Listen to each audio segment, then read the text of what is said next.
systems obey.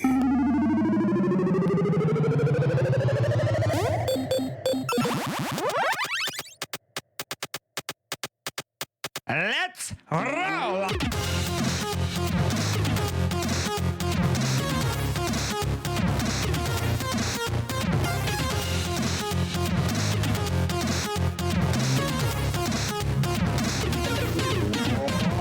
Welcome for another month of pain.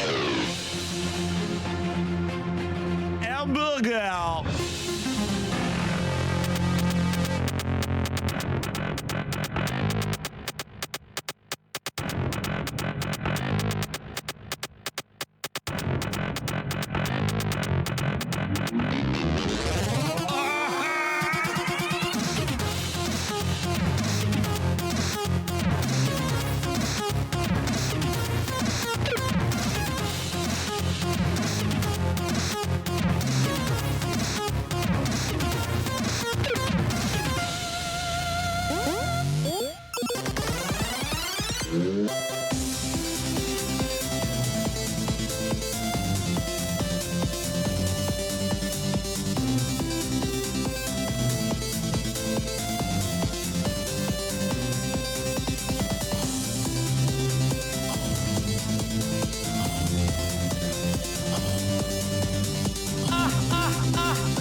Engage!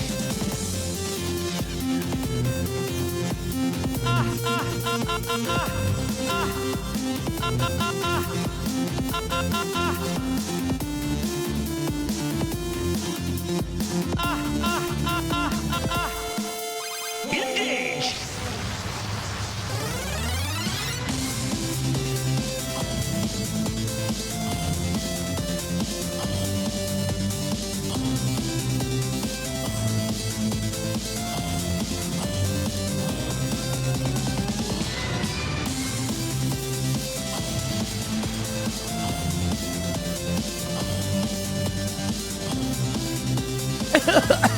I'll be right back. I'm gonna get some Manuka honey. Manuka? Manuka. Manuka!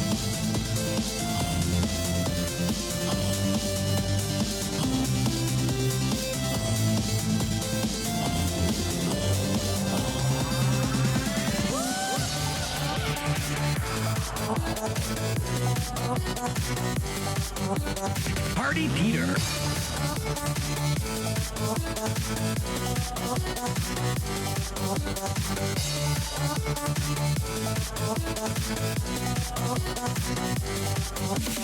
Everyone grab your honkers, give it a big squeeze. Everyone grab your honkers, give it a big squeeze. Honk. Biggest, dickest, Party Peter.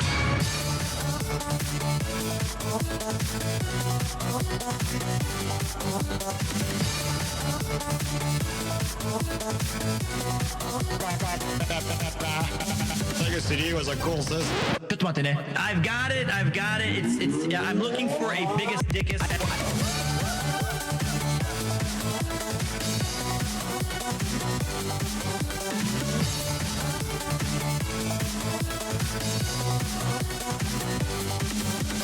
Everyone grab your honkers, give it a big squeeze. Everyone grab your honkers, give it a big squeeze. Honk. Biggest, dickest, Party Peter.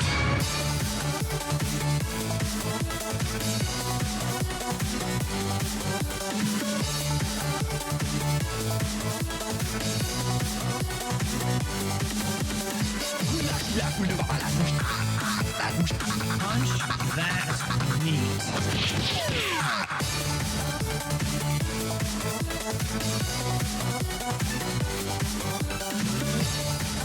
More courtroom drama just around the corner. A little bit of white lightning, my friend. I have the power!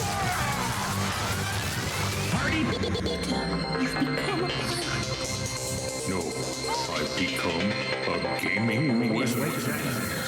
He plays a lawyer on one of his streams and doesn't even invite his favorite lawyer as a special guest.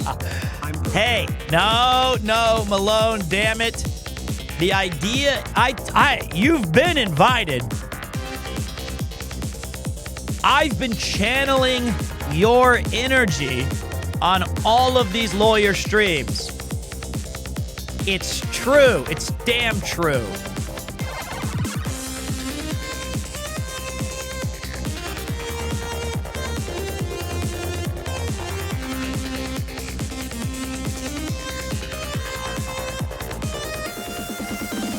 Playing a game of the world today takes everything you've got.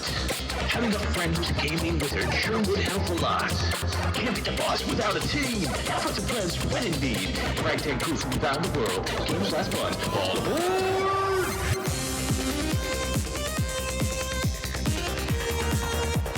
Give me back my gun! Give me back my forehead! Give me back my gun! Give me back my forehead! Give me back my gun! Quiet, you idiot.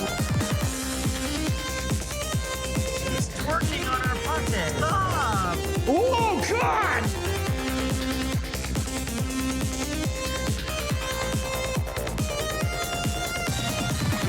Wizard is always here. Some call me, some say Premier. A friend to you, a friend to all. Always with a smile, always messing up. A cup goes flying, a head hits the desk, nothing works. Oh well, woo-hoo. The fun was had, marbles were played. It's something to enjoy, it never gets old.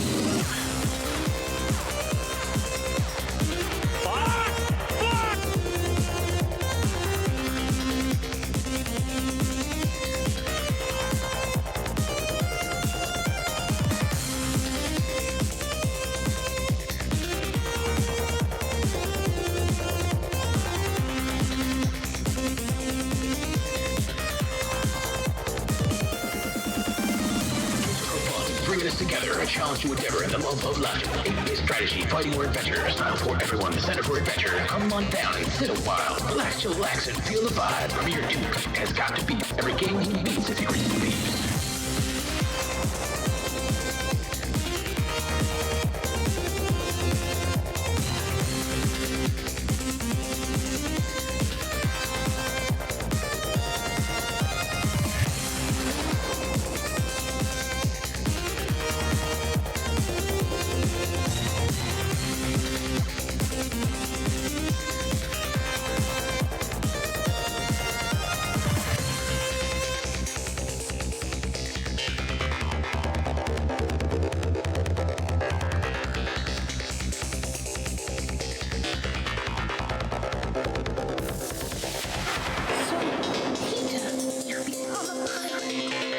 No, I've become a gaming wizard. He's twerking on our pate. Oh, God!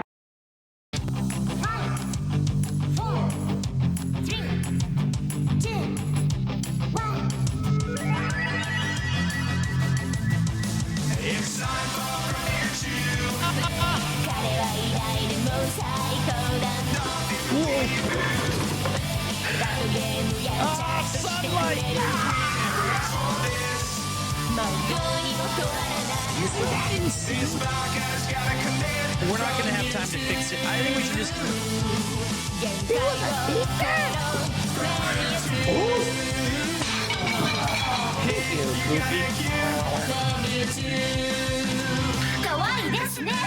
Oh, righty.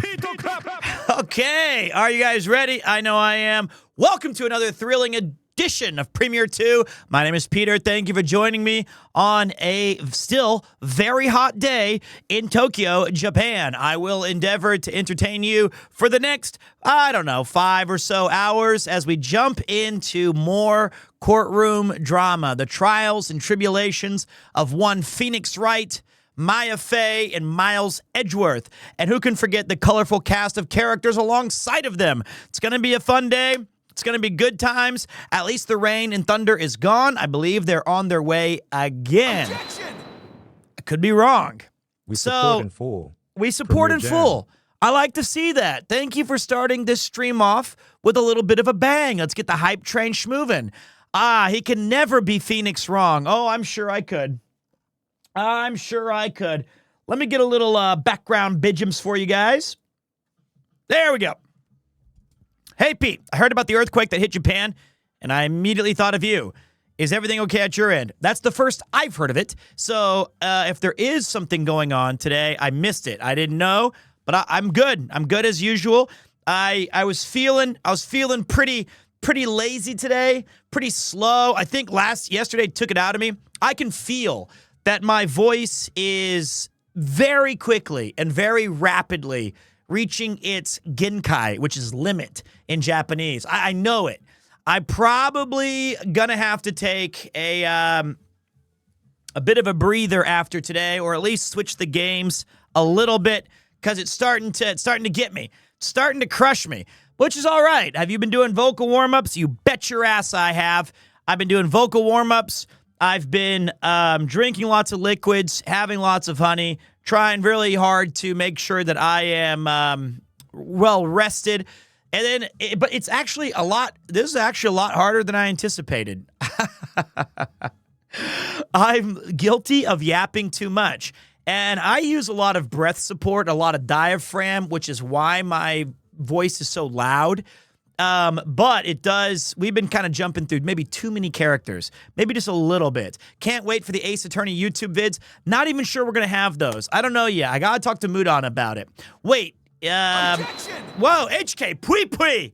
You sound great as always, Pete. You are great as always, my friend. Thank you for coming in here and always being such a beacon of support for over 3 years. Legend. Thank you. The tail in Maine is doing work today. Yeah, man. I woke up. I woke up a little late. I slept in because prioritizing rest. And I would recommend this for anybody, for any job or anything at all that you're doing. I try to get 7 or 8 hours because when I was a teacher, I got about 4. Got about 4 hours.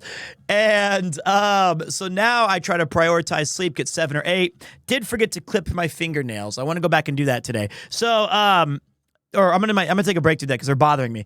So I woke up around 11 because I went to sleep last night around 3:30 after I'd cooled down from and ate dinner from the stream.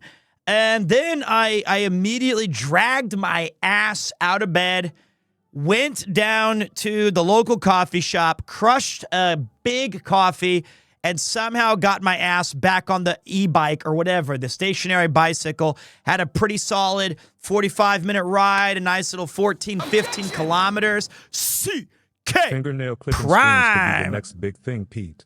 Hey, man, I might put that on camera. You know, these might be, once a month we have fingernail clipping streams.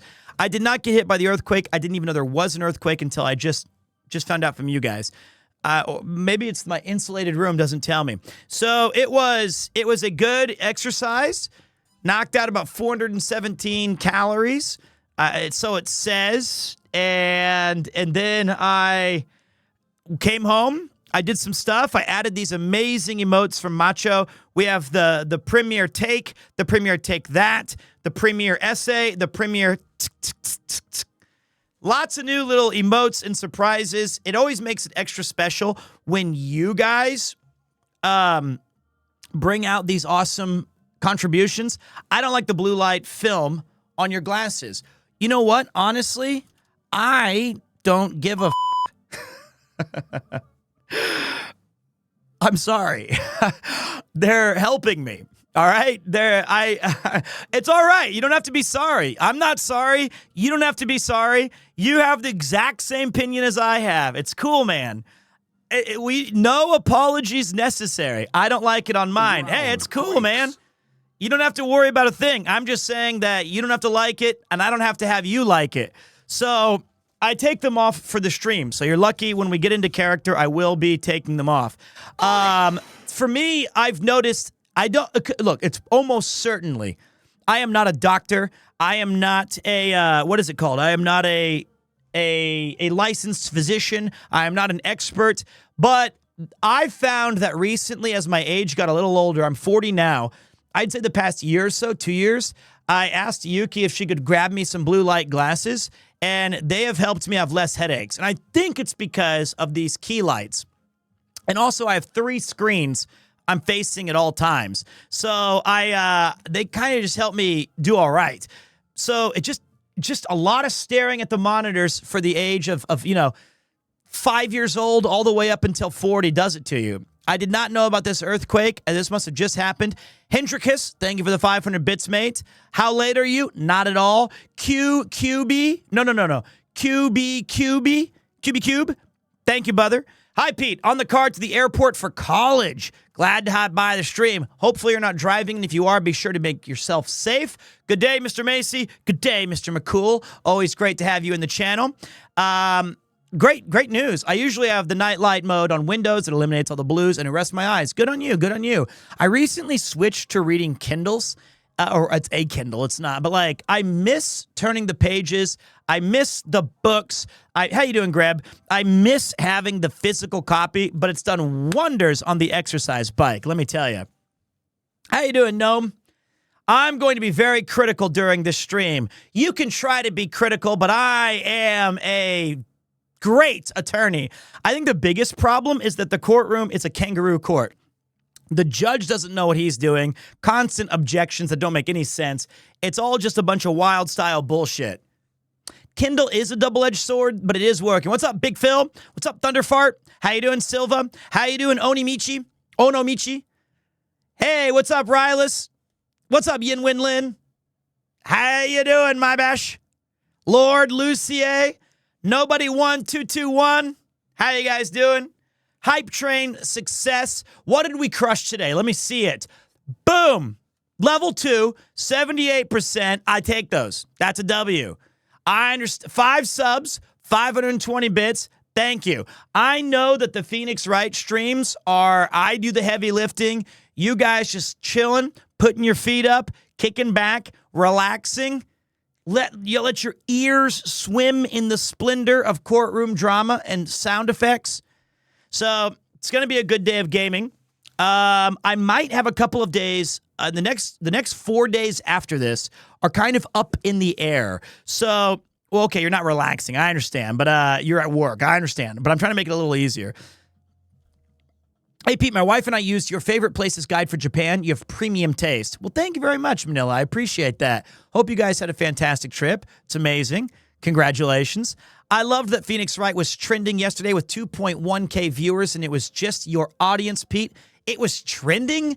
What does that even mean, it was trending? Tell me more. Feed my ego. I want to feel great about these streams. Just got my dinner from Donkey. What? Bikuri Donkey or Don Quixote?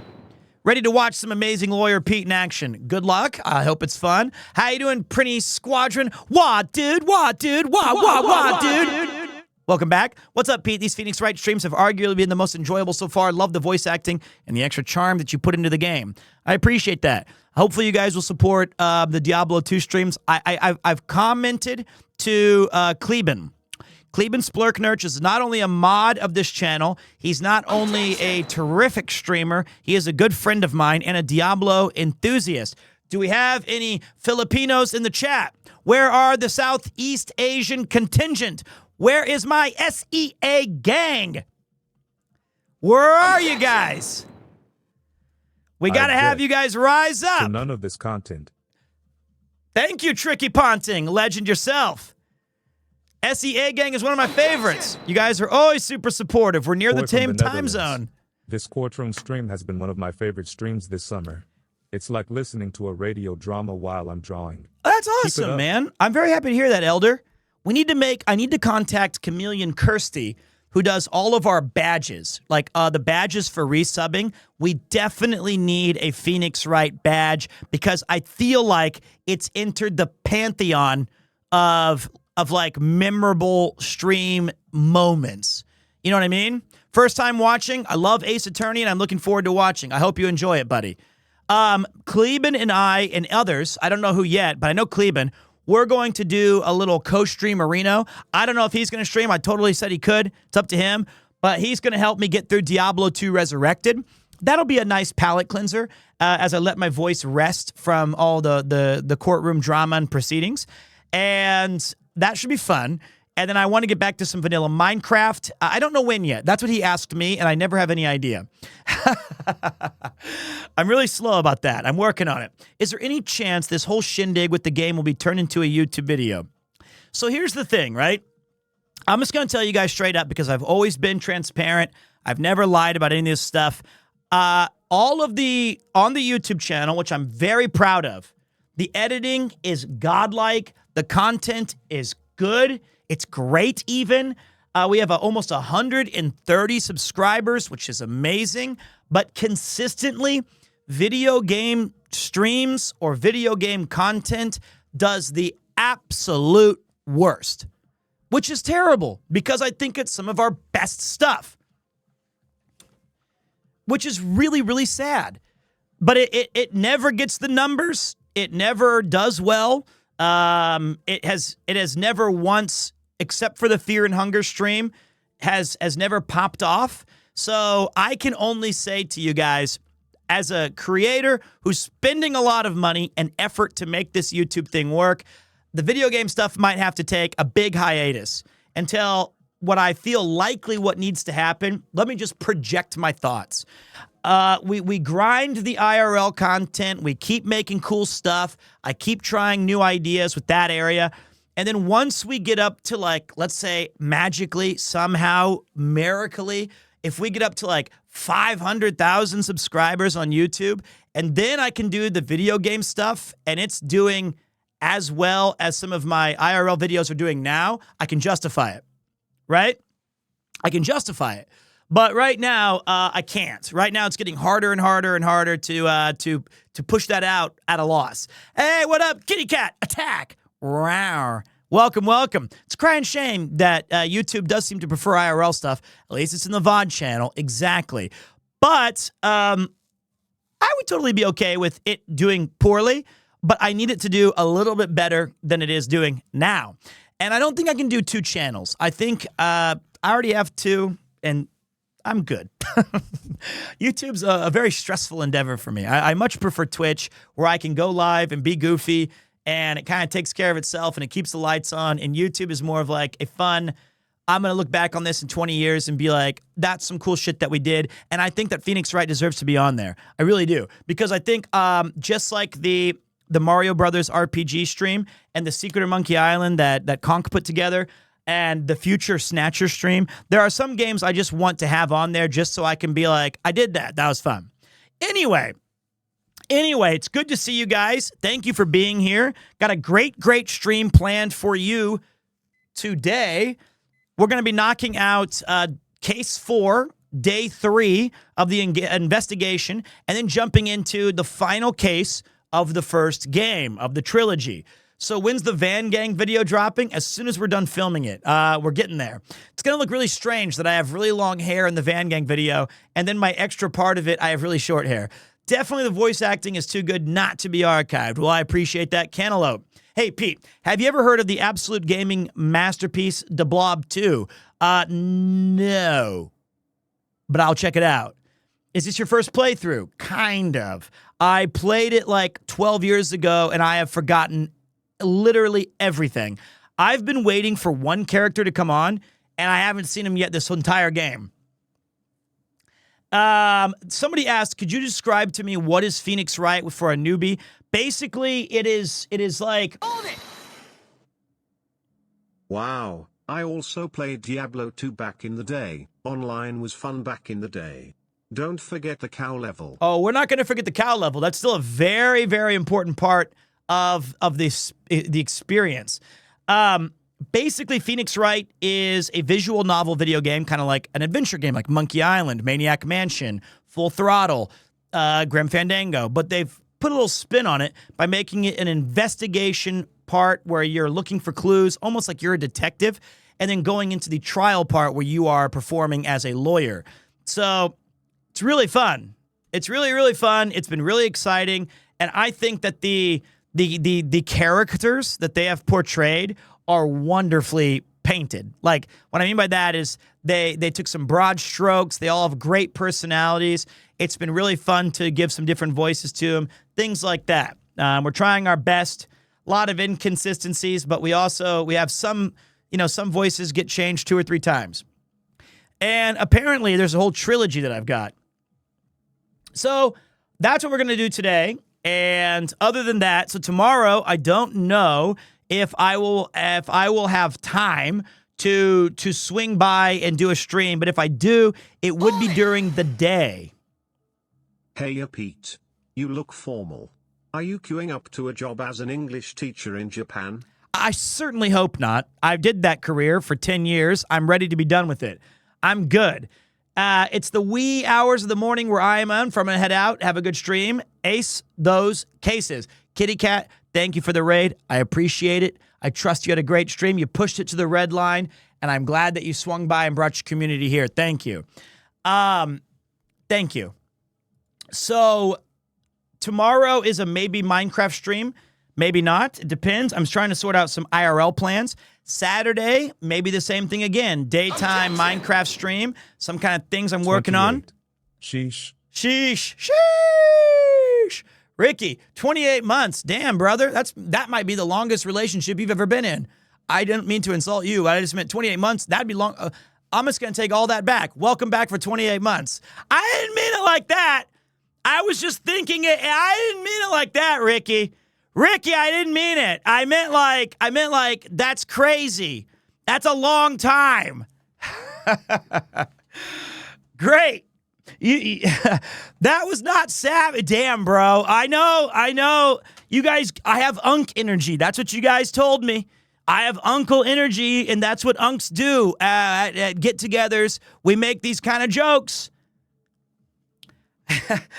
The poor man, he's resubscribed for 28 months, and he catches a stray just like that. Oh, I'm sure if I looked at your chat history, you've probably got me once.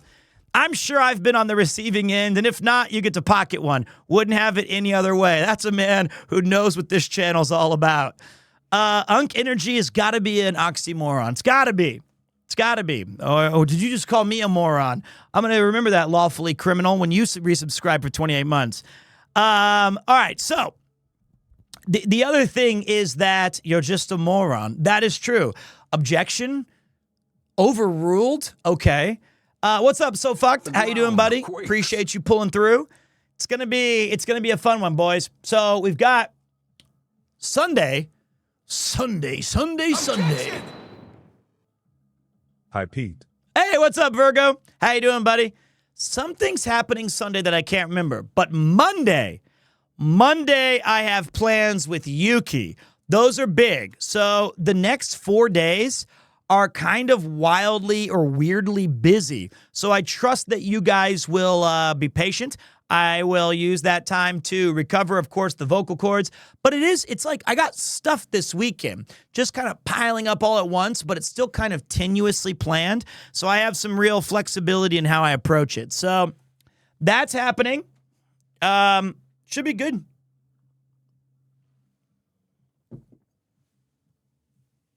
Is it just me, or is the reading voice creepy? I like the reading voice. I got tired of Brian. I like the new guy. Brian is for the text, the bits, and the new guy is the weirdo who's nobody knows what he's talking about. It's creepy and it's uncomfortable.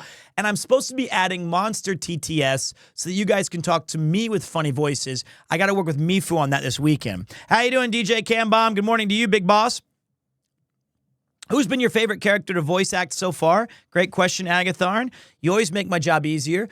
I would say the short list of favorite characters. Oh, man, I feel like there's just been so many good ones. I don't know who your guys' favorites are. You're like, I don't have any. I like doing Larry Butts. I like doing Larry. I like doing Gumshoe.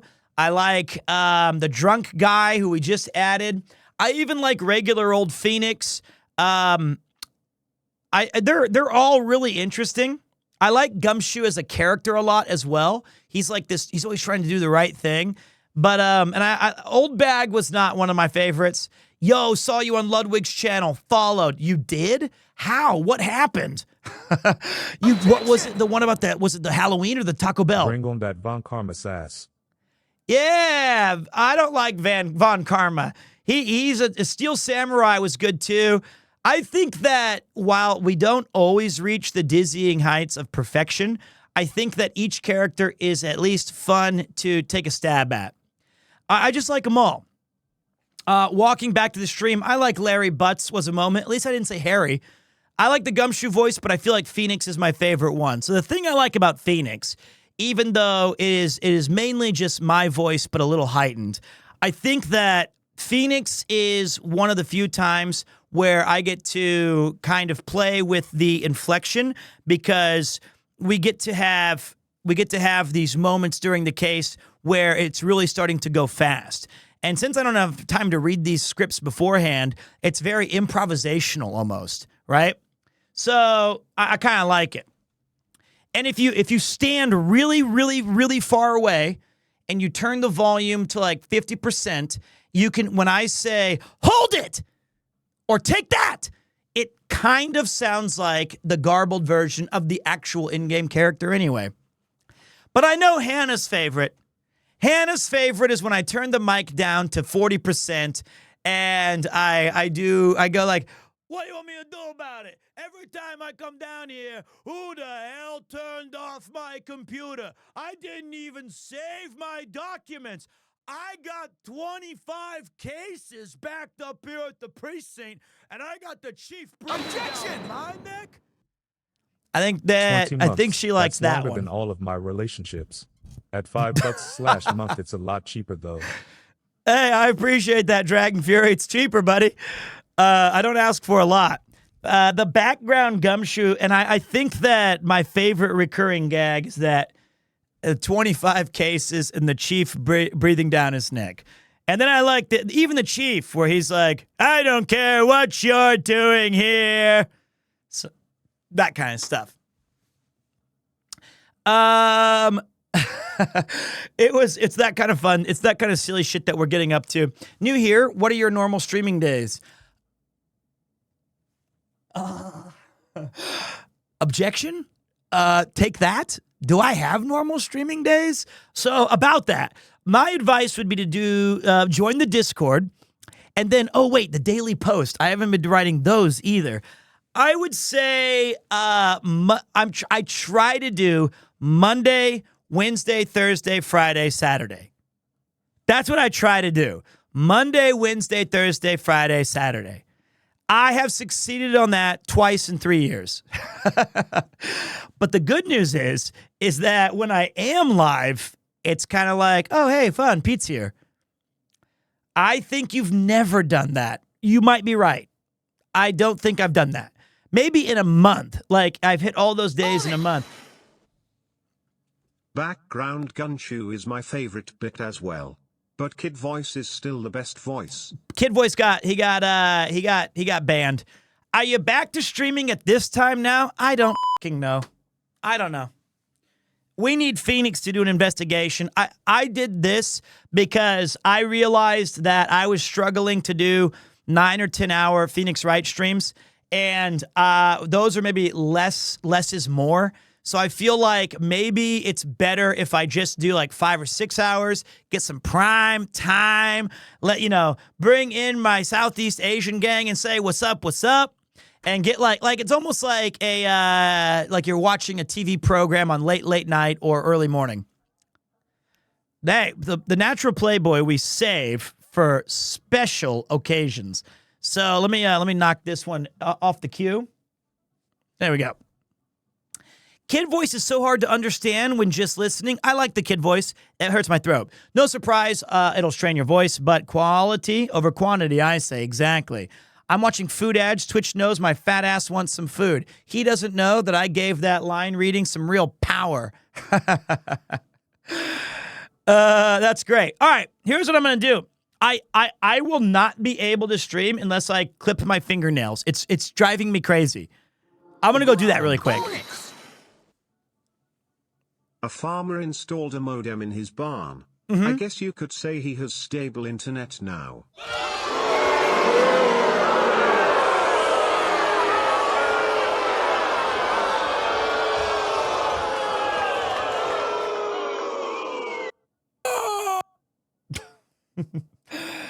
While I am gone for a moment, that's just Grandmaster. I'll let you guys take a quick look at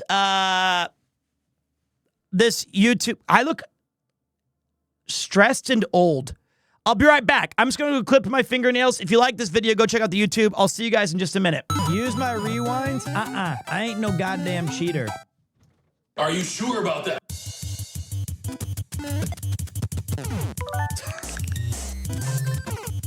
Shut up! Different stage. Rewind.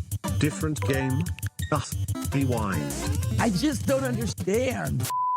Welcome to another thrilling edition of PremierTwo. My name is Peter. It's been a long time since I've used this. Wow. You know what? Feels good to put this hat back on the head. What does that M stand for, Macho Man? I'm undeniably in a position I'd rather not be in. Yeah. That's the best I got for Macho Man Randy Savage. I tried my best. All right, boys. We Mario in tonight. We in. Look, back in the... I swear to God, B used to be jump. B is sprint? The fuck in the hell? I feel like I've look at me, I don't know how to play. No! This is all backwards. I've never seen this. I was slow falling. The thing that confuses me is how did I walk? I like walked into enemies. Oh my God. Dudes, I swear to God. Oh, I've had a bad day already. I've had a really bad day. We play on. Okay. These are my best stages because these ones basically force you to either get good or get bad. And I'm good. Oh, watch this. This is my old skill. I remember this one. Yeah, easy. This is our game, scrub. Easy. Welcome back. Okay, so if you want to see more of that, go check out the YouTube. There's a lot more victories post that bullshit. I can tell you that right now. That was a rare one-off. Hey, I was watching. Well, tough break, buddy, because it's time to get into some courtroom schmarma. So let's get ready to go. Also, congratulations. I don't normally do this because all he says now is his exordial giggle. But big shout to Nathan and our good friend Stradia, because if I'm not mistaken, within a month's time, they are going to be hosting Wales' first Twitch community meetup. So at least 6 people and 4 sheep. I'm kidding. It was low-hanging fruit.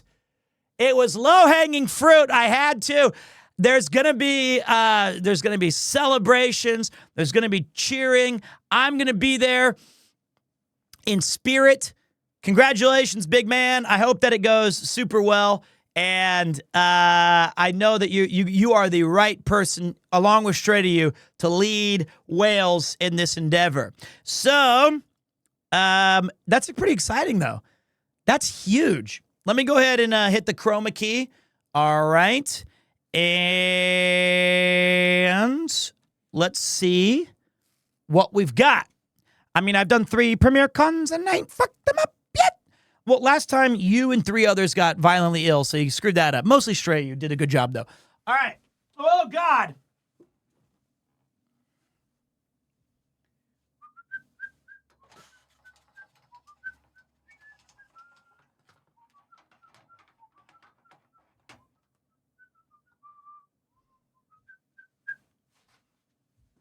Shit!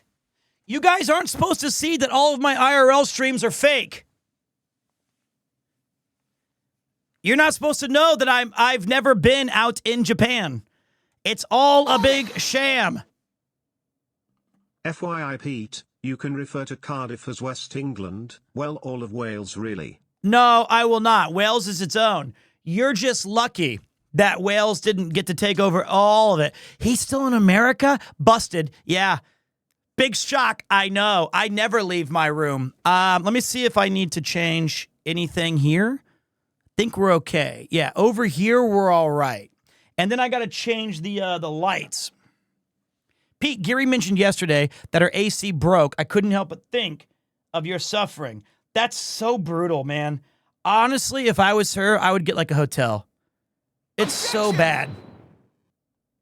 Greetings from Shin Misato, Saitama Smile. Hey, man. What up in Saitama? Shin Misato. Well done. Welcome, welcome. You know, honestly, I should maybe consider using this lighting as the normal lighting. It's a little dark, but the colors are way better. I think. I don't know. Also, good news. I did find this. A Dragon Quest slime pin that fits with our new emotes. Now, the problem is, I don't know how, I've never used a pin before, and I don't know how to attach these things. I don't know how they work.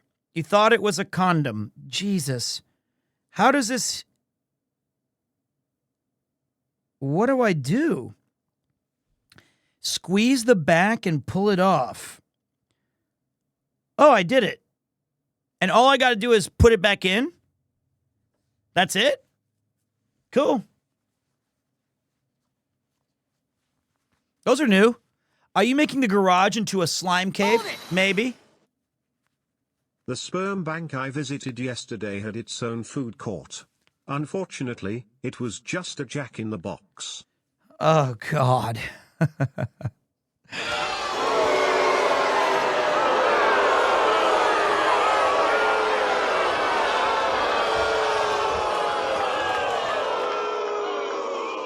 That was tremendously bad. That one's not going to win you over on anything. All right, let's lock in the let's lock in the investigation tie. I actually kind of liked that one.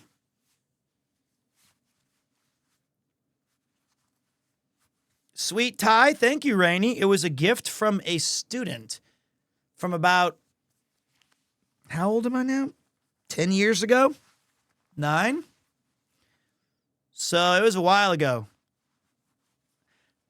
No double Windsor? Nope. I like the single knot. It's like, it's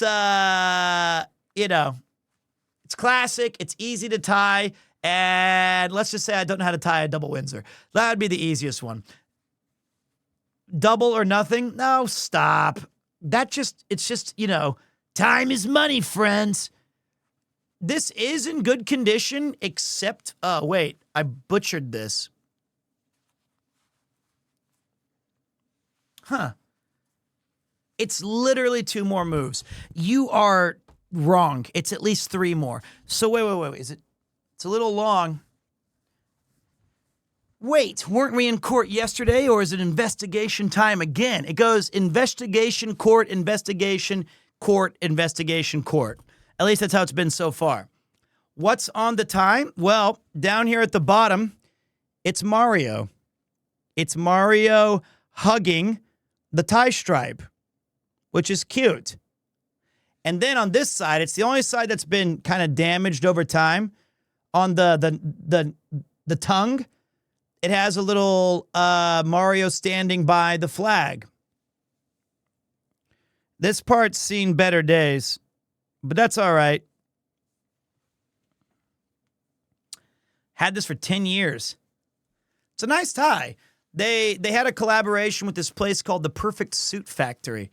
And, yeah, I got it from them. And I had about 3 other Mario ties that I gave to Dot Decor and More when I graduated teaching. Well, when I hopefully retired. Now, investigation jacket is the gray one. Objection! It is the gray one. How you doing, Pino?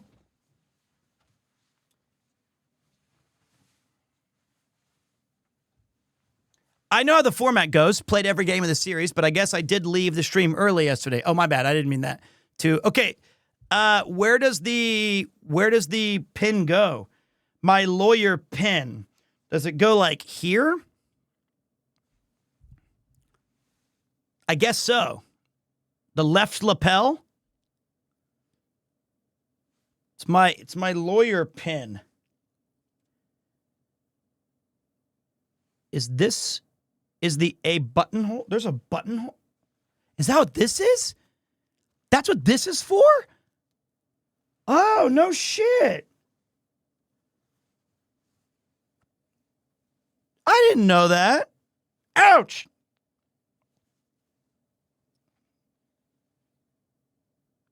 Maybe I should put this on.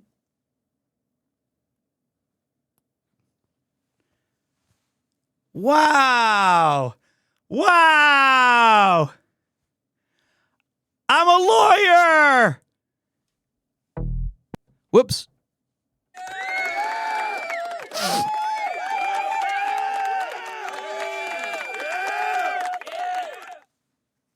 Okay. It's hot in this bitch-ass room. All right. Without further ado, I'd say it's go time. We have new emotes. We have new emotes. Damn it, this hair is not on point today. Okay. I like the Premier essay the most. Well, I like the original guy that Macho made, but I like that there's an essay. So everyone, tuck in and get comfortable because it's time for us to join. I do need to make one change. This thing,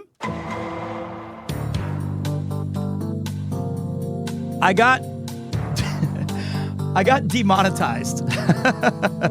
Somebody claimed it as like Law and Order. I was like, really? It's like 7 seconds.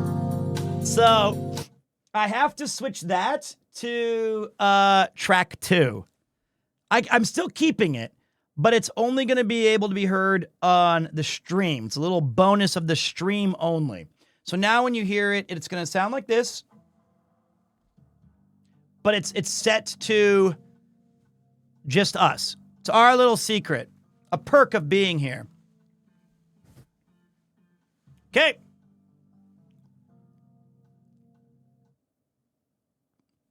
The dun-dun's the most important part. I totally agree. All right, let's get ready to VA. Rip VOD watchers as usual. If anything, I've already played this game for 27 hours. That is actually fucking crazy. You think Mudon wants to edit 27 hours of bullshit content of me going, what you want me to do about it, eh? I'll answer that for you.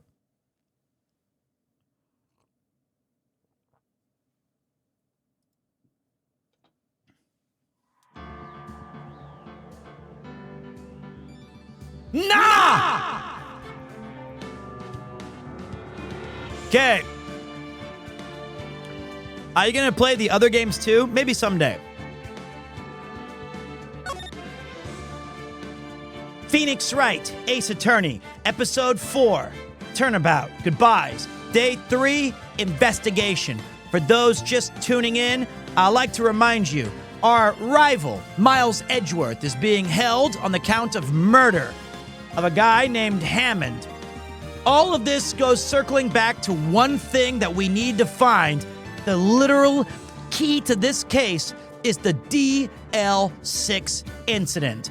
We've staved off a guilty verdict twice now thanks to my friend Larry Butts. And like they said, something's gonna stink. It's gonna involve a Butts. Something like that. And now we're trying to figure out how we can get Miles free. And he left us on quite the cliffhanger. A recurring memory or dream that he has where he committed a murder.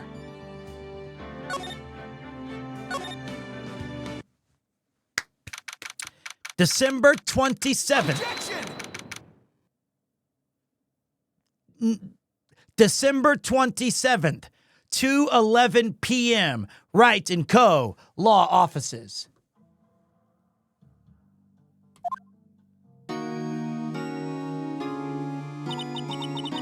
What was Mr. Edgeworth talking about? Gamers, a memory. Oh shit, this is a flashback. A memory of a crime that I committed. A memory of murder. Do you really think that Mr. Edgeworth killed? I don't believe it. Not Edgeworth. Some painful memory has been troubling him recently. But he'd never take someone's life. Never. Nick. Yo, dudes! How's everyone doing, man? Oh, what do you think of my performance today? Thank you, dudes. Oh, I had him swooning in the aisles, didn't I, Maya? Swooning? Oh yes. I do remember feeling faint. Right on! Tell me the truth. It was like love at first sight, right? Right, Nick? What? Huh? Me? Well, maybe my heart skipped a beat or two. Oh, dude. I think you can do better than that. Come on, bro. I saved Edgeworth in there, dude. Edgy. You guys should be like bowing before me. Yeah, bow before your hero. We're not worthy. We're not worthy. Your butts. We suck. Damn it, Larry.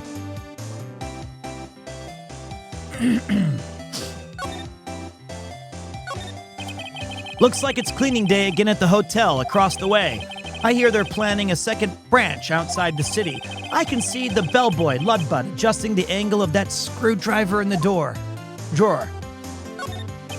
Maya brought in a poster of the Steel Samurai the other day. We had a big fight over whether to put it up or not. I know she's just waiting for a chance to sneak it up there on the wall.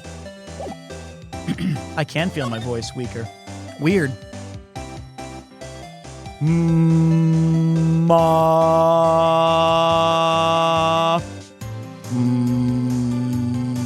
Ma. Ma.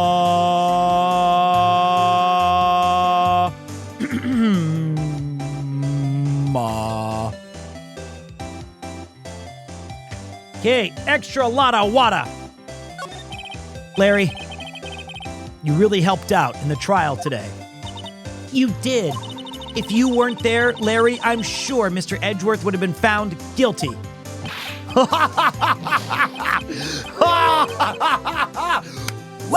Yeah, but like seriously, Nick, that boat shop caretaker guy is like pretty suspicious. But Edgy ain't off the hook yet. Way to spoil the mood, Larry. Oh, dude, I'm just a guy sitting in the audience, you know? But from where I was sitting, Edgy seemed pretty...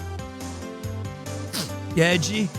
I mean, can you really know he's telling the truth about that night? Nick? I don't know. But what I do know is I'm going to believe in you two until the end. What?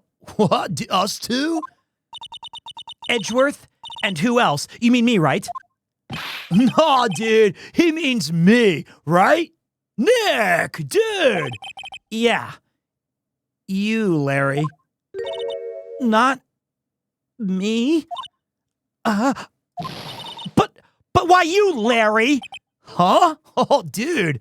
Well, actually... yeah. Why me, Nick?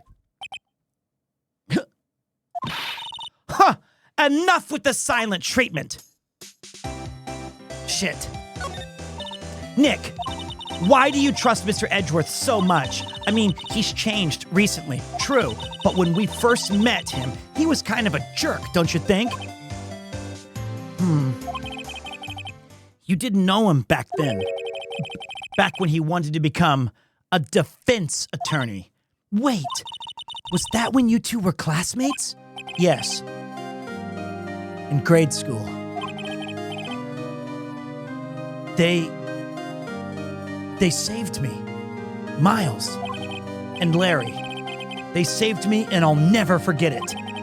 That's why I became a defense attorney, you know. What? Hey, Larry. What's he talking about? Huh? Yeah. Sorry, dude, I kind of forgot.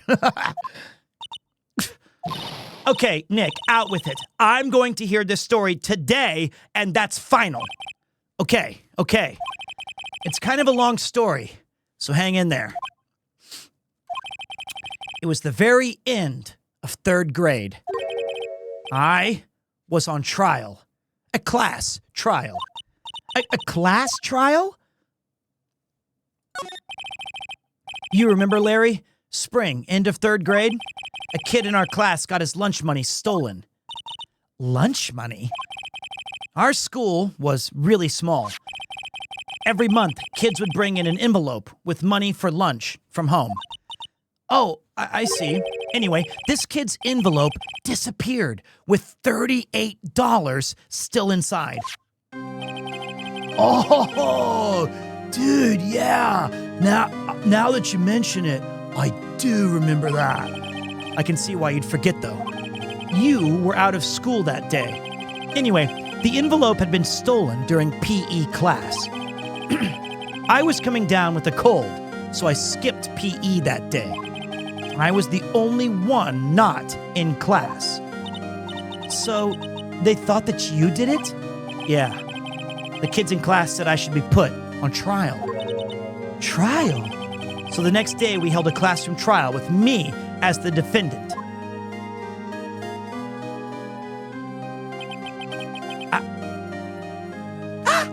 I didn't do it. Guilty. He did it. Guilty. It was you. Give me the money back. You're such a meanie. No one play with him. Just admit you did it. You can't hide the truth. We're going to play with you anymore. You're a loser. Yeah, you suck. Hey, what do you want me to do about it? Give me back my 50. Because every girl's crazy about a sharp-dressed man. That's right. Now, Phoenix, you know you shouldn't steal people's money. It's not right. In the end, even the teacher thought I'd done it. Go over and apologize, Phoenix.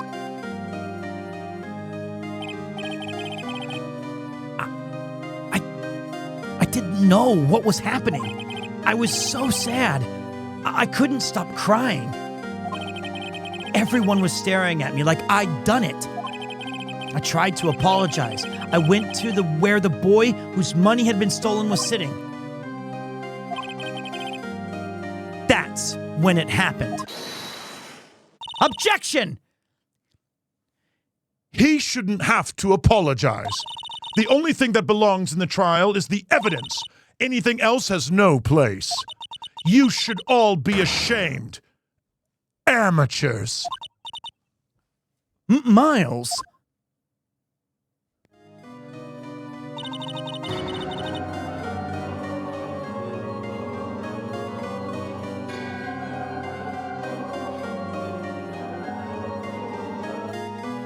He still has that deep voice, even in 3rd grade. It wasn't you who stole my money, was it? No. Then you shouldn't apologize. Everyone's been shouting you did it, but no one has any proof. That is why, Your Honor, this boy is innocent. But Miles, it was your money that was stolen. I think that's the teacher. Shit. I just realized. Shit. Big mistake.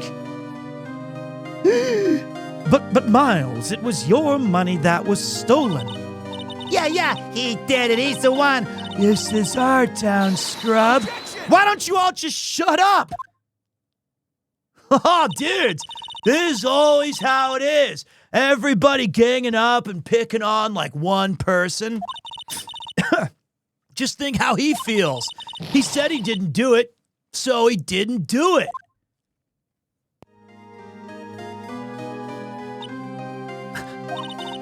Very well. I will replace the money myself.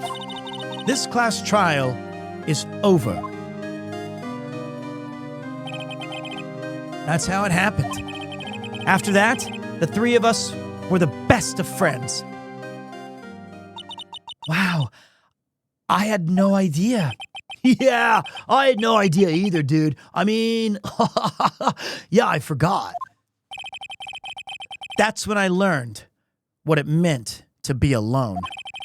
Totally alone, without a friend in the world. You did a good thing, Larry. Yeah, well, like, I was just lucky that, like, I took the day off from from school. If I'd been there, they would have thought that I'd done it, dude.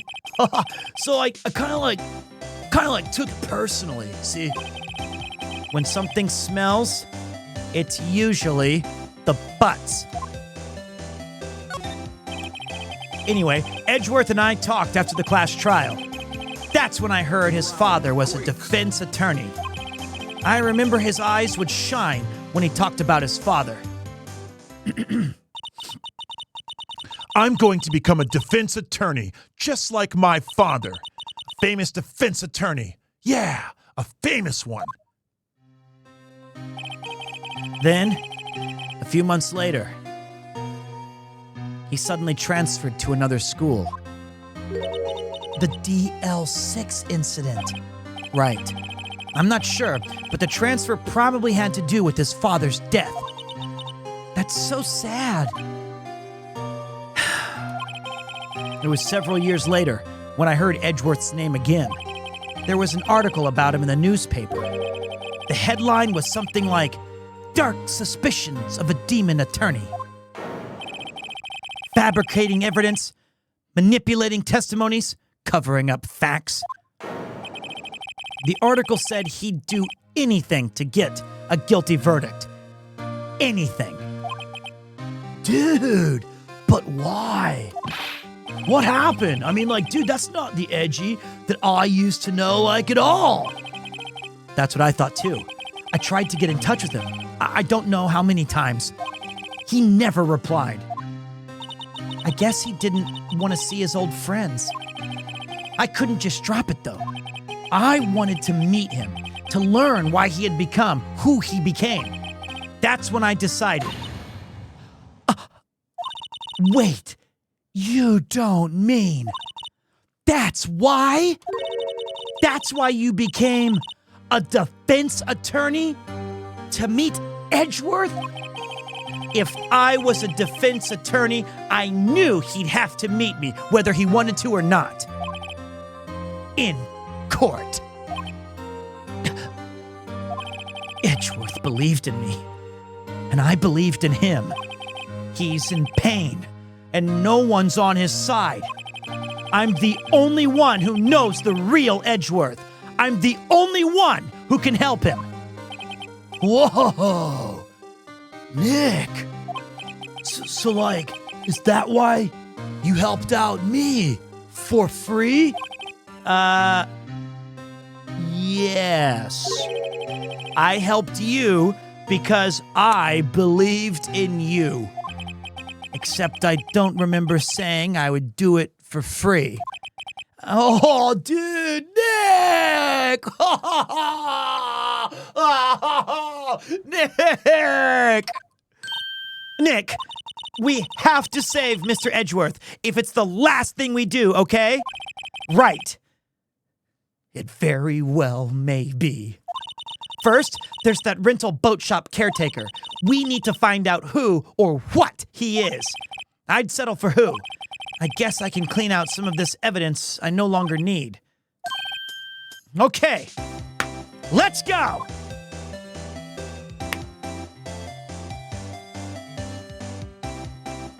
All right!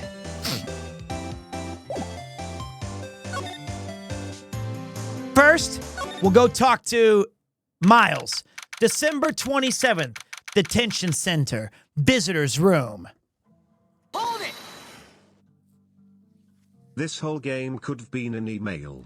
Brother, there's several times where so many things could have happened. You look as grim as always. Mr. Edgeworth, I heard the story about the class trial.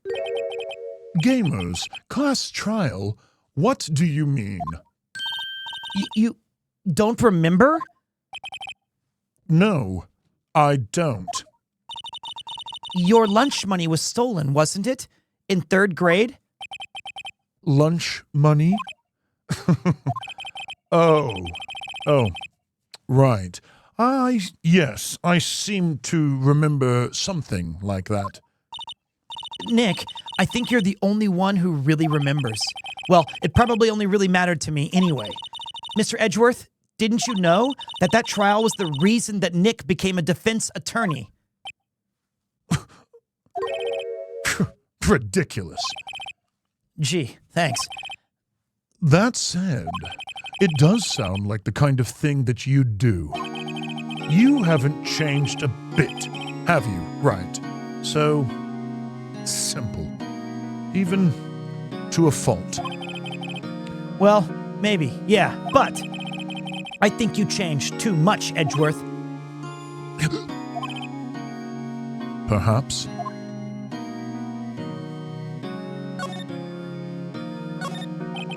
This guard monitors the visitor's room. He hasn't moved an inch since I came in. A real pro. Hey, Edgeworth, why did you become a prosecutor anyway? You used to look up to your dad. You said you wanted to be a defense attorney, right? Gamers, I couldn't let myself deny reality like you. What do you mean? My father was taken from me, and you want me to defend criminals? I'm sorry, right? But I'm not that good of a person. One suspect was apprehended in your father's murder, right? Yes, the man trapped in the elevator with my father. His name was Yanni Yogi. Hey there, boo-boo. How about a Christmas basket? Oh wait, picnic, not a Christmas. He had to be the shooter, any way you look at it. Yet, he was found innocent. The defense attorney got him off the hook. That would be Robert Hammond. On that day, 15 years ago, the three of us were trapped in that elevator for 5 hours. When we were rescued, we all suffered oxygen deprivation. I had lost all memory of the murder. You lost your memory? Even now, I can't recall what happened in that elevator. That was the crux of Yogi's attorney's argument in court. He claimed Yanni Yogi had been not of sound mind due to the oxygen deprivation. Yogi was released due to a lack of evidence. Innocent. That's when I changed my mind. I started to hate defense attorneys. What's your relationship with Von Karma? He's my teacher and a man who deserves respect. I learned everything I know of courtroom techniques from him. So, he's like my sister was to you, Nick. He is a perfectionist in all things. In court, in his personal life, he is obsessed with doing everything perfectly. Perfectly, huh? In all the cases he has taken on, none were left unsolved, and not one suspect was ever declared innocent. Ever. But that's... I know. It's possible some of the suspects were indeed innocent. However, it is impossible for us to accurately determine that in every case. All Von Karma does is his job, to find the suspect guilty. Perfectly. Gamers, in any case, it's nigh well impossible to find a weakness in him. Should a weakness appear, he would do everything in his power to make it go away. Edgeworth, if what you're saying is true, you're headed for a guilty sentence tomorrow. He's right. Now's no time to praise the enemy, Mr. Edgeworth. It's a strange situation in which I find myself, I'll admit. No kidding.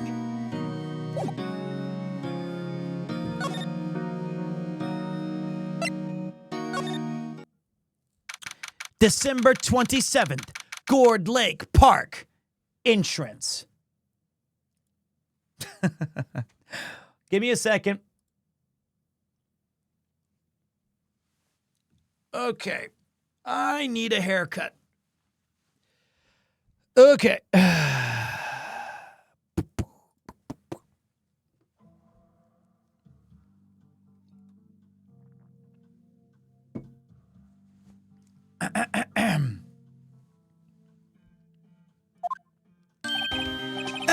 what are you doing? Hey, pal, long time no see, eh? Oh, Detective Gumshoe. Yeah, close one today, eh? I got so worked up, I snapped my tie in half, like breaking up a calzone and sharing it with my pa. Sorry about that. Hey, no problem, pal. Thanks to you, we know who really did it, eh? You mean the boat shop caretaker? Hey, look, I'll make you a promise, eh? I'll have that scoundrel in my custody by trial time tomorrow, eh?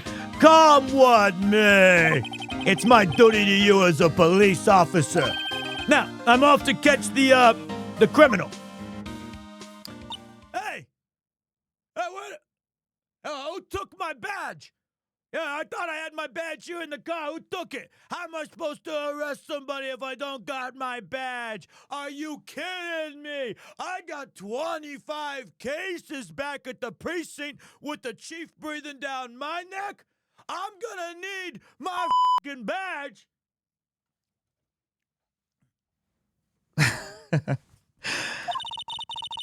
Detective Gumshoe sure is active today. Oh yeah, one other thing. No one can go into the woods today. The woods? Where Lotta was camping? Yeah, the woods are off limits to camping, and apparently the park ranger found that, eh? He got pretty mad. No one can go in for a while. I guess Lotta's in a lot of trouble. Anyway, I'll be seeing you tomorrow. Hey, you! What the fuck did I say you? I said nobody get back into the park. Don't make me bust you. I actually can't. I don't got my badge, but I'm telling you, I ain't afraid to pull out a gun. I ain't afraid. Get the fuck out of there. Get the fuck out of there. Yeah. No, okay, you have a permit? You're the park ranger? How the fuck am I supposed to know? Why didn't you say that at the fucking beginning?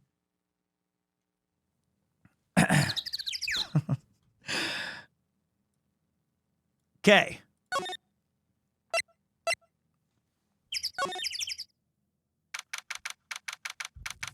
December 27th, Gourd Lake, Public Beach.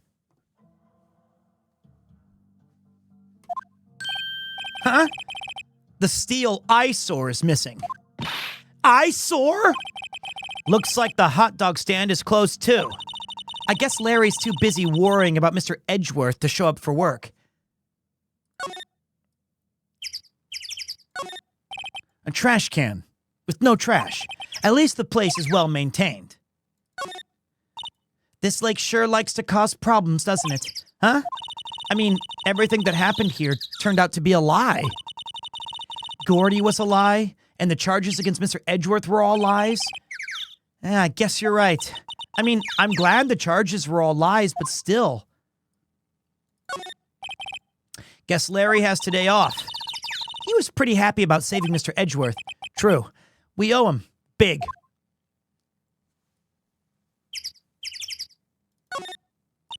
No one's going to sit here on a cold day like today. Well, unless they were eating a samurai dog. How would that change the temperature? I wonder. You seem troubled, Nick. No. Who? Me?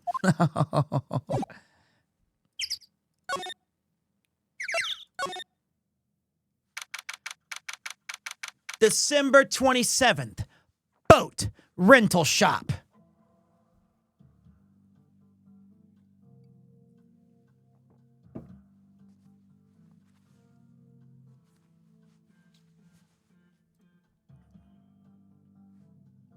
Uh-oh. Okay. That old caretaker got away. Yep. I never imagined he might be the real murderer.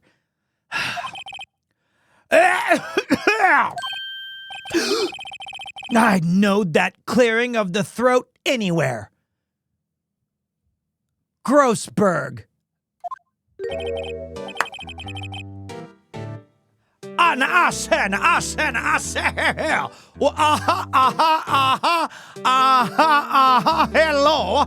Now I say, what a matter you a be a doing here? Out for a walk, huh? I say, the days of my youth, like I say the scent of the fresher lemon you are here. Mr. Grossberg, this is no time for idle reminiscing. Mr. Edgeworth's trial ends tomorrow. Well, now I said, that is a true, yes. But from what I saw, of today's trial, Edgeworth should have been a finer.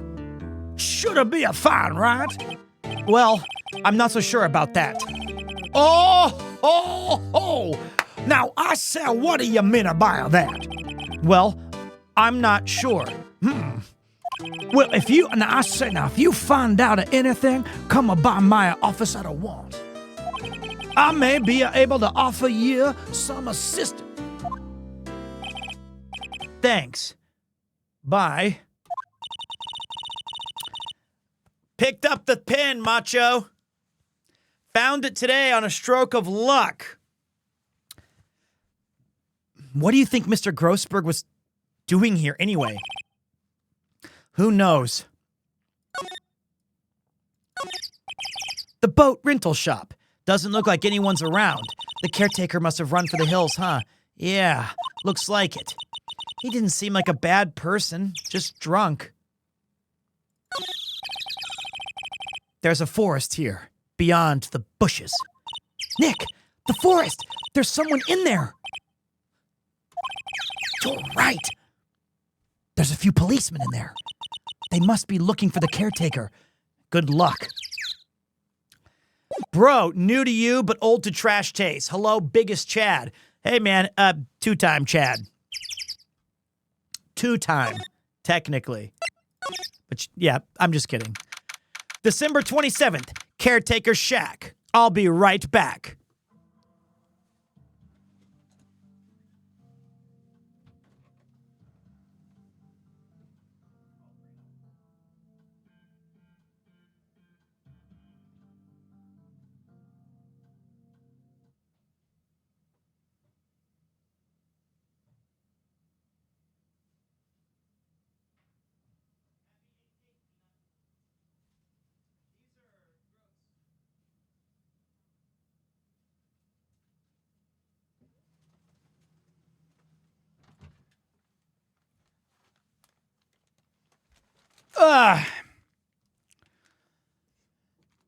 These are for, sore throats. Why am I disappearing slowly? Is that happening on... No, just that one. Weird. These are going to be helpful for today. Yesterday was pretty goddamn wild. To be fair,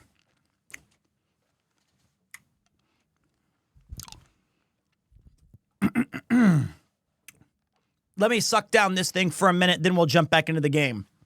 I just read Shiba Torah. I know that those candies are with meth. What? The green screen is putting your jacket on trial. It can try. Pete, I gotta say the length of time you can do voices for is insane. I did it for 2 hours and felt like daggers in my throat.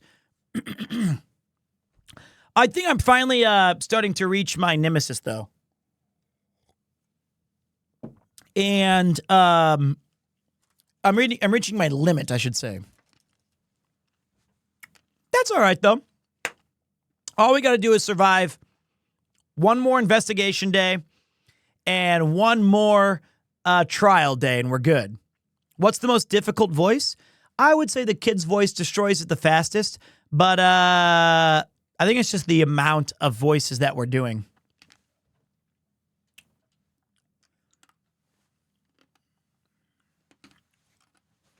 Let me have this.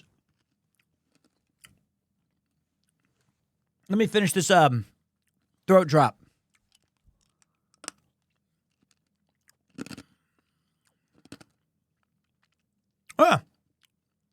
Yum. Grape. How many calories are these? Oh, boy.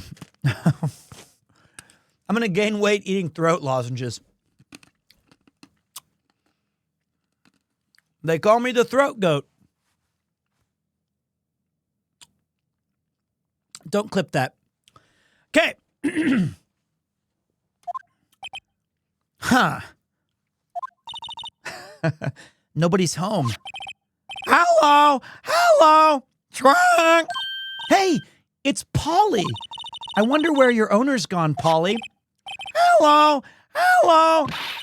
I can't believe he'd run off and leave his poor parrot to fend for herself. Hello. Hello. Is that how parrots talk? I don't know. Everything's cold. Looks like he didn't turn his heater on. I guess he hasn't been back here since the trial. Ah! What's wrong? Huh? Oh, never mind. What? Tell me. Just, when I saw the TV, I remembered. They're showing a Pink Princess special this week. Oh. See, that's why I didn't want to tell you. They mimic what they hear so they can talk like normal people. I always remember them going, like, Polly want a cracker? And they go like, Polly want a cracker? That reminds me, Nick. Polly here knows the number to the safe, right? Yeah, that's right. Polly, what's the number to the safe? 1, 2, 2, 8. Let's open it, Nick. Come on. I'm sure there isn't any money in there. Aw, but hey, he keeps it locked, right? So there must be something of value in there. I'm not so sure. Okay, Nick, let's see what's in there. I guess there might be a clue or two. The only thing in here is a letter. A letter? Oh, boring. There's no name or signature on this thing. It's handwritten in a very precise, clear letters. Get your revenge on Miles Edgeworth? Edgeworth? Nick, why would Mr. Edgeworth's name be on here? How should I know? I'm going to read the whole thing. Get your revenge on Miles Edgeworth. It also says this is your last chance. Now is the time to get revenge on the 2 men who ruined your life. The rest of the letter goes on to describe the murder plot in detail. How to kill Robert Hammond and frame Edgeworth. Objection! So much Edgingworth. Calling Edgingworth out to the lake. Getting on the boat. Firing twice? This is exactly what I figured out today in court. It's all here in perfect detail. What do you think it means, Nick? I don't know, but it looks like these are instructions for that caretaker. When he killed Robert Hammond and called out Edgeworth, he was following instructions. But who could have written that letter? And what does it mean to get revenge on Miles Edgeworth? Look, I don't know, okay? But one thing's for certain. This letter is an amazing clue.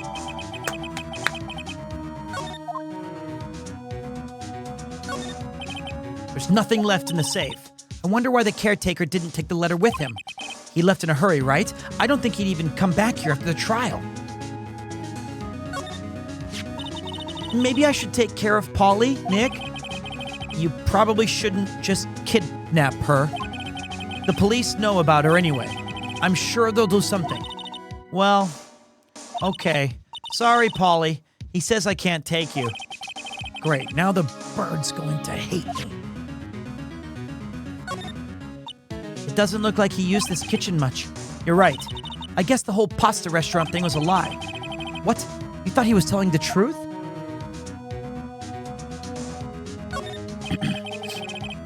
That fishing pole looks expensive. Maybe we should bring it to Detective Gumshoe. Don't you think the caretaker would mind? Well, we can just leave him the metal detector in exchange. Maybe we'd better not.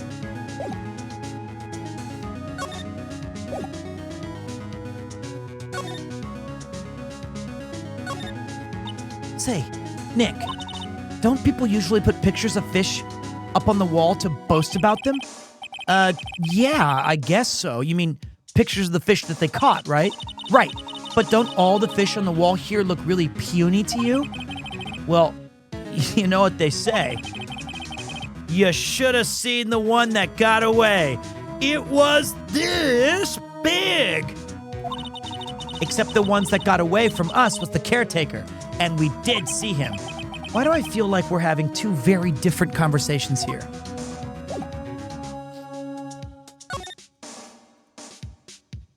Okay. So it wasn't a total loss. We did find some valuable information.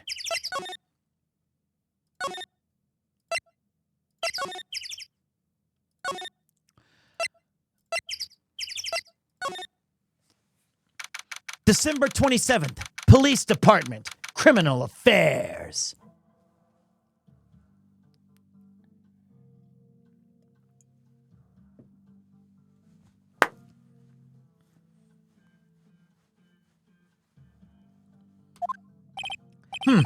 Looks like Detective Gumshoe hasn't gotten back yet.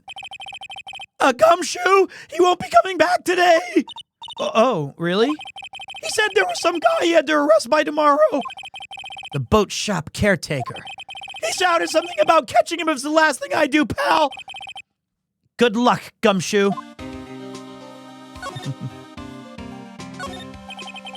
That must be one of the detectives. He's mumbling something to himself. Please, think about what you're doing, Jolinda. Don't take my Tamiya away from me. No! He must be doing image training for a nasty divorce argument. This must be the chief of detectives here. He's glued to his computer screen. What? That's not possible! The world ended yesterday? He must be reading predictions for the future on someone's homepage. A poster of a female police officer. Wait, nope. That's the latest Babes in Uniform calendar. My bad.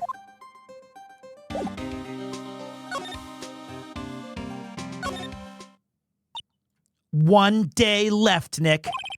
Yeah, I know. Well, no time to waste. Let's get going. What do you think we should do now, Maya? You would know best, Nick. Just do what you do. That should work.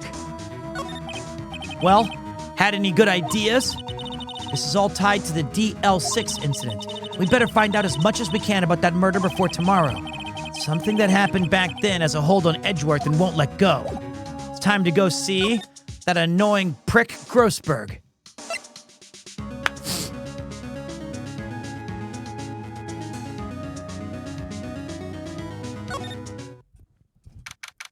December 27th, Grossberg Law Offices.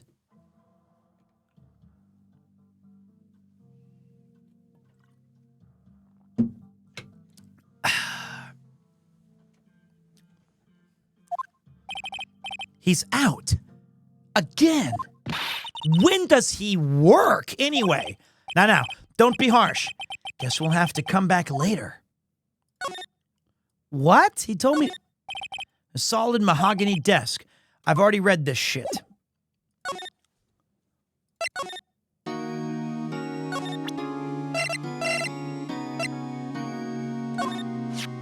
Edgeworth, see this letter? Gamers, This came out of the safe in the shack where the boat rental caretaker lives. I see. Revenge? On me? Who is that old guy anyway? I don't know. Could he be an innocent defendant? You got declared guilty or something? Nice, right? But I don't remember that old man. Not at all. So, he was following this letter then. which means there was someone else behind it. Now is the time to get revenge on the two men who ruined your life. Two men? Meaning myself and Robert Hammond? It also says this is your last chance. Last chance. Wait, maybe he's talking about the statute of limitations on the DL6 incident. Wait. That old man. What is it? Do you know who he is? Yogi? Gamers, could he be Yogi? Hey there, boo-boo. I got a picnic basket. Yogi? Hey there, boo-boo. The suspect in the DL6 incident, the one who was found innocent.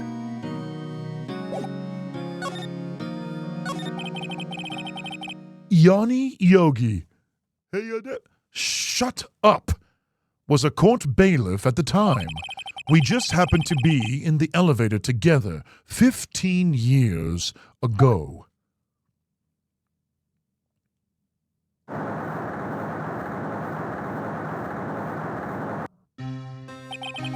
The quake was incredibly strong. And before I knew it, everything was dark. We were there for so long, it felt like forever. The air thinned, and the darkness closed in on us in that little box. We became unsettled.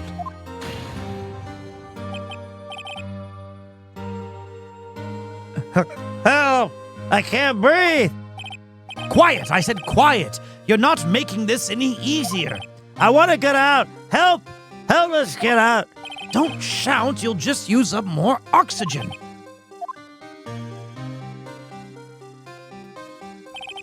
That's all I remember. When I came to, I was in a hospital bed, staring up at the ceiling.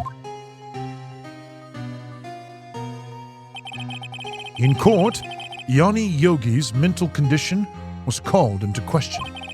They claimed the oxygen deprivation and stress had caused temporary insanity. In the end, the claim passed the court and Yogi was found innocent. Gamers. But isn't that strange? This letter tells him to get revenge on Edgeworth. Why would he want to take revenge on you? Right. Yeah? There's something that's been troubling me these last few days. I didn't know whether or not I should tell you. You mean the night of the nightmare? I mean, you mean the nightmare.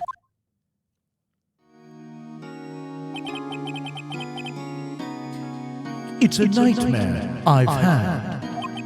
A memory of a crime that I committed. A crime that... Nope. A crime that you committed? A memory of a murder.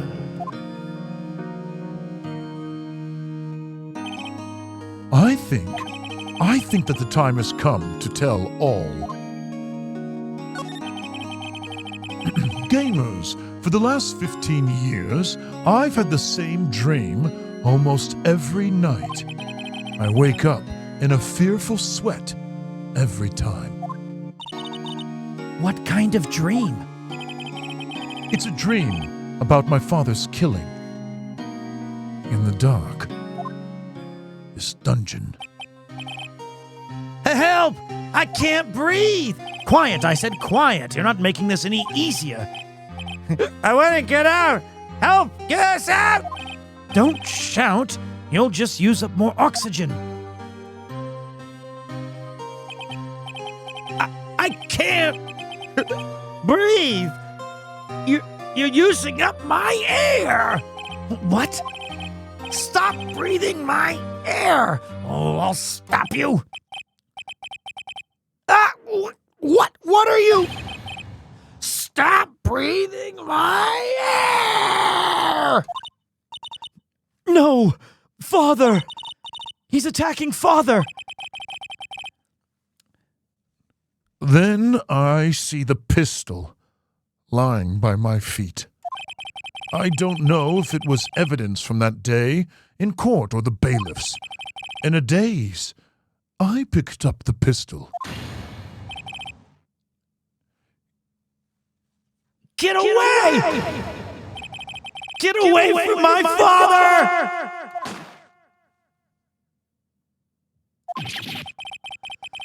Ooh, ah, ooh, ah, ooh, ah, ooh, ah. Gamers, and with that scream, I wake. It's a bone-chilling scream. A scream that has rung in my ears for the past 15 years. But that's just a dream, right? Right? That thought is the only thing that has kept me sane for the last 15 years. But what if I'm wrong? What if it's real? They say that sometimes people shut out memories in self-defense. Maybe it was I who killed my father. What? If you think about it that way, this letter makes sense. Get your revenge on Miles Edgeworth. Think about it. Yogi was really innocent. That's why he wanted revenge against me. Wait, Edgeworth, you mean... It was me. I was the true criminal of DL6. I shot my father. This is bad. What are we going to do, Nick? What can we do? I don't know. I don't think there is anything we can do, like it or not. If there's someone else who knows a lot about the DL6 incident, maybe. There is, Nick! There is someone else who knows about DL6. Grossberg. Ain't no way. Ain't no way. Not my boy. Or the parrot. December 27th, Grossberg Law Offices.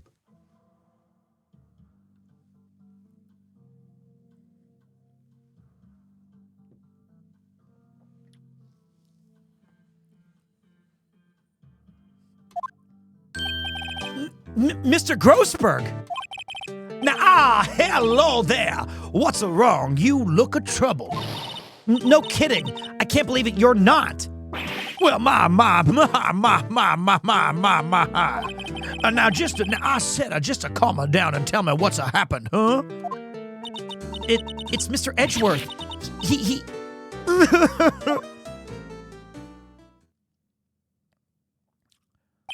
Well, I see her. So Edgeworth dreamt that he shot his own father. It's only a dream. It's only a dream. Well, I wonder.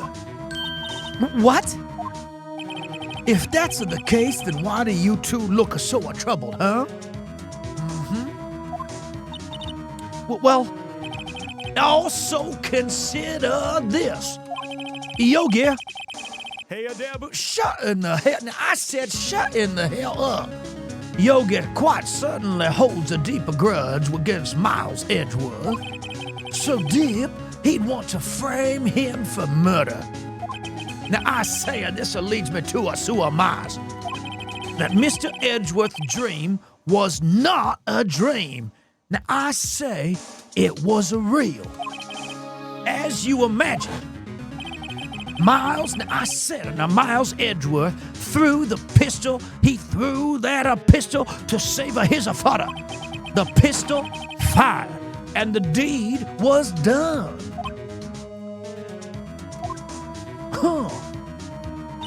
No, I don't believe it. Well, Yogi was suspected of a murder, and his career as a bailiff was irrevocably wrecked. Thus, he sought a revenge on Miles of Edgeworth. This was his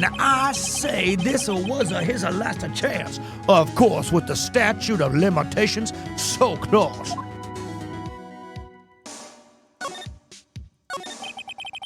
What do you know about Edgeworth's father?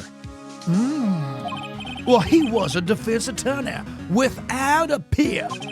Now, I said it sounds a trite, but it is a true. Well, he may have had a one appear now that I think about it. Your mentor, Mia Fair. My sister? Well, Gregory Edgeworth was very disapproving of Mr. Vanakama's techniques. Well, that's no surprise. Now, I said Vanakama was an extreme man. I said he forged the testimonies and evidence are nothing to him. The result, he has a perfect. Now, I said he has a perfect to win a record in a court. To beat him, Gregory Edgeworth tried to call attention to his methods. And? Well, he lost and died in despair, as it were. I see. I'm such an idiot. Okay.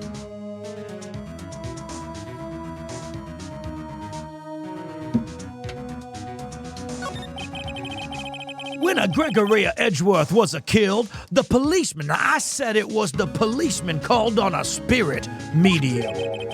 Now that was your mother, Misty Fair.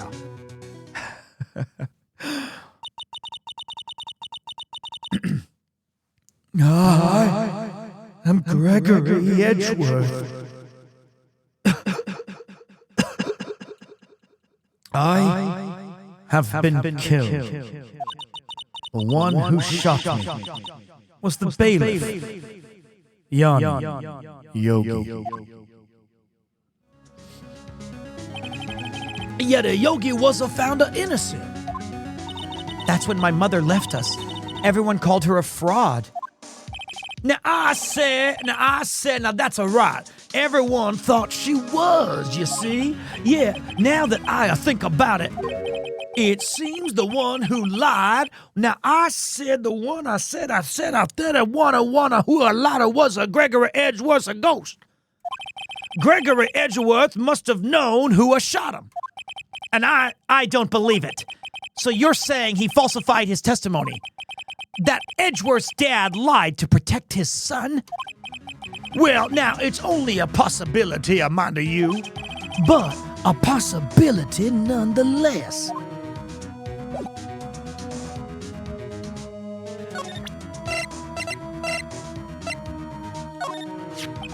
Oh ho! So this here is a letter. It does seem that Yogi was following this letter when he killed Hammond. But why kill Robert Hammond? Well, Hammond was a skilled defense attorney, but he defended clients not for their sake, but for his owner. Huh? For his own sake? Well, he never trusted his clients, that one. The only thing he trusted was his own ability. But he got his client found innocent, so why should it matter? Well, actually, my dear, it is quite different. He won that innocent verdict for no one but himself. Yogi was a free man, but socially he was a ruin. Huh? Now listen, I say, you'll understand soon enough. Wait! What is it? This letter! I've seen this handwriting somewhere before. Oh, I say, this was from a longer time ago. Whose handwriting was this? I said, who handwriting was this?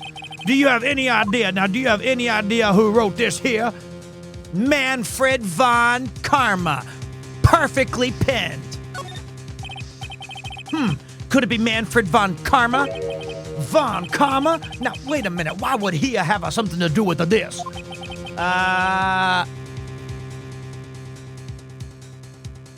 I don't know. Well, Von Karma? Von Karma? Well, wait a minute, my golly goddamn. Oh, son, you are right, my boy. This here, now I said this here is Von Karma's handwriting, and I'm sure of it. I used to see it all the time, now I said. I used to see it all the time on the quarter reports. What? But that means that the one who told the Mr. Yogi to kill was... Yeah, well, that is correct. Manfred Von Karma himself. What does this mean, then? Why would Von Karma want to frame Edgeworth?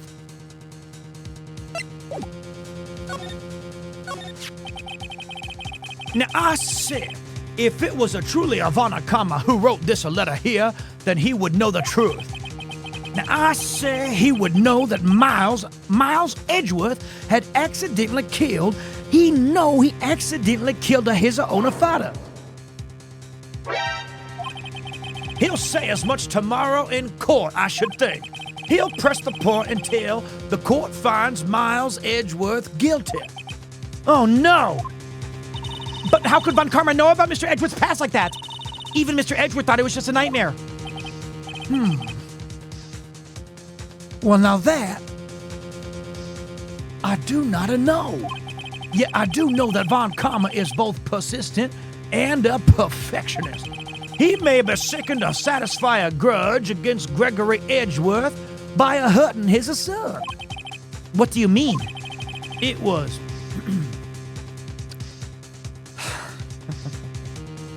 Now, I say it was 15 years ago.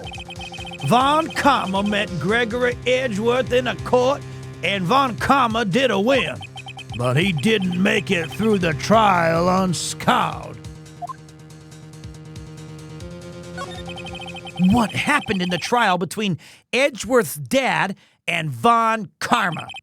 Well, Von Karma got the guilty verdict he wanted. He won the trial. But Gregory Edgeworth accused Von Karma of faulty evidence. And though he lost the trial, Mr. Edgeworth's accusations, now I said it stood. It stood. Faulty evidence? It was the only penalty Von Karma has ever received in his career as a prosecutor. Gregory Edgeworth dealt a blow to his perfect trial record. Wow. Now, I say it must have been quite a shock for Von Karma. He took a vacation for several months after that, you see. A vacation? Yes, an unusual event for the man. That was the first and the last vacation he's taken in his many, many years of prosecuting. Really? He doesn't take vacations?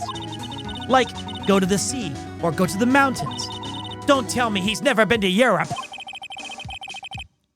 You have very strange ideas about vacations.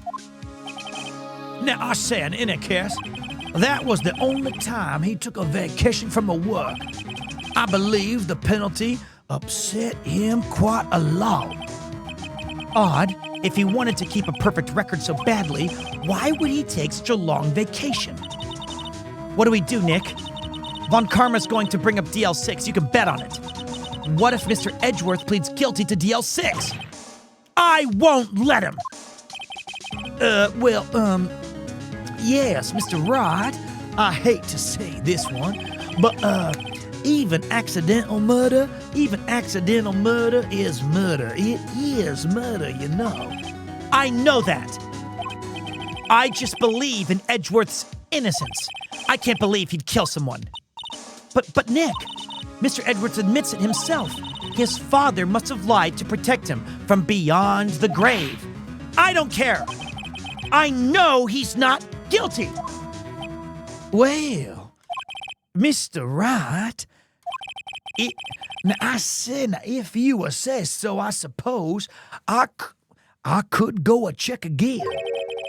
The police files might have, the police files might have hold something of interest. Mr. Grossberg, Thank you. Now, I said I can't promise anything. In fact, I think the chances of finding something are slim. I understand. The police materials,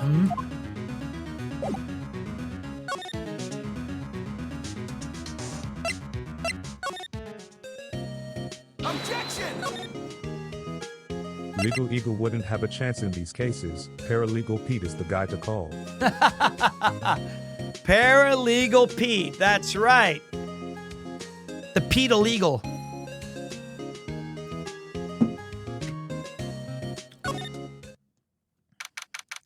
December 27th, Police Department, Criminal Affairs.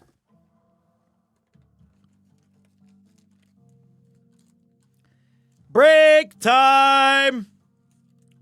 Lozenge time.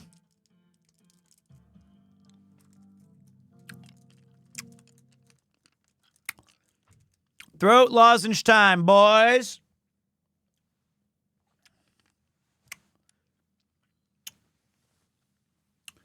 How many of them can you take in a day? Let's find out.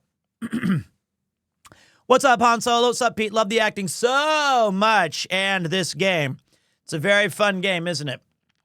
We've really had a good time with it. I think the trials are the most exciting part, obviously, but the investigations are growing on me.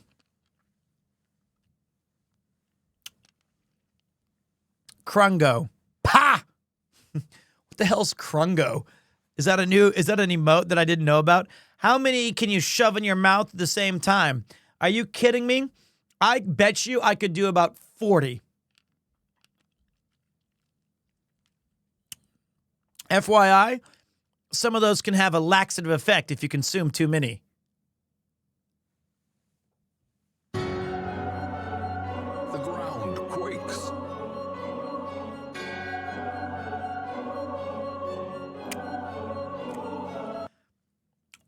Scranna bean boozled. They have a vomiting effect. I'm okay. I'll be all right. I think these are going to be just fine. This has been the most entertaining thing I've seen on Twitch in a long time. You're very talented. You are a very great commenter. And I feel like all of yours, I will print out and hang on my wall. It's not a paid chatter.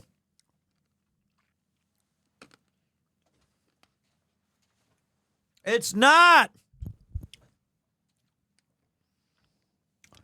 It's not a paid chatter, I promise.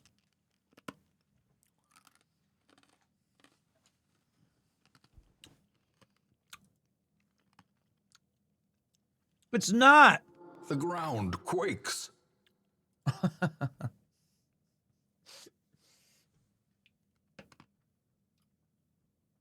Objection!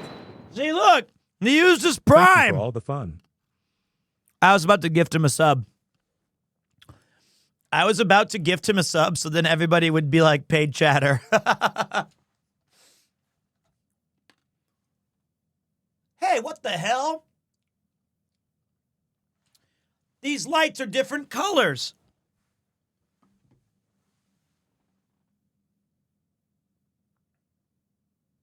Whoops, they were changing colors randomly. That's better. They were on like an automated script thing. I've been watching all the VODs and I finally catch it live. Keep up the amazing work. Thank you. Tory lighting? What does that even mean? What does that even mean? All right, give me a second, boys.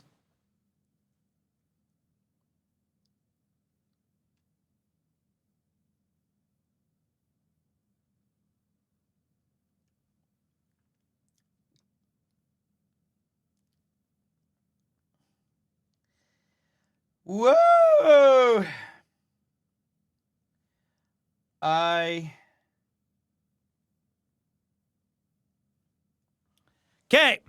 Okay, here we go.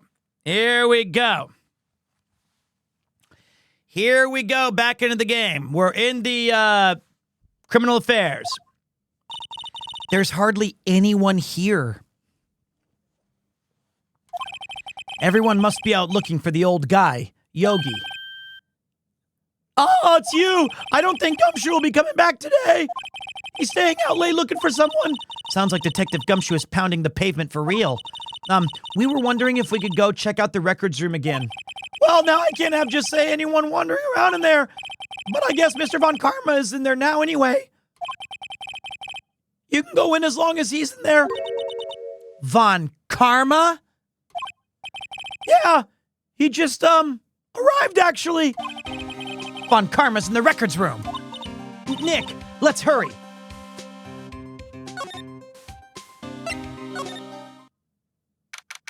December 27th, Police Department Records Room.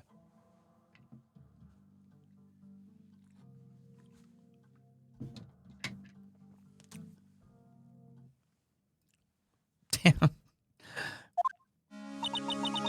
Dusty as always. We were only here just yesterday. I'm sure they haven't had time to clean. What's wrong, Nick? Nothing. I was just noticing that he isn't here. Von Karma.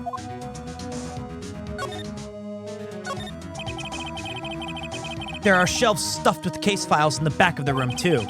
Forgotten cases, rotting away for eternity. Nick, let's get what we need and get out of here. All this dust is getting to me. You got it.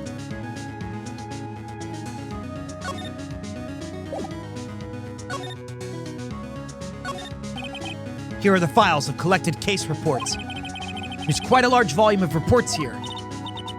Wow, these are all case reports? Yeah, it's like a graveyard of police cases.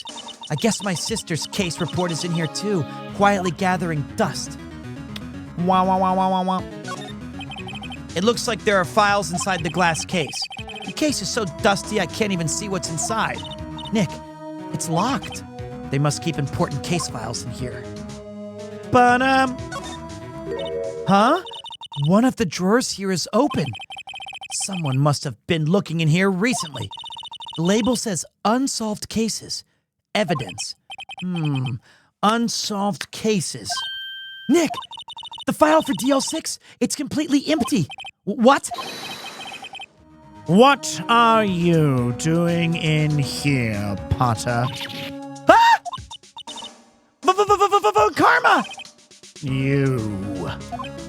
The child of Baal has awoken, Harry Potter.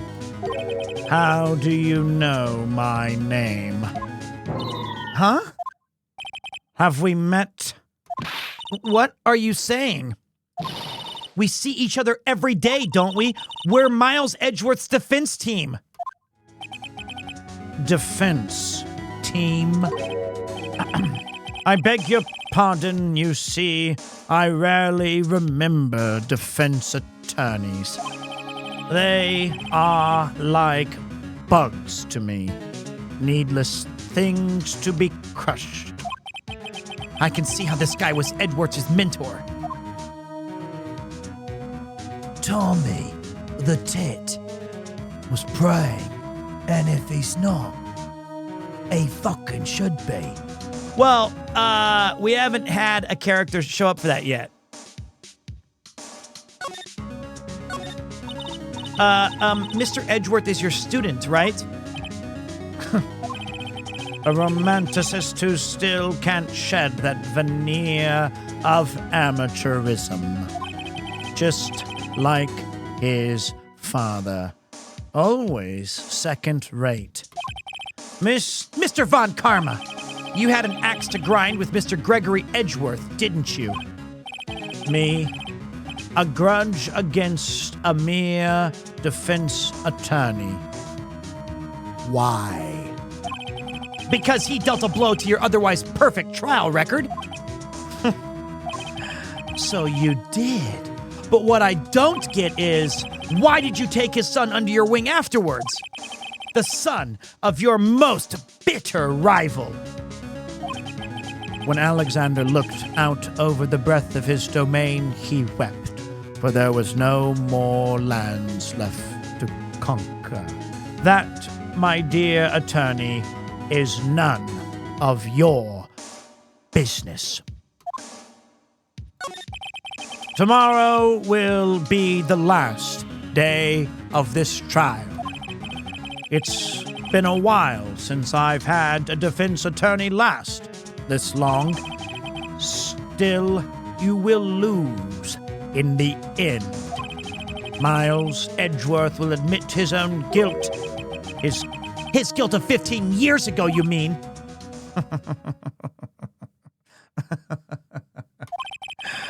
You're quite the researcher. If you've done your homework so well, then certainly you must understand. You know what Miles Edgeworth would tell the court tomorrow. We were right. So Von Karma is going to bring up DL6 in court tomorrow. Stay a while and pay me. Whoa, Waffle Smacker! Great stream yesterday, buddy. 2 days ago, buddy. I'm getting all my days mixed up. Great to have a fellow JP resident in the house. Appreciate you, buddy.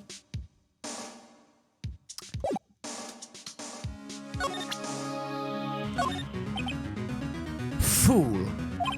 You think I, a prosecutor, would give you a defense attorney information?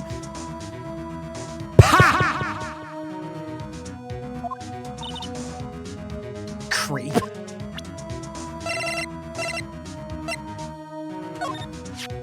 Mr. Von Karma, have a look.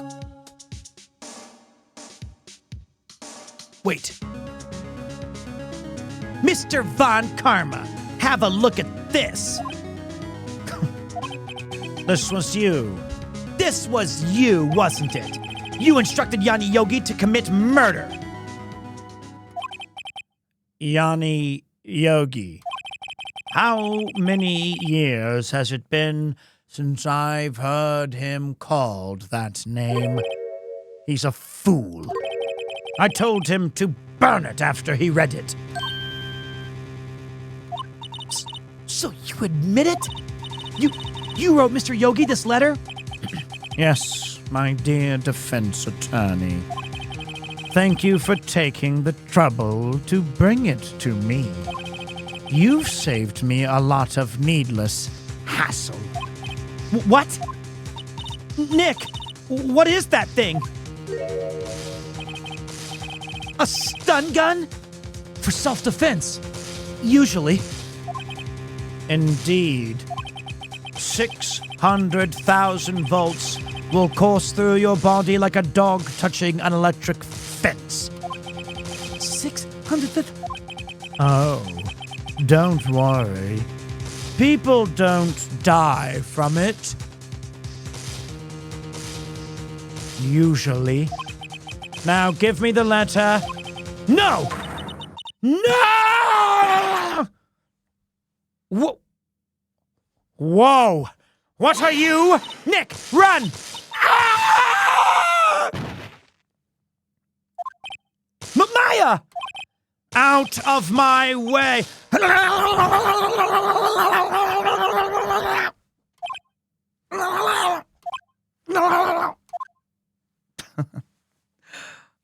Ow! Oh! He got us! The letters, it's gone. Of course. And he took the DL6 evidence. All of it. Back to having no clues. Wait. Maya jumped first. Maya! Is she okay? Maya!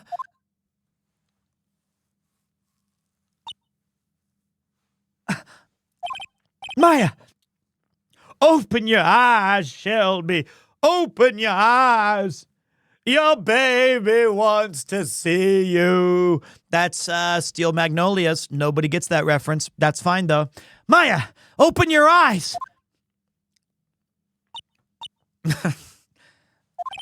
Maya!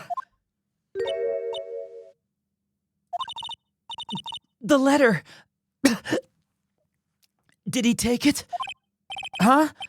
Oh, yeah, but are you okay? I couldn't stop him.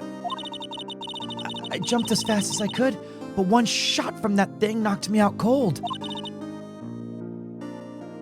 I'm useless.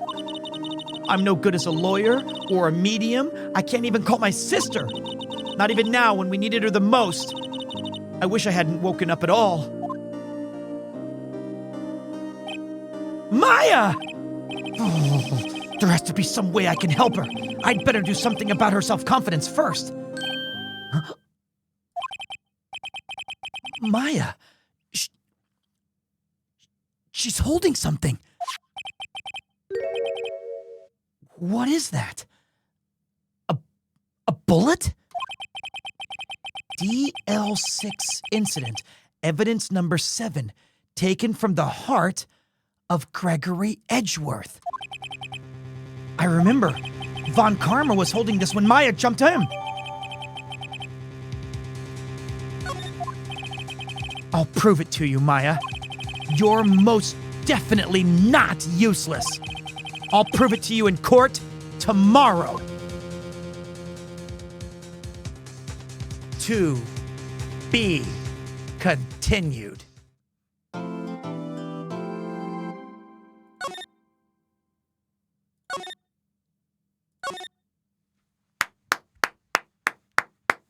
Final day.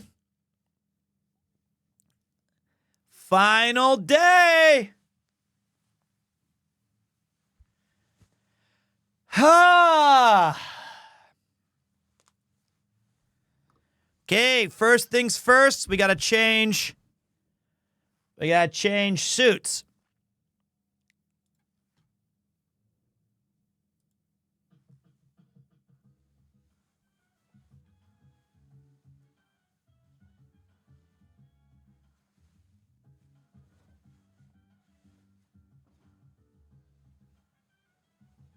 Which I left in the other room. Be right back, guys. Enjoy your jams. I need like 3 minutes.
Okay.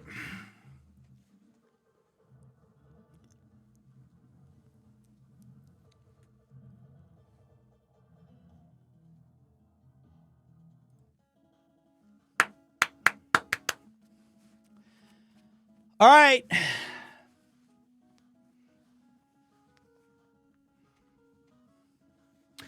You know what I realized? Maybe each day of the trial, we have a different red tie. Day 1 trial can be bright red. Day 2 trial can be solid red. Day 3 trial, we bring out the expensive red, the winning tie.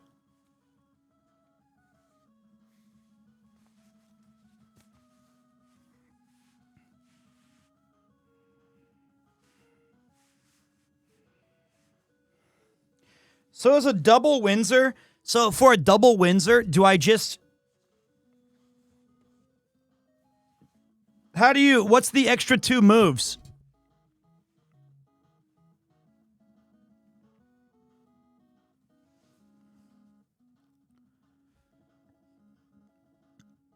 And then around the forehead following victory, middle.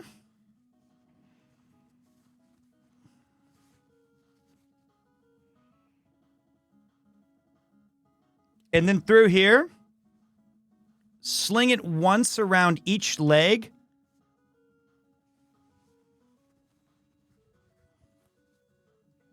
See if this works.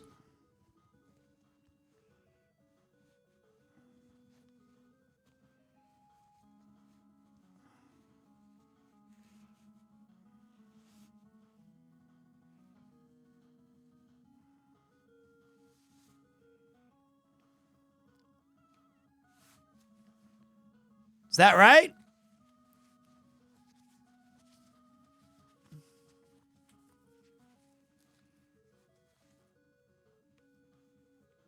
Nah, that's called the Gordian.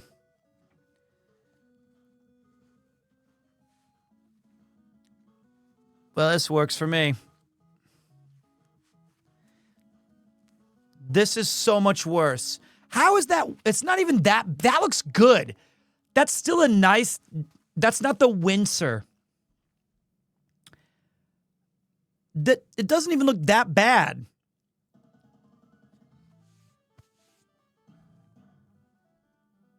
Let me see what you said.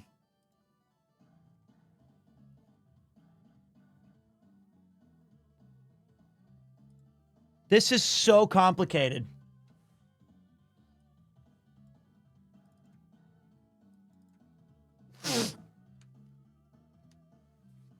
Okay, hold on.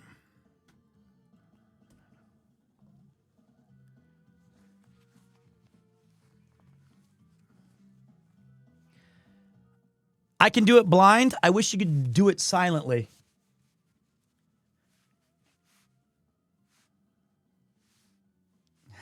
All right, so look. First, you go over.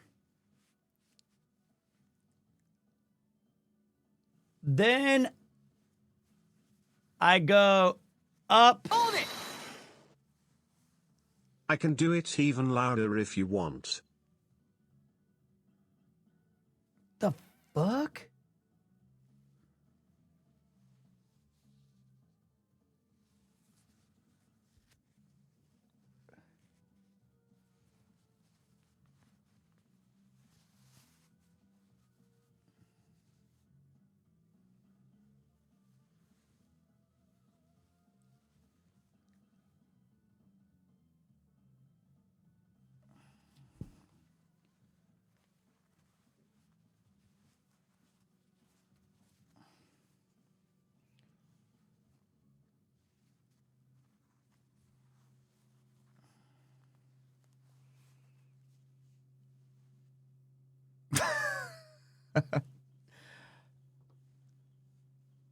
uh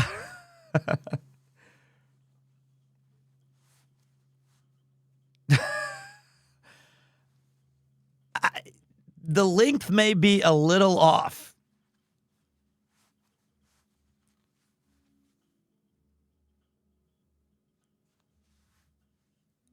Was that the right idea? Did I do too many steps? Look at this thing back there.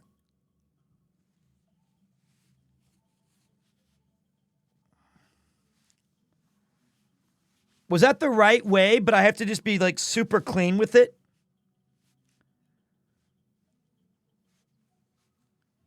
Why don't you just like mine, which is where you go like this, and then you go up through here, and then you got to go through here.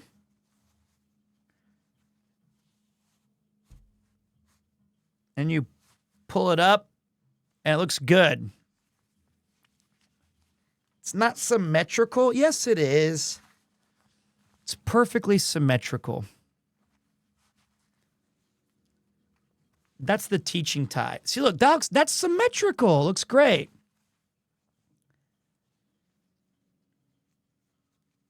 Yeah, the dimple is nice, but it's a classic necktie. You just need one more loop on the other side. I don't...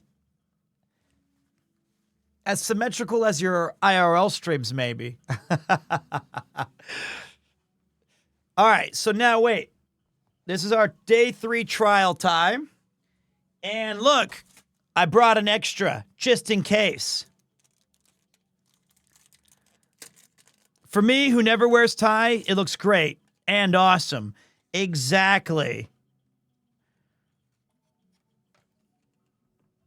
I must have looked like quite the interesting fella buying a couple of, Hold it! Yeah? Just bear in mind, Pete. You're taking advice from me, foo. That's true.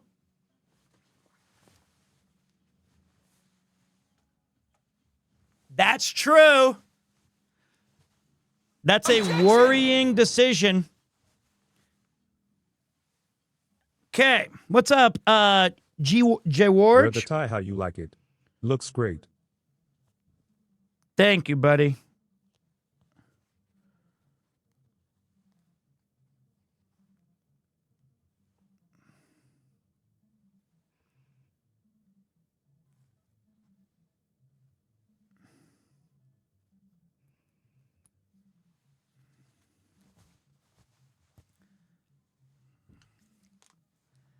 Nice.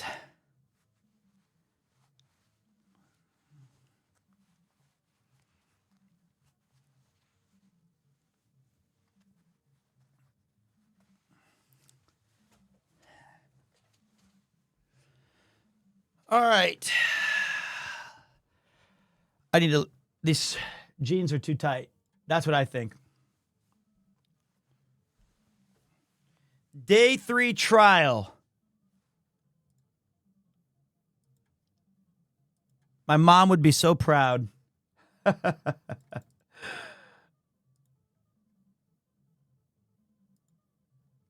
Okay. I'm the Capcom lawyer. Now, that's the look of a man I want defending me. I have my own trial badge. Do we have the emote yet? We do. Well, you don't, but if you subscribe, you do. We have 3 versions of it. We have Premier Take That, Premier Take Tisk, and Premier Take Essay. I finally found a job besides my studies. Congratulations, Tie-Dye. That's fantastic. Pete, this is the Pete with different career as lawyers. I don't think in lawyering they give you a slime badge as a lawyer pin. But I guarantee you, I'm going to be using this pin all the time now. It's cute. It's fun. I forgot my drink. So give me like 1 second to grab a water.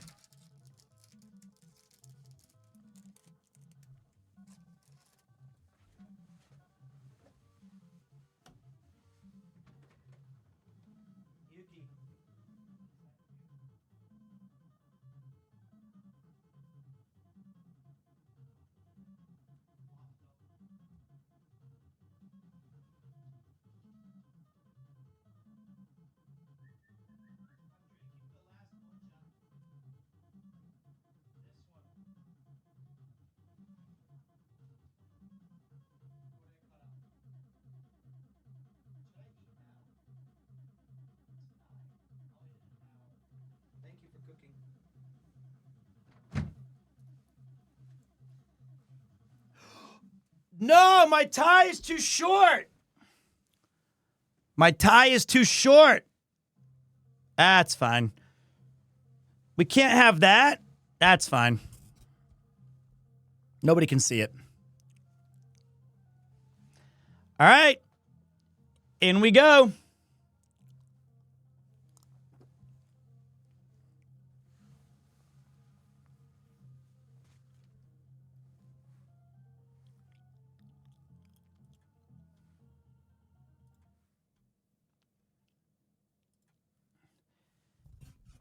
Phoenix Wright, Episode 4, Turnabout, Goodbyes, Final Day, Trial. Whoops. Wait. Gotta fix the thing. It says investigation. Wait.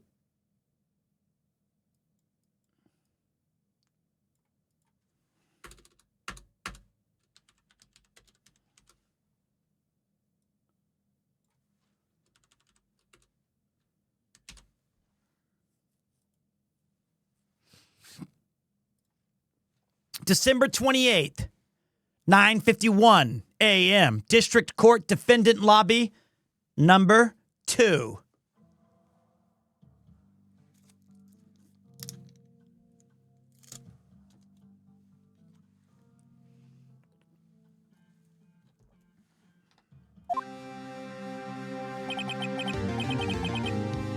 This is it. Judgment Day. Today, things are going to get settled at last. A lot of things. Well, what's the big idea? Sorry, Nick. I only touched your shoulder. I guess the shock hasn't worn off from my run-in with the stun gun yesterday. Anyhow, today's the last day of the trial. Good luck, Nick. Yeah, thanks, Maya. Edgeworth is looking glum as always. I hope Von Karma doesn't push him too hard.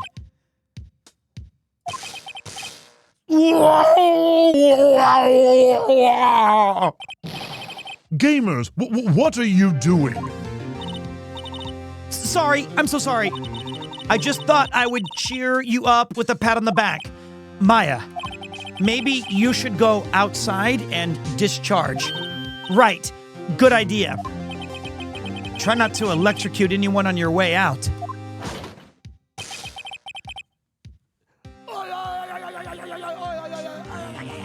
what are you doing, pal? Where you going? I got 25 fucking cases back at the precinct with the chief breathing down my neck.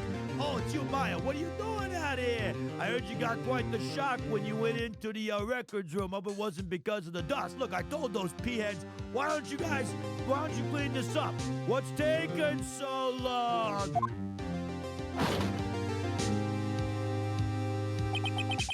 Hey, what's gotten into that girl, huh? Detective Gumshoe? Yeah, what's up? Good morning, Mr. Edgewood. Good morning, gamer. How did it go, Detective? Yeah. Have no fear. As promised, I've captured our runaway caretaker. I just brought him in. Took all night, pal. Thanks, Detective Gumshoe. You must be tired.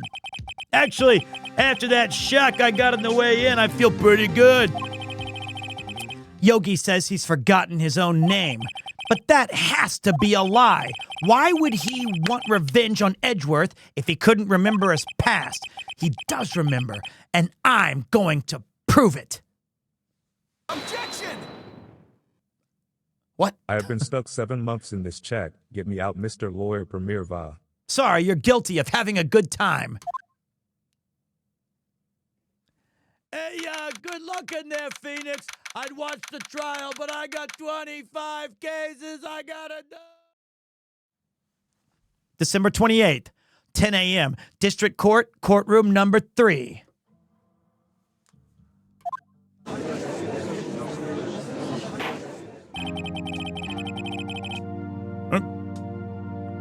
court is now in session for the trial of Miles Edgeworth. The defense is ready, Your Honor. The prosecution is ready. Right. Very well. We have reached the final day of our proceedings in this trial. I ask that the prosecution submit decisive evidence. Understood. Oh, come on! Don't be awed into silence by every little thing he says.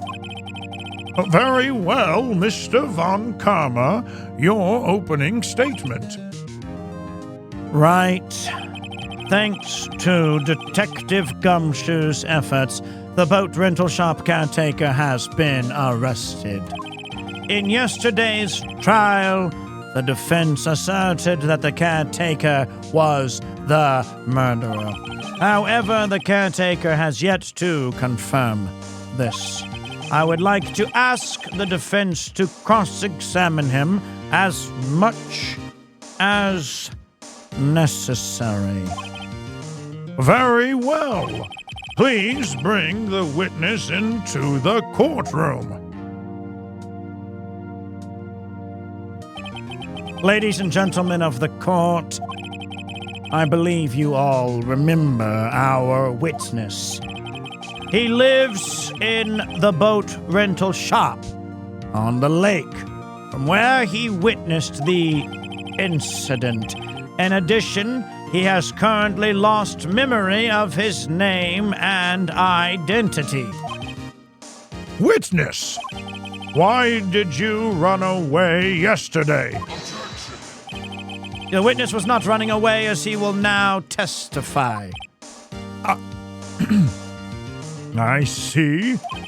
Very well, please begin your testimony.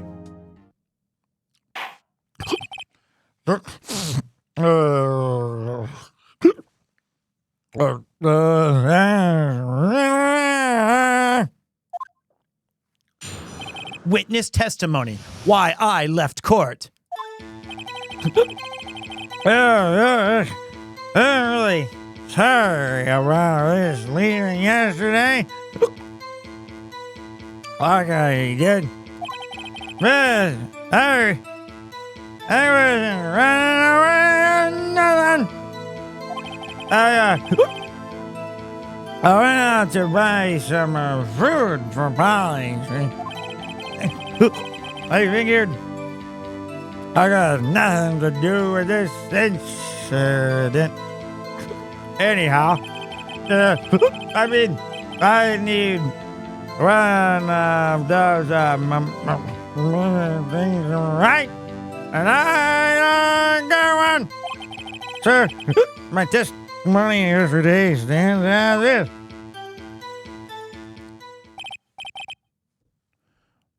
Very well. Let's begin the cross-examination, shall we? He has to know his name. Yanni Yogi. You're Yanni Yogi, and I'm going to prove it.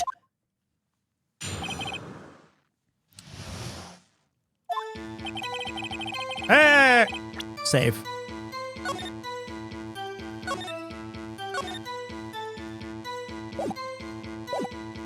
Really sorry about just leaving yesterday like I did. Hold it! I'd call what you did running away and not just leaving. You heard Larry's testimony and realized you were in danger.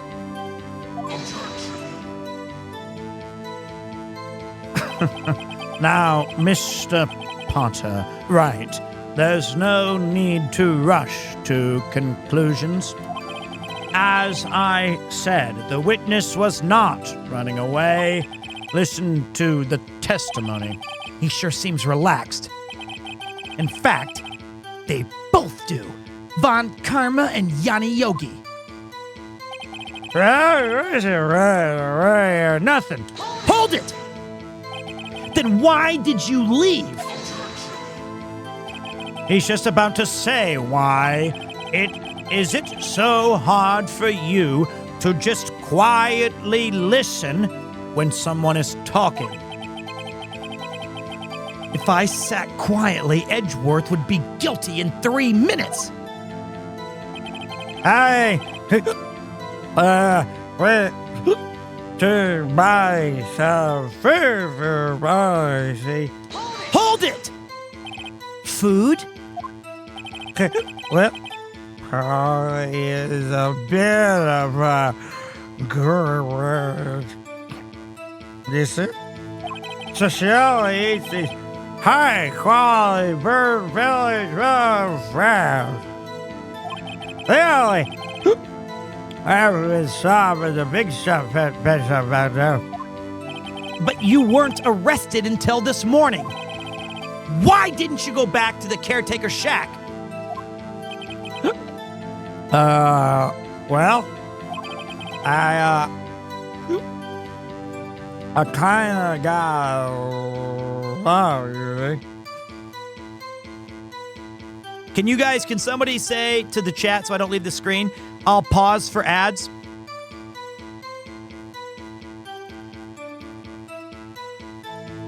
I'll wait. I'll just type it myself.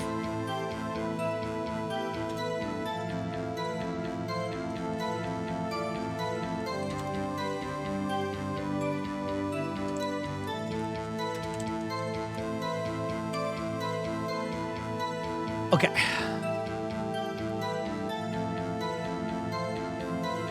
Interesting. It's heating up. Bam boom boom bam boom boom bam bam bam boom boom bam boom boom bam bam bam.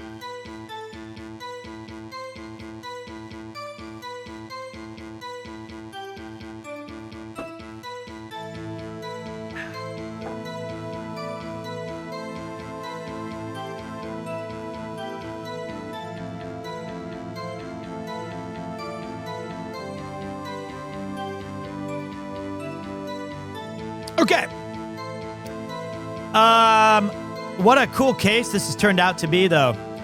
The most complicated of the cases. Oh, man, what a sick game. Is this case 4?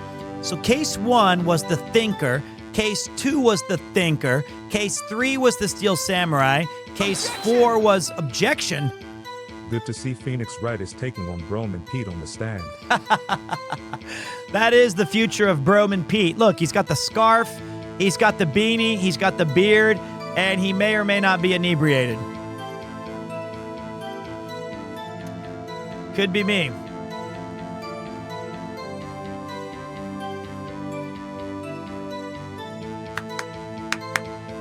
I don't know, Macho Pie. We're going to figure it out together.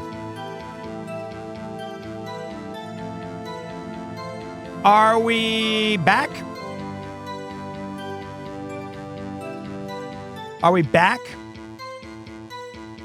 Okay, we're back. Yeah, see, I kind of got a lot, you see. The witness has trouble remembering things sometimes. When the police apprehended him, he was on his way back to the shack. Yeah, right. Nice try, Von Karma. No one's going to believe that. I see, so he was lost. Please, Your Honor, come to your senses. I figure I got nothing to do with this. Anyhow, hold it! You've lost much of your memory. Is that correct? Yeah, that seems like it. Then how could you know that you didn't have anything to do with this incident?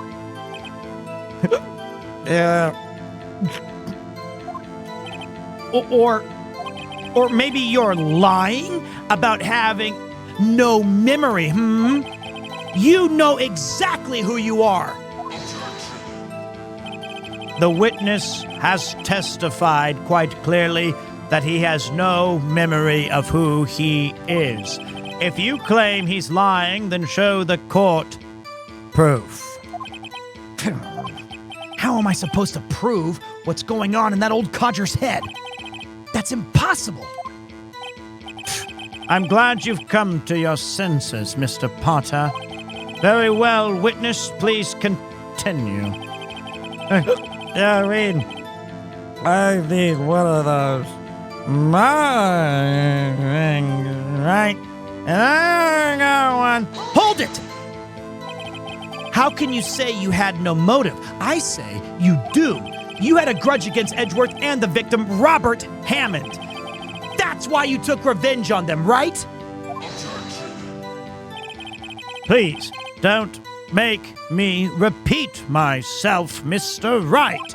This witness has no memory of anything beyond several years ago. He can't hold a grudge. It's impossible. I have to prove he's lying about his memory. Otherwise, it's going to be the same thing over and over and over until the trial ends. Might I say something, Mr. Wright? Objection! Absolutely love the amazing VA content. Keep it up, Peter. Thank you very much. I'll relay the compliment. Yes. Yes, Your Honor? You've been saying the same thing over and over now for minutes. You've been calling the witness's memory of the past or lack thereof into question. None. They're yours. Double sweets. Okay.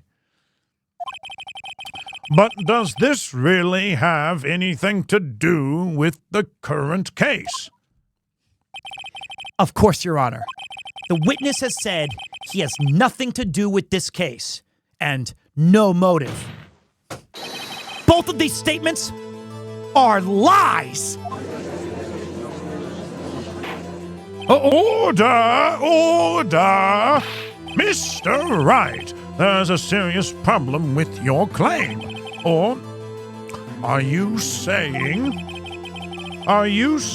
you know who this witness is? Of course, Your Honor. Oh, now this is interesting. I would like to know myself, so who is he? Don't play dumb, Von Karma. Mr. Wright, please tell us the witness's name. His name is Yanni Yogi, a former court bailiff. Yogi? That name seems quite familiar. Is that the same guy that they call the Angle of Shibuya? RCD thirsty, RCD thirsty, RCD thirsty, RCD thirsty, RCD No, thirsty, objection! RCD thirsty. You're thinking of Robert C.D., who's the angel of Shibuya, the man who helps those in most of their need. I've not seen that before. The only thing I've seen him do is eat hamburgers quickly. And might I add, it's quite interesting. Actually, objection to that as well. He's not the only one who can eat a hamburger quick. He just devours them whole. Spicy foods, noodles, burgers. It's not just one food, it's all of them. He's like a vacuum cleaner. Objection! What? No, that's actually right. Oh, objection overruled. So, welcome. It's true. It is interesting. It is. He's caught. So first of all, I would like to say welcome everybody to the stream. Today we're having we're at the very end of case for Phoenix Wright, Ace Attorney. It's been a lot of fun. We've been really enjoying it. We are in the final home stretch. Final day trial. Let's go. So if you guys have never played this game before, it is a visual novel / investigative / courtroom drama. And I will do everything in my power to not terrify you away from ever watching the stream again. We've been voice acting it all. We have over 29 hours of Phoenix Wright gameplay, which is a lot of me yapping. So I would invite you politely. You had your fun out in Tokyo today, so now it's time for you to join us in the courtroom.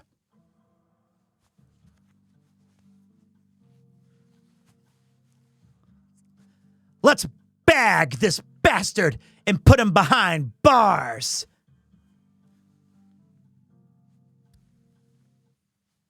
Okay. So, in case you guys don't know what's happening, Miles Edgeworth, our rival prosecuting attorney, has been charged with murder. We have been viciously defending him, knowing and believing that he is innocent. It's recently come to light that possibly an old drunk man, not me, it may look similar. He is possibly the culprit of not only this murder, but one that happened 15 years ago called the DL6 incident. And that's not D-Gen Lounge Time 6. Those are different. Those are very different, and we know who's guilty of those. This is the DL6 incident. We're trying to put it all together. We're trying to pin this guy. But first, we have to get him to admit that he knows what his name is. So I've just accused him of falsifying his own memory, and we think his name is Yogi Yanni. Hey there, boo-boo. Is that a picnic basket? Not Yogi Bear. Yogi Yanni. All right, let's go. Yogi? That name seems familiar. Oh! Yanni Yogi from the DL6 incident. It figures the judge would have heard of it. It was such a famous case. But what does this mean? Your Honor, if this man is Mr. Yogi, then he has a clear motive. Mr. Potter, jumping to conclusions again, Mr. Wright. This man, this witness is Yanni Yogi. Fascinating. However, how do you propose to prove this to the court? This is a court of law, as you may recall. You need proof. And allow me to repeat once more that the witness has lost his memory. This is it. I have to do this now. If I can't prove he's Yogi right here, right now, then I've got nowhere else to go. Nick, how are you going to prove it? How can you prove that he's Yanni Yogi? It's okay. It's actually quite simple. Your Honor, please take this man's fingerprints. Then we'll compare them to the fingerprints on file of Yanni Yogi 15 years ago. I see. That makes sense. Huh? I'm so very, very sorry, Mr. Wright. Why? The witness has no fingerprints. What? Huh? Huh? Huh? What? What? No fingerprints?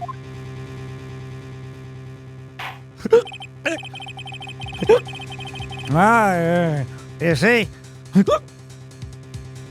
before I worked as a caretaker, I worked at a chemical plant. I burned my fingers now. What? Yogi, you sneak! You burned your fingerprints off to hide your past? Well, if the witness has no fingerprints, I guess we will not be able to prove his identity. No! Well, what will you do, Mr. Wright? It seems that the case has been decided, no? No! I know what happened. I know everything. I just can't prove it. But no, I can't let it in like this. I can't lose. There has to be another way. There is no one who can testify as to who this witness is. No one. Nick, what are we going to do?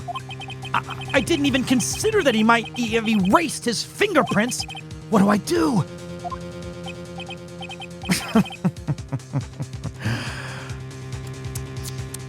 Well, Mr. Wright, perhaps you'd like to cross-examine his parrot for a little comic relief, hmm?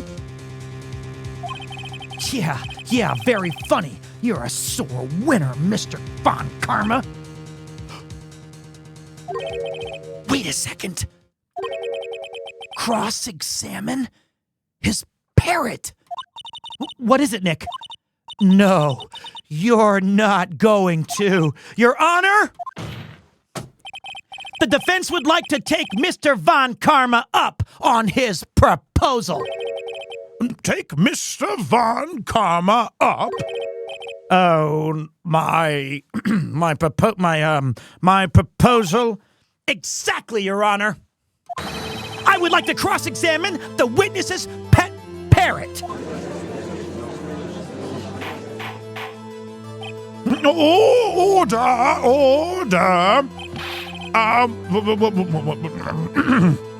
Well, what do you think, Mr. Von Karma? Need you even ask? This is a farce. I object. Objection! Wait a second. You were the one who suggested the cross-examination of the parrot, Von Karma. I have a right to do as you suggested.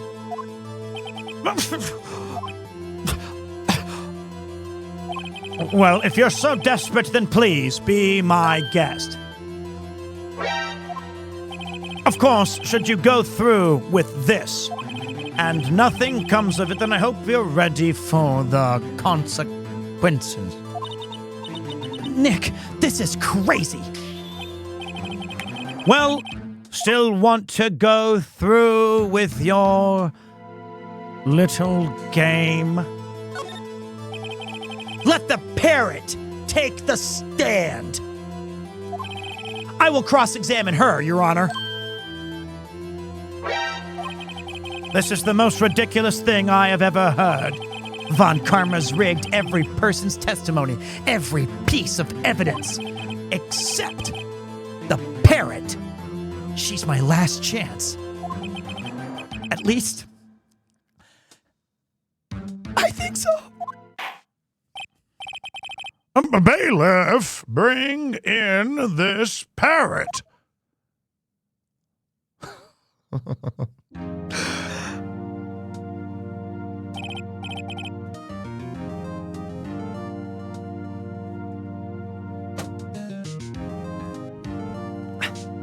Well, that's quite a bird. Please, tell us your name. Name! The witness is ignoring me. It must hurt to be ignored by a bird. Very well, witness. Who is your owner? Please, testify for us. Witness testimony. Who is your owner?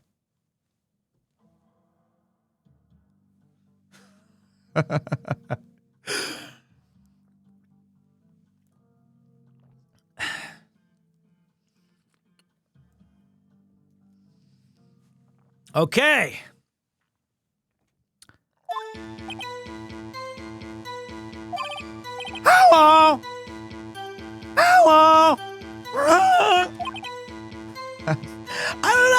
parrots talk? I don't know how they talk. That's what a parrot sounds like in the movies.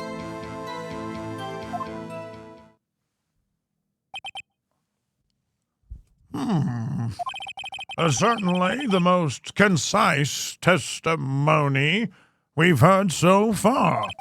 Very well, begin your cross-examination.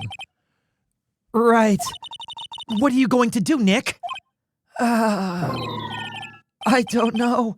What do we do, Maya?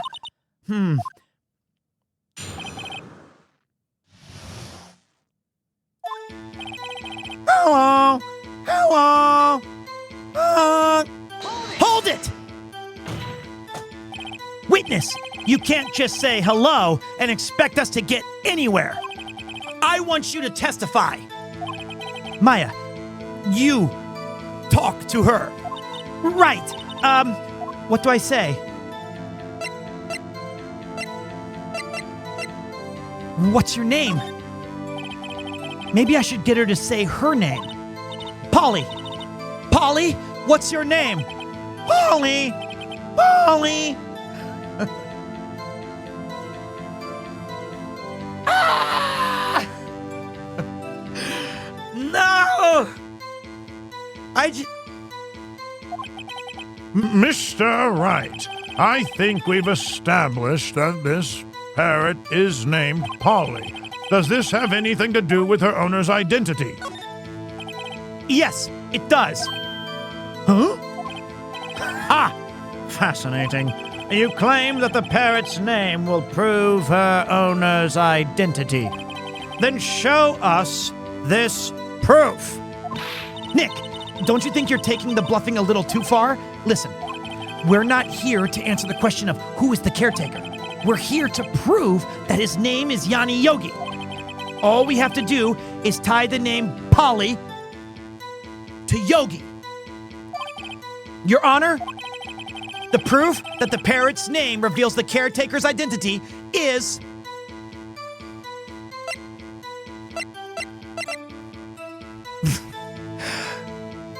No spoilers. Hold it! Hold it! We know this is a quality trial when the outcome all relies on the testimony of the parrot. This is peak content. Get the truth out, Mr. Wright. Found in the victim's body, the ballistic markings match the murder weapon's barrel. Pistol, Polly, the murder weapon, parrot. The erstwhile companion of the boat shop caretaker answers to the name Polly. File in the DL6 incident. Location, elevator, district courthouse. Air in the elevator was oxygen depleted at the time of the incident. No clues found on the scene. 12/28/2001. Gregory Edgeworth, age 35. Defense attorney, trapped in elevator, returning from a lost trial with son Miles Edgeworth, age 9. 1 bullet found in heart. The murder weapon was fired twice. Victim data, Polly. Suspect data, Yanni Yogi, court bailiff. Trapped in elevator with the Edgeworth's memory loss due to oxygen deprivation. After his arrest, fiancé Polly Jenkins committed suicide. Oh!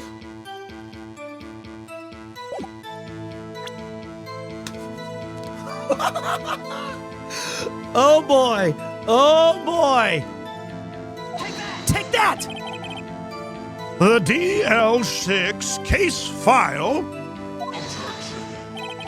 That's quite a large file you have there.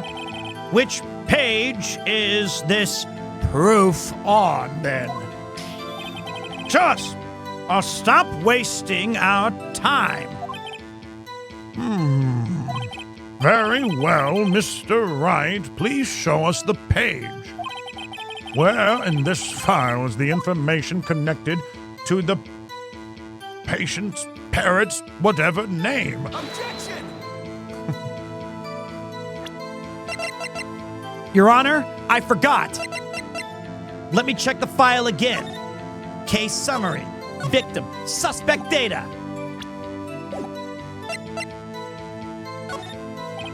It's on the suspect data page. This page has all the information about Yanni Yogi. Right after he was arrested, his fiancée committed suicide. See? Indeed, it does say that, yes. What was the fiancée's name? Polly Jenkins. Polly!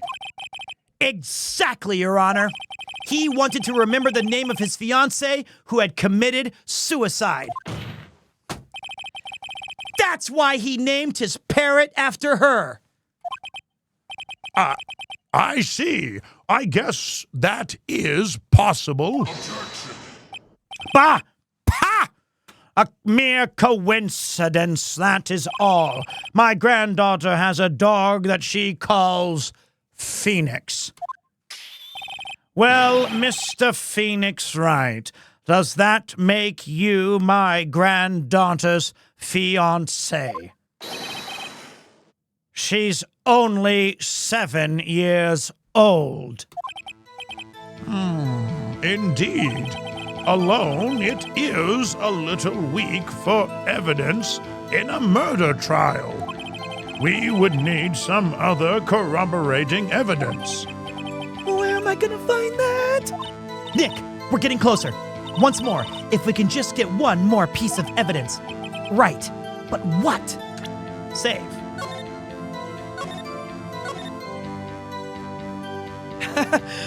Poor Phoenix. He's gonna be releasing. The 5th trial is him saying, I wasn't me.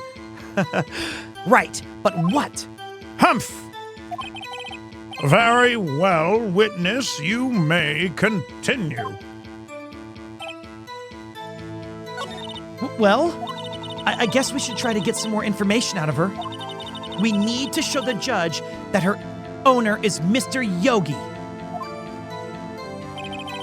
Hello! Hello! Hold it! Witness, you're here to speak.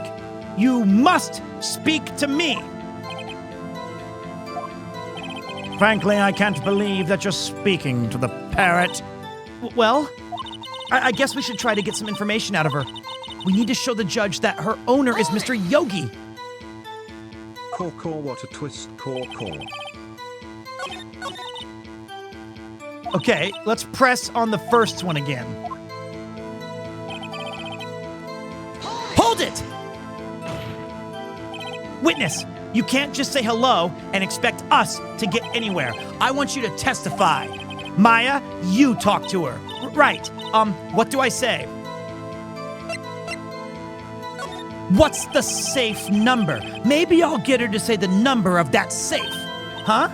The safe? Why? Let's just try to get her to say anything, okay? Polly, what was the number to the safe in the shack?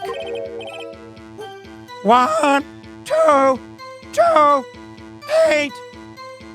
1, 2, 2, 8. My, what a reckless parrot.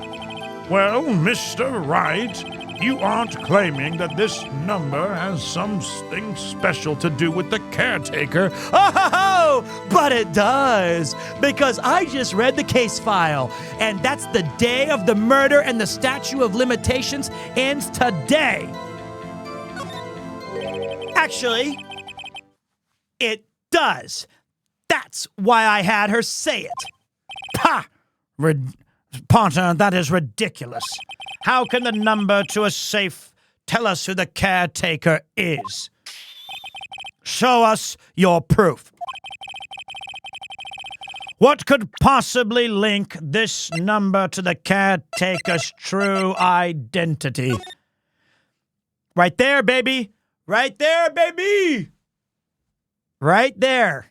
1228. 1, 2, 2, 8.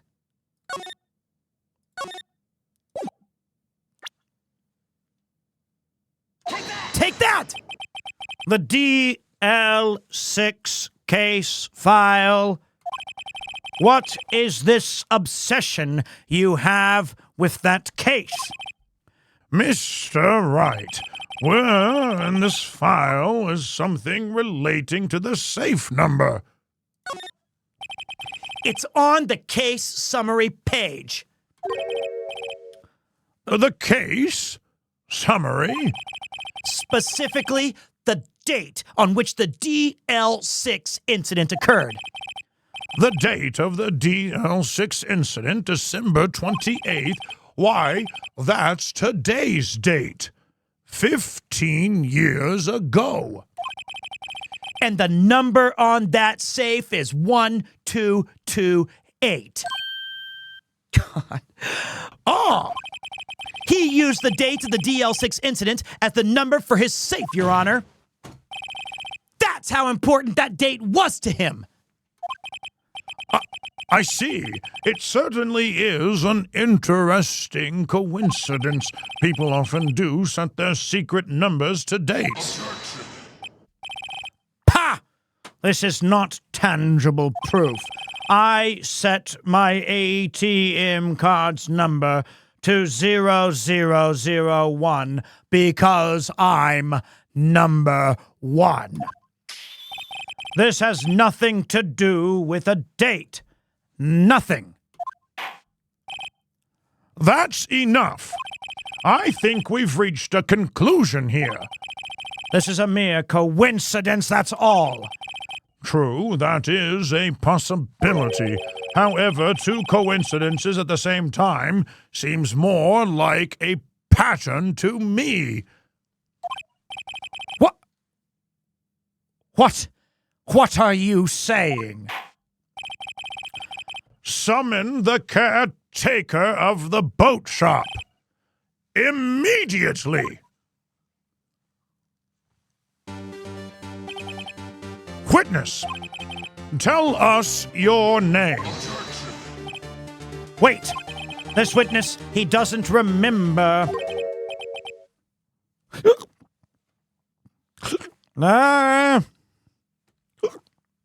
Yes.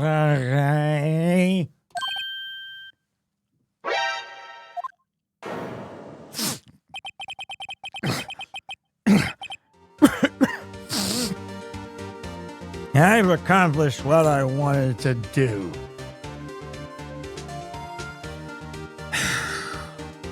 I'm done. Nick! He looks totally different! This is the real Yogi, I think, finally! He's been acting feeble and drunk to hide his true identity. Acting? For 15 years? Well, let me ask you again. Please state your name to the court. My name is Yanni Yogi. 15 years ago, I served as a bailiff in this very court. Order! Order!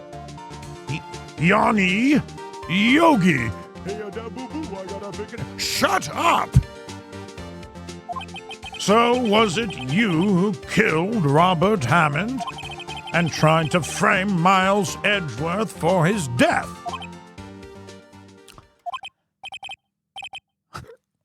Yes, it was me. I did it. They put me on the witness stand 15 years ago. Robert Hammond. He said I was mentally unsound. He told me it would make me innocent, get me off the hook. So I pretended to have brain damage. I was innocent, really, but he didn't believe me. We won the trial, but I lost everything. I lost my job, my fiancée, my social standing.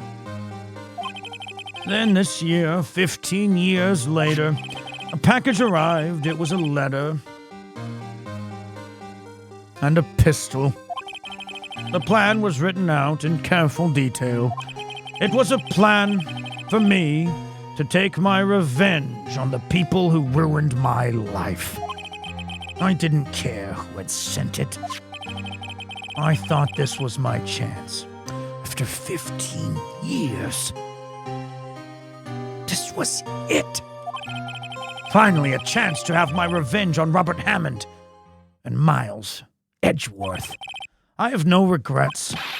Oh, wait a moment. Revenge against Miles Edgeworth? What do you mean? I'm not at liberty to speak on that matter. Why don't you ask Mr. Edgeworth yourself? Anyway, I admit it. I was the one who killed Robert Hammond. Von Karma, where is Mr. Yogi? Under arrest, Your Honor. I saw no room for error in his confession. Then the defendant, Miles Edgeworth, is innocent. In this case, at least. Very well. Will the defendant please take the stand?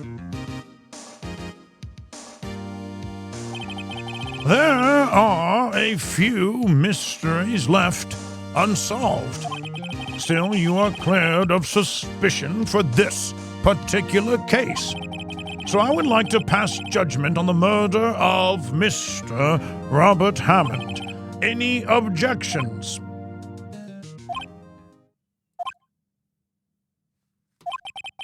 I don't believe it. Why isn't Von Karma saying anything? Very well. This court finds the defendant, Mr. Miles Edgeworth, not guilty.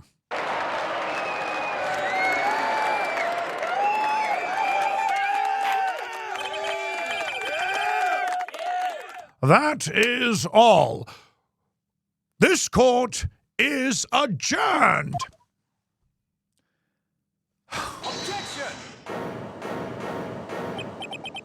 Did someone just say objection? It wasn't Von Karma. Wait, but that means... No! Edgeworth? Gamers, Your Honor, I object to your judgment. What? What do you mean? I'm not innocent at all. As we have heard, Yanni Yogi killed Robert Hammond in revenge. But revenge for what? Nick! Edgeworth is trying to confess. He's going to say he's guilty.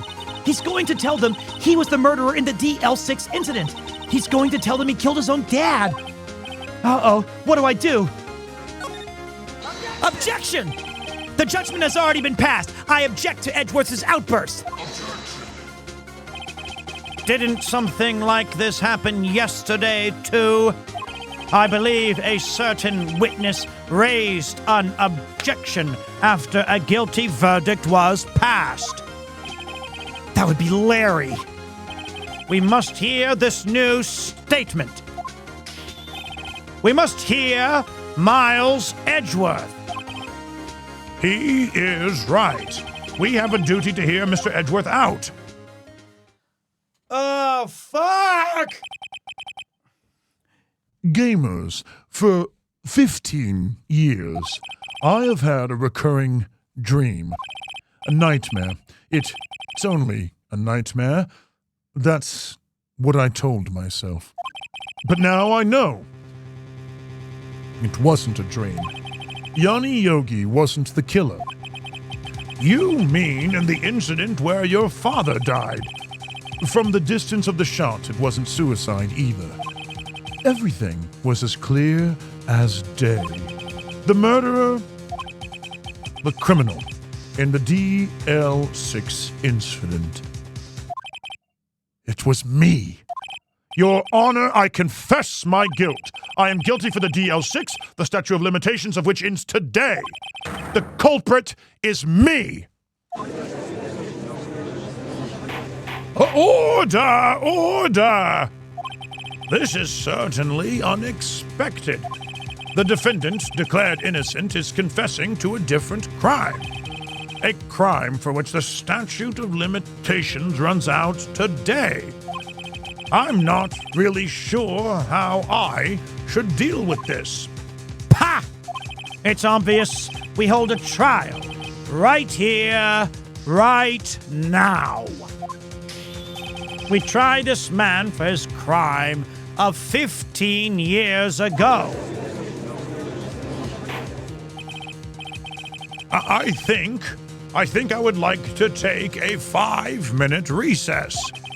During this time, I will consider the appropriate course of action to take. Court is adjourned.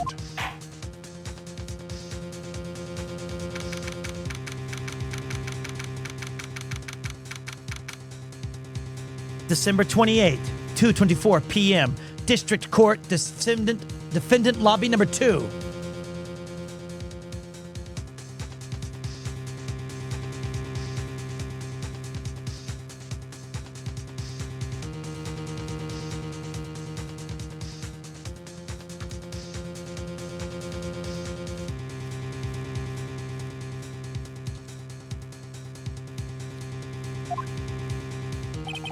Okay, we'll stop right there.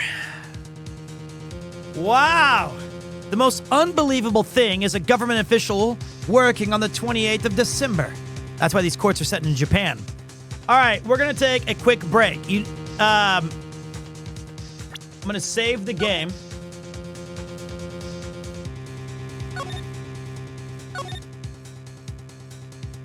I'm going to eat. I'm going to bring my dinner right here, and I'm going to scarf it down because it is 10 p.m. So I want to eat quickly before it gets too cold, and we'll just chat for a second.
All right, snack time for Pete.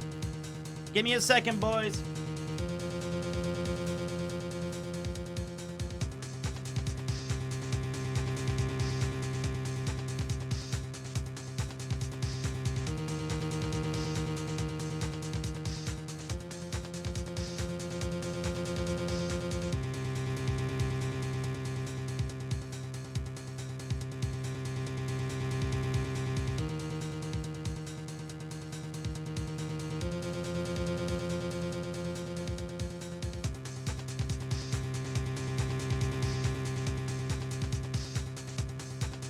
Okay.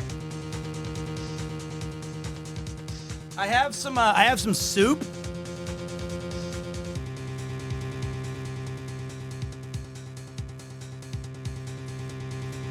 I have some soup that I don't want to get on the it's like a red soup. So I'm going to put it over my sweater in case it spills on my shirt.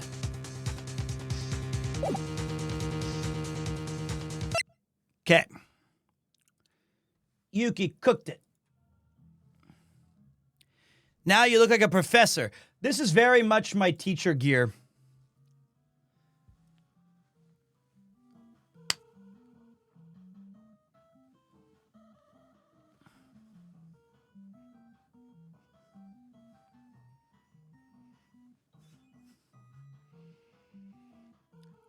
I was an English teacher. I'll just stay here. Okay, so maybe this will be the Professor Layton costume. Although, doesn't he wear like a trench coat or whatever?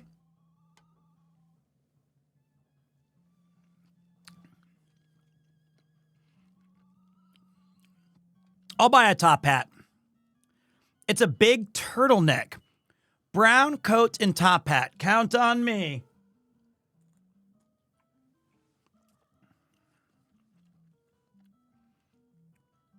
Would you guys be excited if your English teacher rolled up looking like this in Japanese school? I don't know. I think you guys would be like, what a dork. But I liked bringing some professional. I like dressing nice.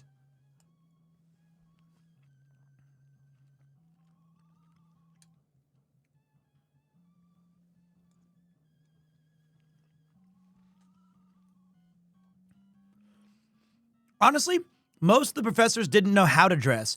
My English teacher had outfits like that. See, that's awesome. Wait, are you going to play the Professor Layton games? Yeah, I will someday. Not anytime soon.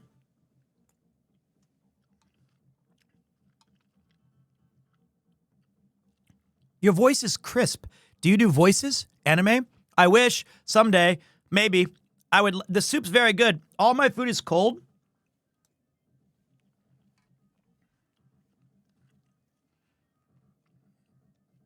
Yum.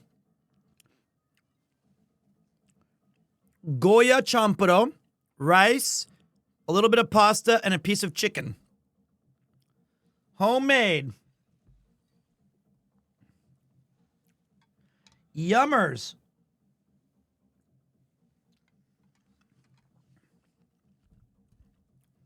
Here's the soup.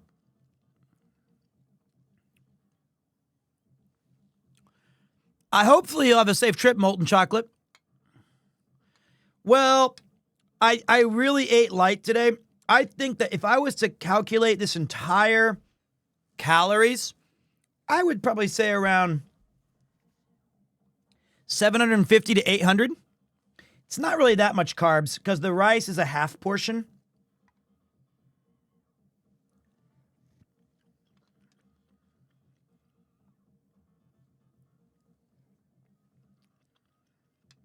That's my guess.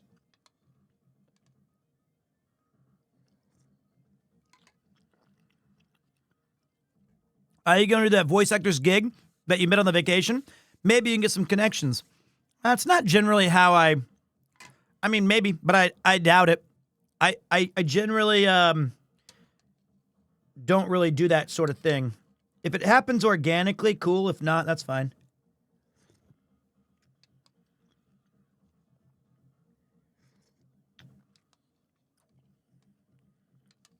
Too old to schmooze, man.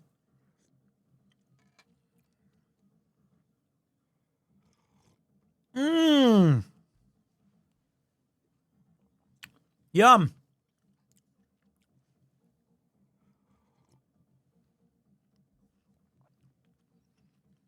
Sorry to take a break, but that was a ton of talking. We've been streaming for about 3 hours, and it's been about 2.5 hours straight of Phoenix Wright. It'd be cool if you and Connor teamed up to do a visual novel series where you both the voices like you're doing for this stream. That would be cool. That would be super sick. Whoa! That's funny. Rento 486, excuse me. Baking powder, thank you. I'm eating soup. And then Goya champuro. And Goya is a really bitter gourd. And it's very popular in Japan during the summertime from, well, I mean, it was fine. It's the fastest way to eat. It's a really bitter thing that's from Okinawa. It's really good, though. I'm winning, man.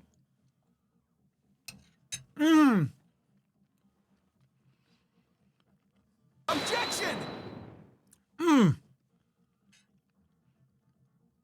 Thank you, Eldrax. After I finish eating, we're going to crush the end of this case, and then we're going to see what's going on. I love Goya. It's very good. I didn't, when I first had Goya, I didn't really think I'd like it. But as I got used to it, I loved it. Is there more cases? Yeah, there's still 2 more full games. There's 2 more full games and 1 more case in the base game. So the first game has 5 cases. We're on case 4. I think once I finish the base game of like these 5 cases, I'm going to take a break from Phoenix Wright for a while. I want to play Yakuza Kiwami 2. I want to play a little bit more Minecraft. I want to have a little bit more of some other games. Case 5 is long. Gosh damn it.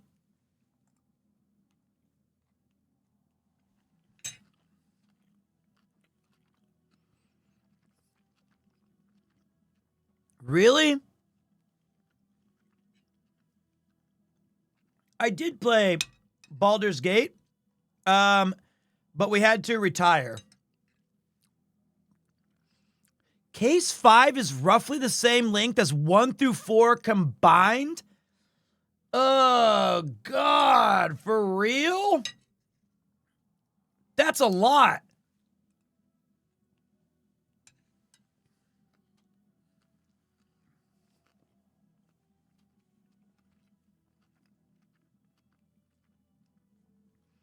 Which one has this guy?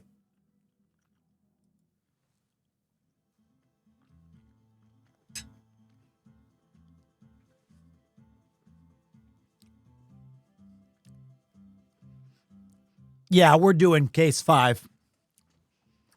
We're doing case 5. I don't remember anything from these games other than that guy. I don't remember if he's good, bad, whatever. All I know is he goes, "Hey there, Bambinas." Objection! No, that's what he says. He says Bambina. I think his name is Jake. I love that guy. He knows something about Bambinas. I've been waiting for him. I thought he was like in case 2 or something. So I'm excited to revisit that guy. "Hey there, Bambinas. It gets lonely on the road. That's why I like..." Well, it's a different joke from a different Be Right Back screen. But anyway, that's a great character, or at least my memory of him's a great character.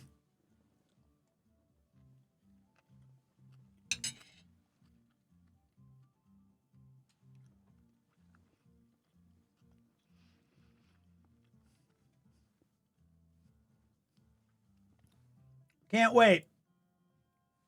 All right. I'm almost done, guys. Sorry for the delay.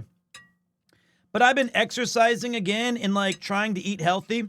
And it sucks eating at like midnight or 1 a.m.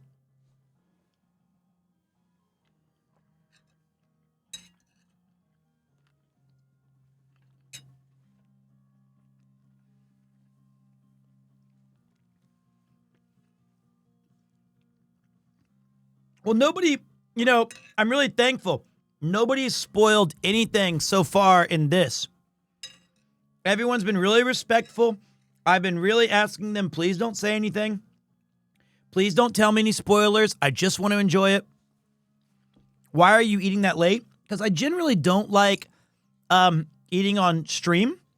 And I usually don't get hungry during streams.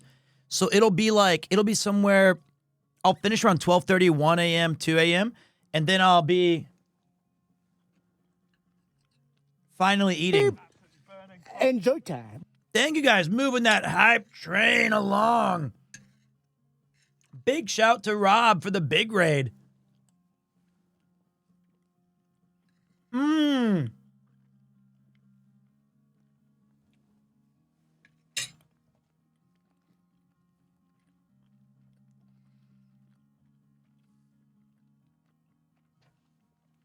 That would be fun, CK. I would like to bring Leroy King.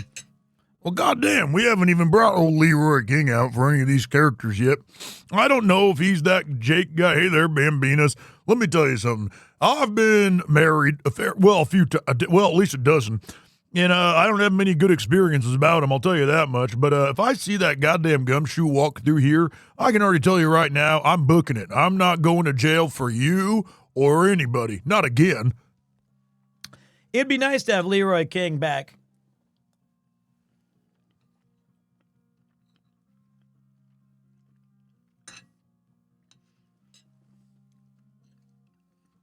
So far, I'm definitely losing my voice. I think so far, we did do we've had a really good cast of characters. You know? No regrets. All right, I do not like eating pasta on camera. So here, enjoy the sights and sounds of Shinjuku. As I slam my... Look, it's an IRL stream. We're having fun. Objection! Premier Cupo.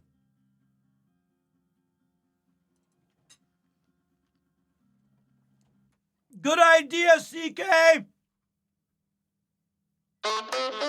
Ooh.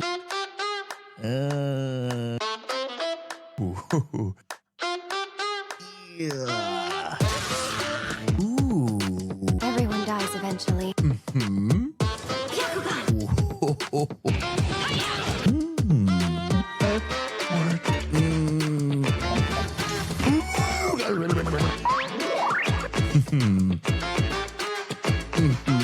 Everyone has a waifu. Get yours for 10% off using promo code PREMIER at checkout. One more. Yeah! If time is a river, do you have a paddle? Repellers go down faster and with more control. Elusive, evasive, persistent, righteous traits for a merman. A parched throat, ever seeking to be sated. Guacamole Game of Fart 9000. Use promo code PREMIER for 10% off your order at checkout. So dumb. Pito Craft.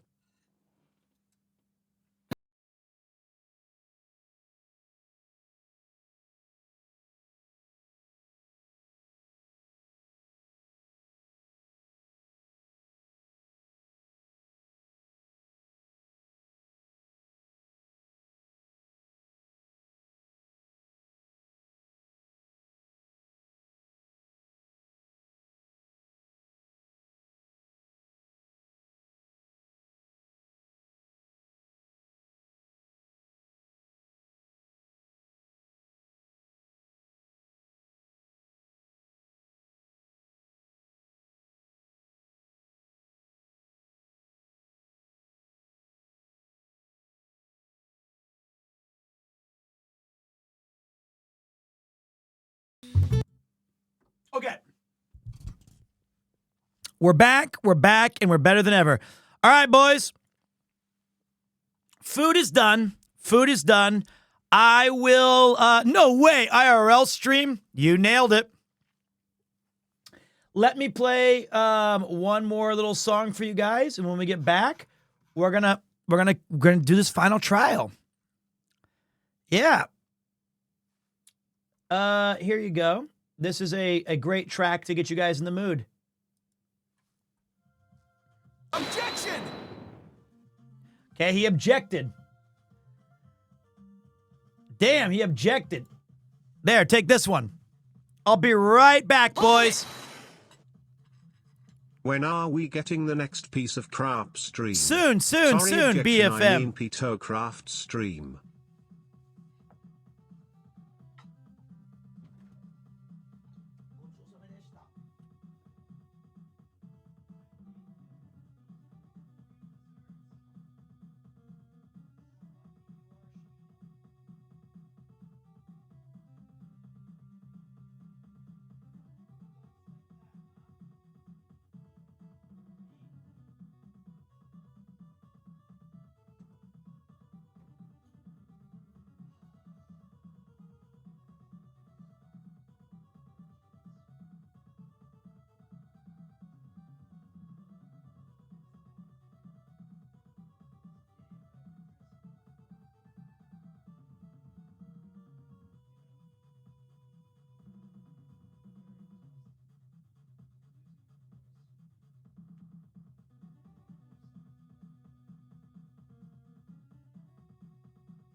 All right. Let me fix this tie. It being too short drives me crazy.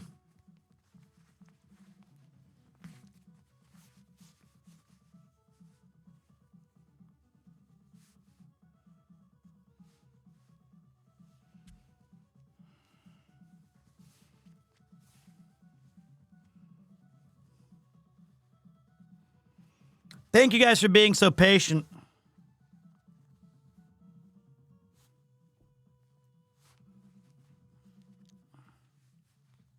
Have you ever thought about playing Bloodstained? No. I think that I love that game. But I beat it already a long time ago when it came out. You know, my favorite of all of those games was Bloodstained Curse of the Moon, the 8-bit version. That game was awesome. I thought that was better than the main game. There we go. Now we're cooking.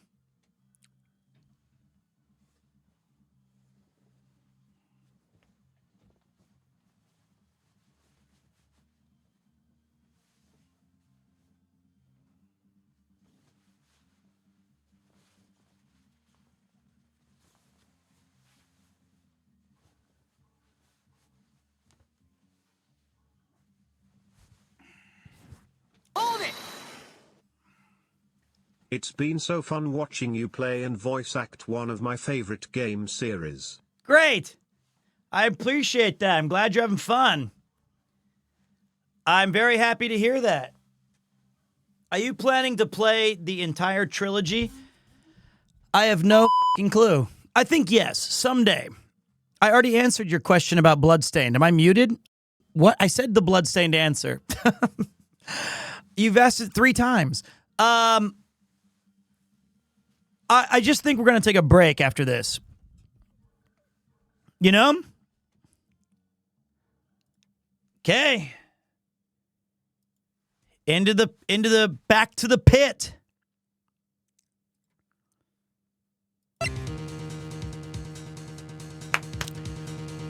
Okay, I'll wait for the Adorinos.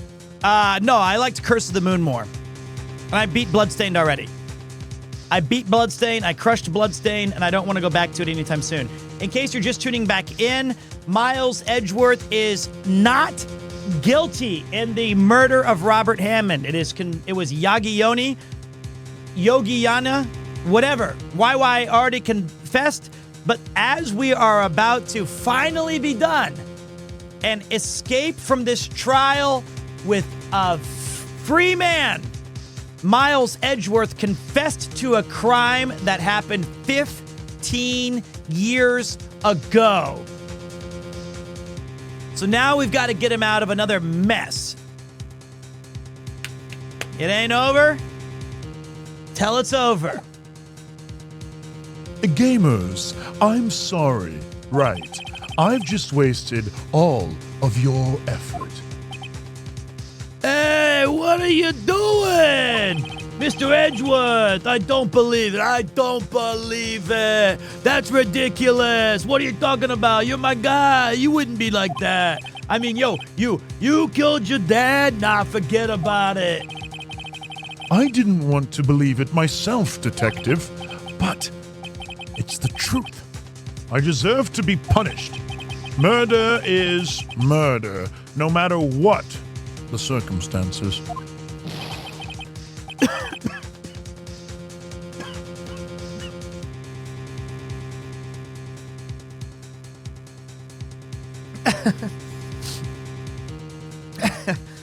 It was crazy. What are you talking about? This is crazy. It's just crazy. What are you talking about? You're the murderer. I've seen a murderer with my own eyes, and you ain't one of them. Nick, what are you doing? Huh? Oh, I was just reading through the old court record once more. I'm getting my case ready. Your case? For what? Huh? Isn't it obvious? I'm going to prove that Miles Edgeworth is innocent. What?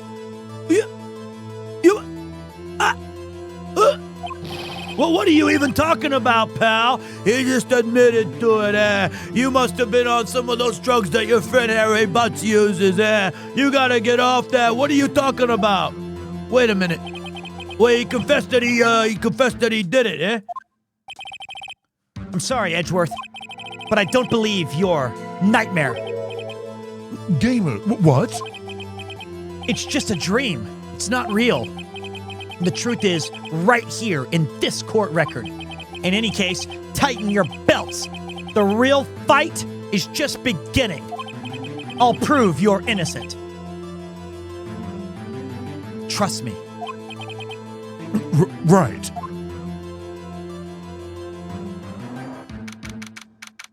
December 28th, 2:30 p.m., District Court, courtroom number 3.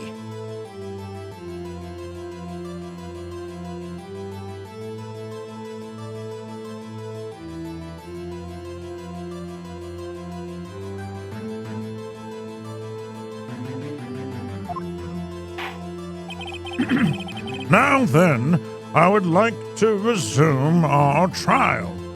Judge, Miles Edgeworth has admitted his own guilt. He has confessed his crime. Let us begin by hearing his testimony. Then, though pointless, let the defense do their cross-examination. The statute of limitations on the DL6 incident runs out today. Though it's unconventional for me, I'd like to run this one by the book. I see. Does the defense have any objections? No, Your Honor. Von Karma, you knew this was going to happen from the very beginning, didn't you? Very well. Will Miles Edgeworth take the stand? Will the witness state his name and profession? Miles Edgeworth. I am a prosecuting attorney. Mr. Edgeworth, 15 years ago, you mistakenly killed your father, Gregory Edgeworth. Is this correct? Gamers, it is correct.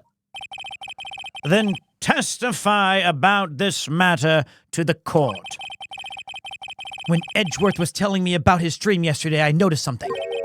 One detail didn't quite fit. That will be the key, but only if I can get it to work. Please. Please. Witness testimony. The DL6. It's in the game. Incident. That day, I had gone to the courtroom to observe one of my father's trials. As we went to leave, an earthquake struck, trapping us in the elevator. My father, and Mr. Yogi. Yes. You brought me a drink. Thank you.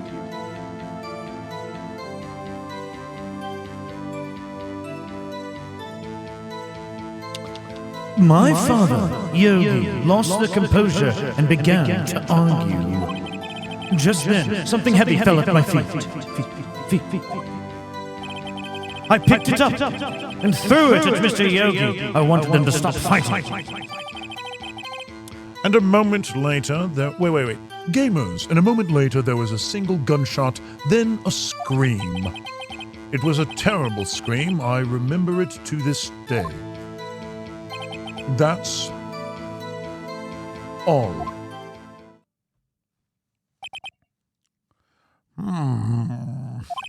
And until now, you thought this memory was a dream.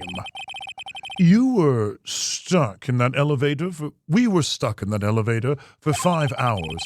The oxygen in the elevator ran out, and I lost my memory of the events. Ha! The same claim Mr. Yogi has made. Very well. Mr. Wright, your cross-examination, please. Yes, Your Honor.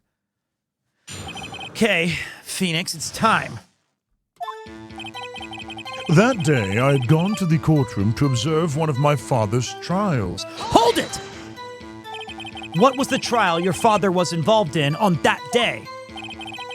I don't remember things very clearly. Only two things. I know my father lost, and Mr. Von Karma was the prosecuting attorney. Mr. Von Karma, you were handling that case? It was 15 years ago. I don't remember the details. That was when Edgeworth pointed out the problem in Von Karma's evidence.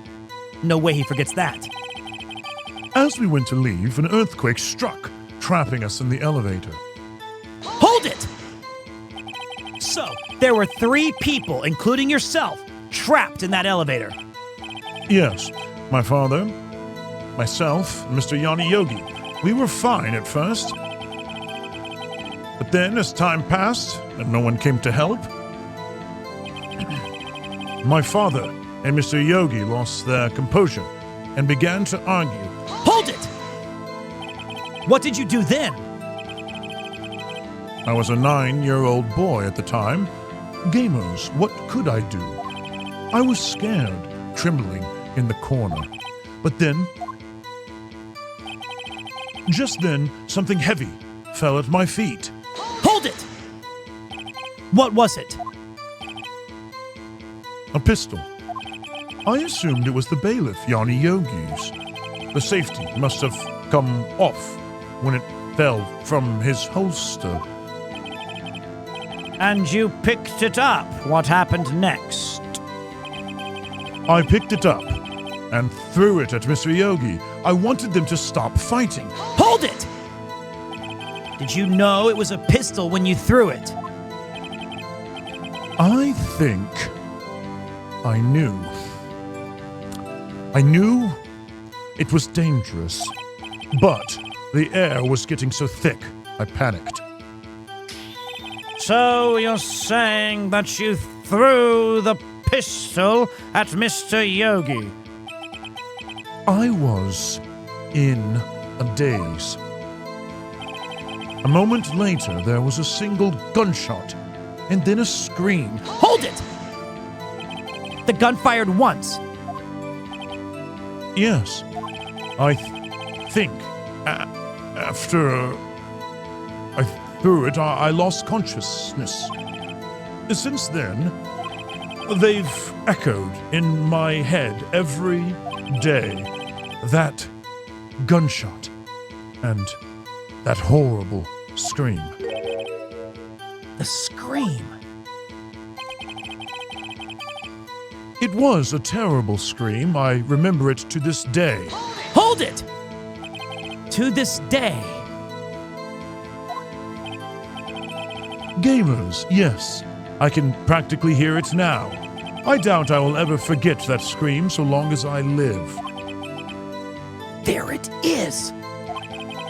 One part of the testimony clearly contradicts the evidence, but I don't know what it means. I'd better find out, and quick. Okay. Let's look over all of our stuff. Robert's autopsy report useless. Lake photo useless. An old photograph DL6 incident exhibit A is written on the back. Not useful now. Gourd Lake useless. Found in the victim's body. That's useless. This is useless. This is useless. Thank you, Parley. DL6 case file. Location. Elevator. District courthouse. Air in the elevator was oxygen depleted at time of incident. No clues found on the scene. Gregory Edgeworth, age 35, defense attorney, trapped in an elevator returning from a lost trial with son. Miles Edgeworth, age 9. 1 bullet found in the heart. the murder weapon was fired twice. Wrong button. K. Court bailiff. That's 1. Trapped in elevator with with the Edgeworths. Memory loss due to oxygen deprivation. K. As we went to leave, an earthquake stopped trapping us in the elevator. My father and Mr. Yogi lost their composure and began to argue. Just then, something heavy fell at my feet. I picked it up and threw it at Mr. Yogi. I wanted them to stop fighting. A moment later, there was a single gunshot, then a scream. It was a terrible scream. I remember it to this day.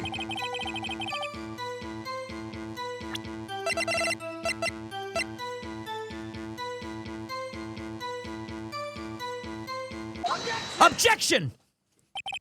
Are you sure you only heard 1 gunshot? Yes, I'm sure of that. I heard the shot and the scream. Then everything faded. I was unconscious until the rescuers came. I see. No, Your Honor. Unfortunately, you don't. Look at this file one more time. This plainly contradicts the witness's testimony. You do enjoy dragging out that file, don't you? I don't accept this evidence unless you can tell us what page it's on. Which page contradicts Miles Edgeworth's testimony?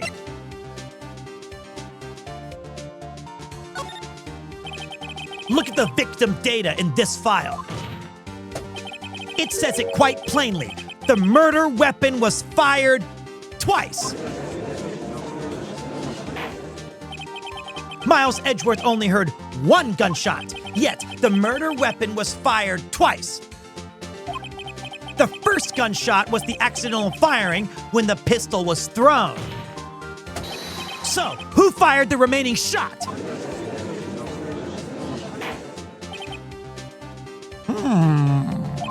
Was there perhaps another shooter who fired that second shot? Your Honor, as I'm sure you're aware, this incident occurred 15 years ago. The evidence is dated. The pistol did fire twice. However, we do not know when that second shot was fired. It might have been fired the day before the incident. There is no proof that the second shot had anything to do with this incident. I remember something. Oh, ho, ho. What? Oh, I see. You do have a point, Mr. Wright. The murder weapon was fired twice, as we have heard. One of those shots was fired by the defendant, a boy at the time. Do you have any proof that the other shot fired had something to do with the case? Your Honor, I think I will be able to show you proof. What? What is impossible? There's no way. Now, Mr. Von Karma, save your surprise for after you've seen the evidence. Very well, Mr. Wright, show us your proof. Do you have evidence that the second firing of the pistol is related to this incident?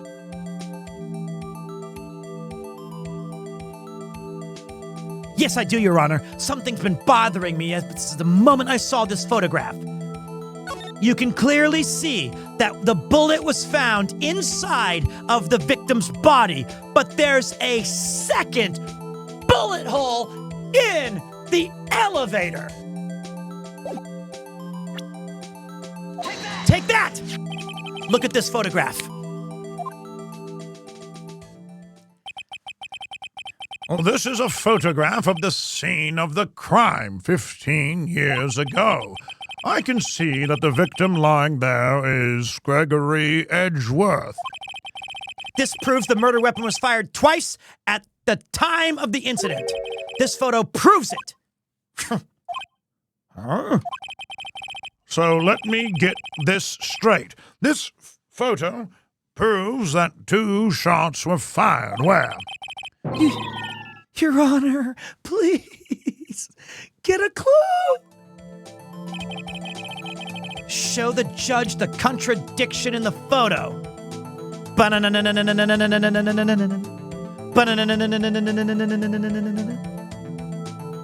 Pause for ads. The ground quakes. Can somebody please tell them I'm holding? I don't want to mess up the thing while it's going.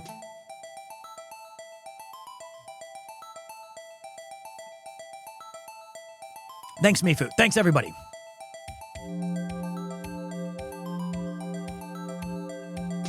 And thanks, Liu Jai. Objection!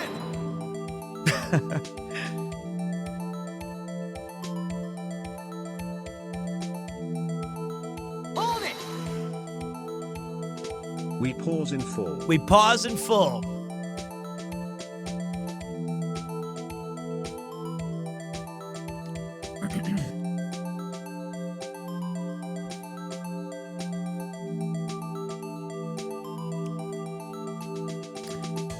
Mr. Wright, are you ready to present your evidence on this crucial moment, proving the innocence of not only your friend, but of Miles Edgeworth in a case 15 years old? Yes, Your Honor, but wait.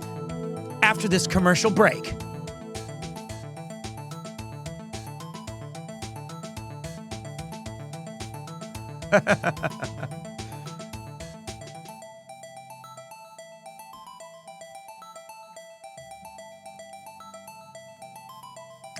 What do you want me to do about it? You want me to wait? I've already got 25 cases at the precinct with the chief of police breathing down my neck, and you're gonna make me wait for 3 more minutes. I want to know if Miles Edgeworth is innocent. Okay. He wants to know the end, Hannah.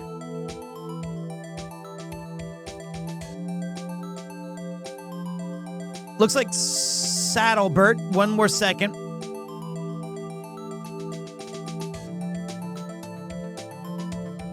Okay, we're going. Here we go. The judge has asked me to show the contradiction that there is two fire, that the gun fired twice. Take that! Take that! As should be obvious, the contradiction is here. I see. A bullet hole in the door. Your Honor, Gregory Edgeworth was killed by a shot from the pistol. Yet, there is also a bullet hole in the elevator door. We also know that the murder weapon was fired twice. Ergo, thus, someone other than Edgeworth fired that second shot. Order! Order! Mr. Wright, what are you driving at? It's simple, Your Honor. At the time of the incident, 2 shots were fired. One went into Gregory Edgeworth's heart. The other hit the elevator door. Remember that the defendant lost consciousness after the shot he fired rang out. In conclusion, we must agree that the second shot was fired by someone else. Mr. Wright, but who could that someone else be? The murderer, of course.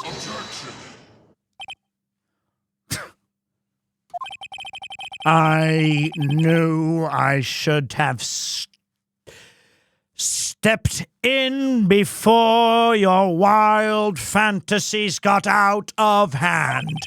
Mr. Potter, right. Look once more at the DL6 incident case file. Look closely. Try the case summary page. The case summary, that's on page 1. Look what is written there. Not a single clue was found on the scene. If the pistol had indeed been fired 2 times, then the other bullet would have been discovered on scene. He does have a point. That second bullet has never been found. Why? Because the second bullet does not exist. The bullet that claimed Gregory Edgeworth's life was the one fired by his own son. That is the truth of this matter, the whole truth. And you can't handle. It was undoubtedly something else that made that bullet hole in that door. Order! I will have order. Mr. Wright has proven one thing to us quite clearly, that the murder weapon was fired twice at the time of the incident. However, as Mr. Von Karma says, the second bullet fired was not found. It is highly unlikely that the police merely overlooked this second bullet. So all we have is the single bullet fired. I'm mixing up my voices. I'm afraid I have to discount the defense's claims. I praise the judge for his wisdom in this matter, and when Alexander looked over the breadth of his domain, he wept, for there was no more lands left to conquer. How did this happen? I don't believe that the second bullet didn't exist. Was I wrong? Have I been wrong about this whole incident? What are you doing, Nick? Why aren't you raising an objection? I'm sorry, Maya. What? It looks like I was wrong. Nick, if the second bullet wasn't there, then all of my conjectures are for nothing. No. But you said you'd do it, Nick. You said you'd get Edgeworth declared innocent. I'm sorry. It's just when I saw the photograph, I thought that 2 shots had been fired. I was so certain of it. I thought I'd won. I thought there was another person, someone else who would fired the killing shot. But now, I was wrong to think it could have been that simple. This case has stood unsolved for 15 years. Nick. Well, it seems that we have finally cleared up this incident.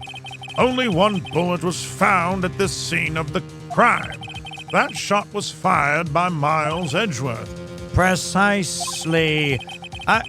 I would like to ask one thing of Miles Edgeworth before passing my verdict. Have you been paying attention to the trial so far? Yes, Your Honor. Do you have any objections? No. No, I do not.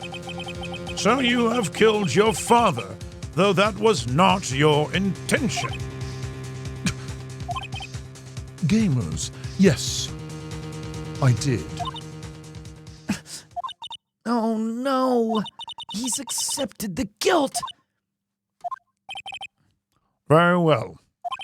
The statute of limitations on the murder of Gregory Edgeworth runs out today.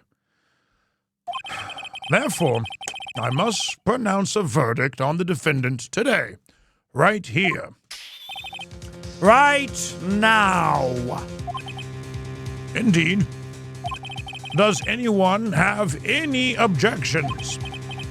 I've been here before. It's just like my first day in court. There are so many things I know I should be saying, but my mind's gone blank. I can't find the words. Mr. Wright.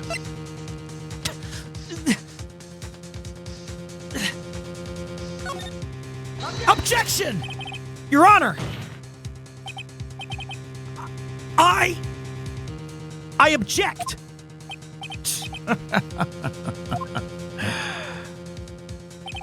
Mr. Wright, on what grounds do you object? Nick, I don't know. His case is perfect. Oh, no. It must exist. The second bullet.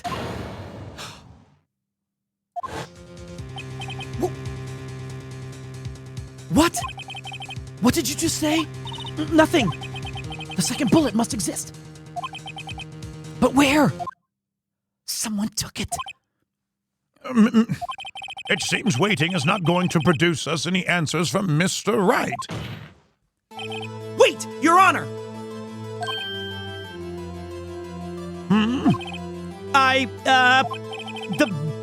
The second bullet. It existed. What?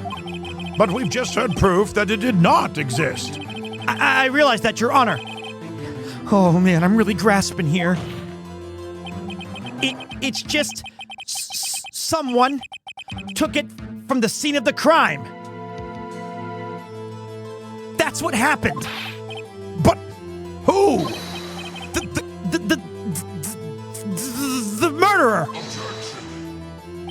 The murderer? Then tell us just who is this murderer? I am still thinking about that one. So the criminal took the second bullet, but why? Huh? First of all, how would they have found it? It's not easy to find a stray bullet, Mr. Wright. Was there some pressing need for the murderer to search for that bullet?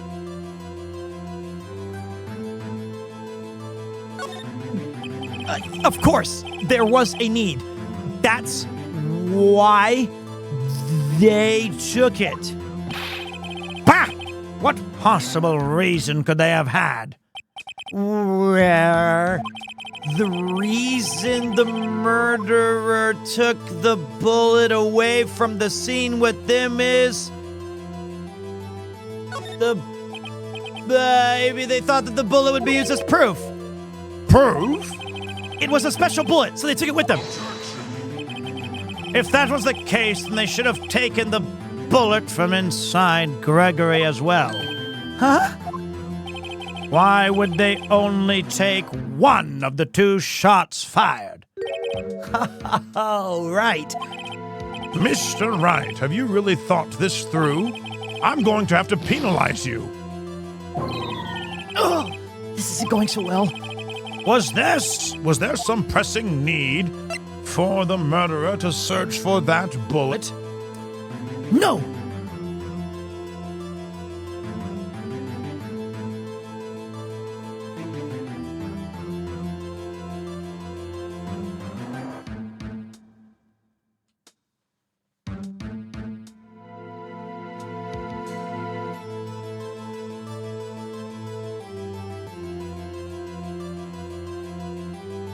I think I got it. Oh, your name's not just a clever pun, is it, Von Karma? You've run for 15 years, but you're not gonna get away from me now.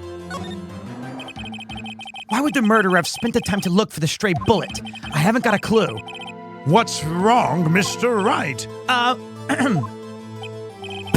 The murderer had no reason to take that bullet. You don't want to admit it, but it's true. Had to take it. The murderer? What does that mean? You're thinking normal. Think to normal. Think crazy. Don't think why the bullet was taken. Think why the bullet had to be taken. Mr. Wright! Yes, Your Honor. I have no idea what I'm doing. Well, the murderer had no intention of taking the bullet from the scene, but the murderer had to take the bullet. Had to, Mr. Wright. What do you mean? Well, for instance, what? Maybe the bullet, hit the murderer? The bullet hit the murderer? I'm just saying, for instance. I mean, if it hit you, you would have to take it with you, wouldn't you? It's not like you could just perform surgery right there. You know?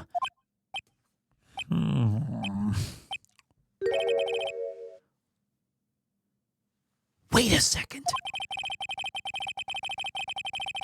I was just talking off the top of my head, but what if that's what really happened? Let me get this straight. So at the time of the murderer themselves was shot, and they left with the second bullet still inside them, thus leaving only one bullet at the scene of the crime. Yes. I guess that's how it would work. Yes. But there's a problem with that.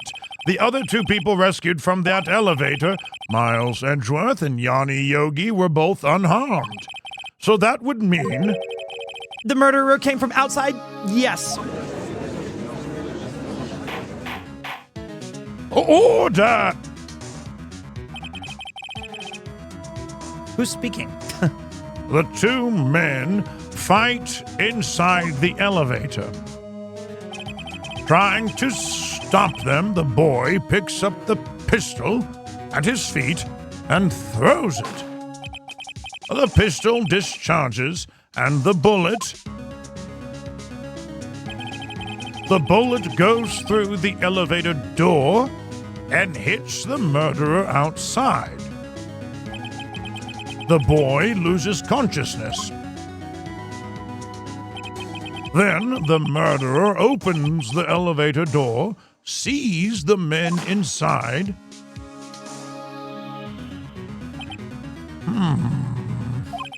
Mr. Wright, you are truly the most unpredictable defense attorney I've ever known. I can tell you're grasping, yet I cannot deny the possibility of what you say. What are you saying? Deny it! Deny it! No one involved with the incident was wounded. There was no murderer. No one was wounded at the time of the incident. He's right. I can't think of anyone. Hey, Nick. Huh? I just thought of something really crazy. Crazy? Remember what Mr. Grossberg said yesterday? I say, Gregory Edgeworth dealt a blow to his public trial record. Wow. Whoops. Wow. It must have been quite a shocker for Von Karma. Now I say, he took a vacation for several months after that, yes, sir. Yes, sir. An unusual event for the man. That was the first and the last vacation he's taken in the many years of a prosecutor. It's all coming together now. What if Von Karma didn't take that vacation because of shock, but took it because he was injured? Which would mean it could only mean one thing. He was the murderer in the DL6 incident. He was the man who shot Gregory Edgeworth. It was Von Karma. Oh, man!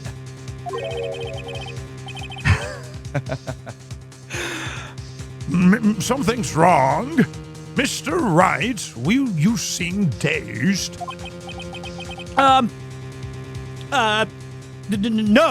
No, Your Honor.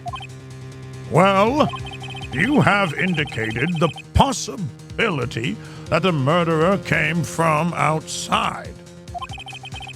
Can you give us the name of your suspect? Uh-oh. Should I come out and say it now? I'm gonna save it for a better time. Wait, I don't have enough proof yet. This is my trump card. I'd better save it for the right time. Mr. Wright, want something the matter? I'm fine, Your Honor.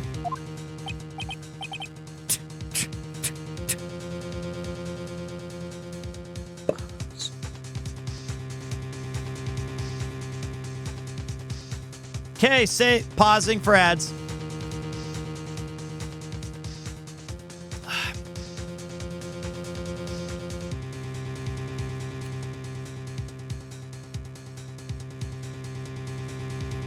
Back after a word from our sponsors. What do I think of this game? It's amazing.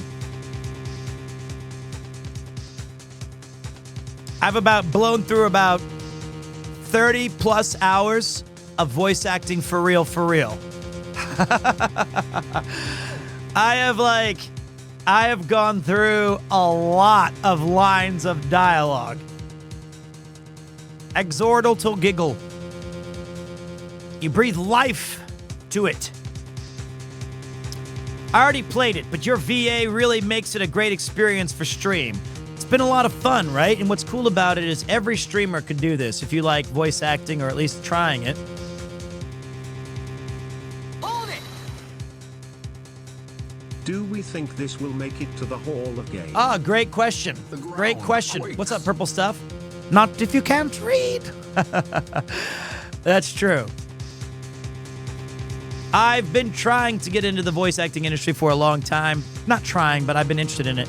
Pete, I think I've watched about 10 playthroughs of this game, but yours is special. Thanks, Waltz Master. I appreciate that. Hope you come back for the other games, too. I think they're really fun games, though. And the music and the characters and the graphics are all very timeless. Oh!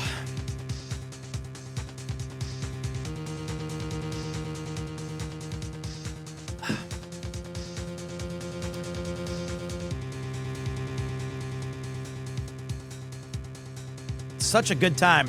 One of my favorite games when I was a kid. You do it amazing. Thank you. I really appreciate it. I really do. Okay, are we back?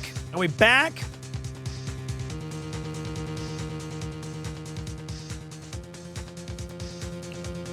Okay.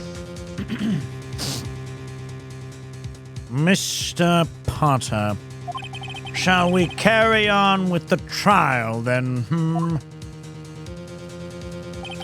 That said, we have no further to go. All that is left is the finish. In other words, the verdict. What? Not yet. Think, Mr. Wright.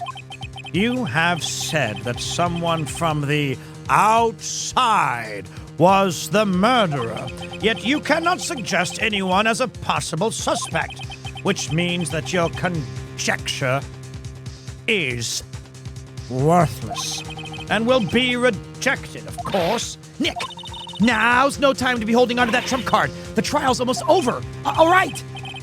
I may not know what I'm doing, but here goes. Your Honor, there is a suspect. One lone suspect. Well, this is certainly interesting news.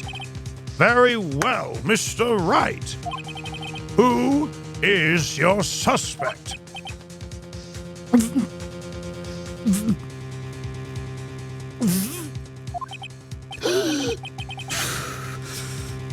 My hands are shaking. What? Von Karma! Von Karma?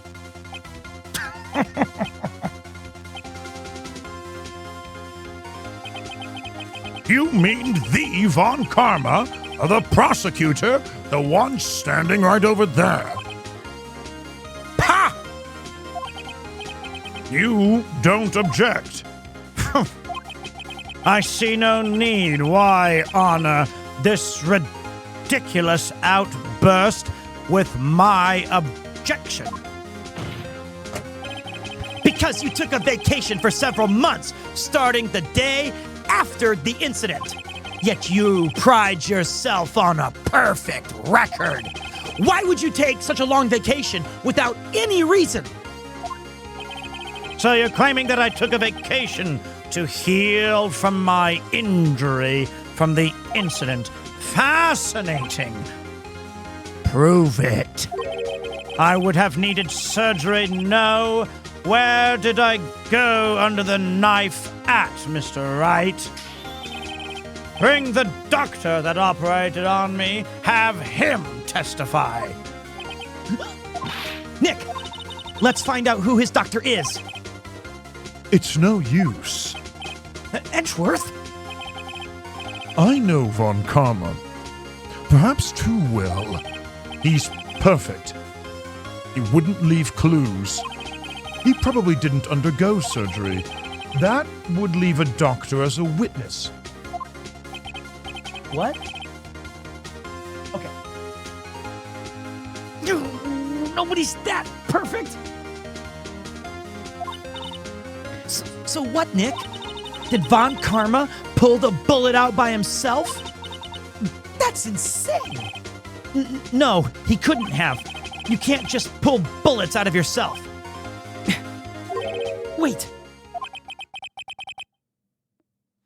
What does that mean? That bullet has to be somewhere. But where? Can I still use the metal detector? Well, Mr. Wright, can you produce evidence to prove?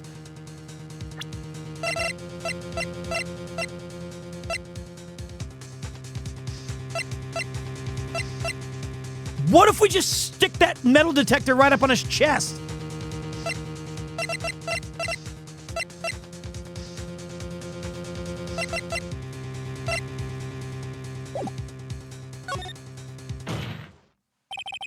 All right, Von Karma, I'll prove it. And I'll even use evidence. I know how you like it so much. What? The evidence that proves that Von Karma shot is...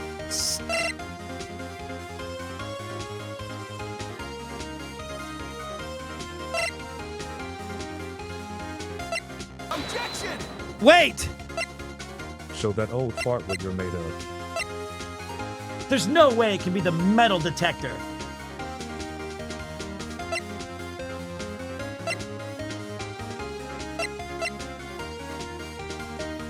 Take that! Von Karma is perfect. He wouldn't risk surgery, leaving an evidence trail. So then I ask, where is that bullet now?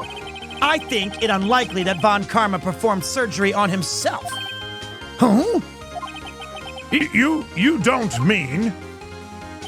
I do. There is the possibility that the bullet is still inside of Von Karma. Is that even possible? For all these years? Well, there's one way to find out. We could use this metal detector. Hey, what are you doing? That's my piece of... I gave him that. I want everybody to know on the record that I was the one from the police precinct. I gave him the metal detector, and I knew it would be the game-winning piece of evidence. I knew it. Forget about... I got 25 cases back. Well, Von Karma, I'm going to run this over you and see what we find.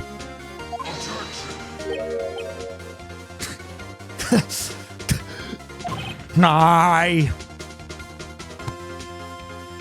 refuse.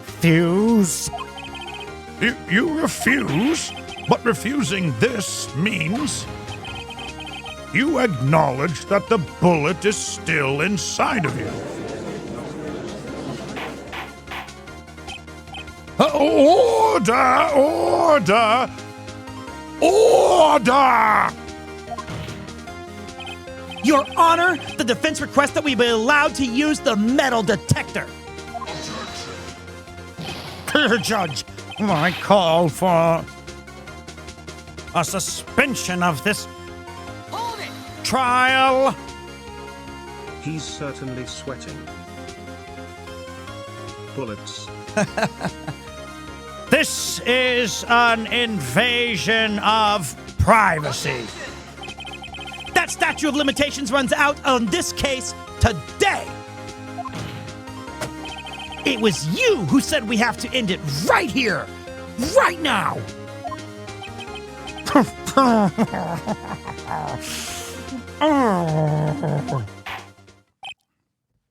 Enough! I permit the use of this metal detector. Mr. Von Karma, you will submit yourself to testing. Nick, what does this mean? I don't know, but we've got to give it a shot.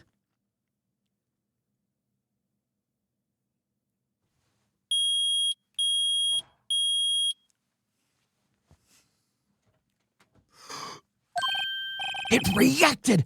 Something's inside his right shoulder! The bullet!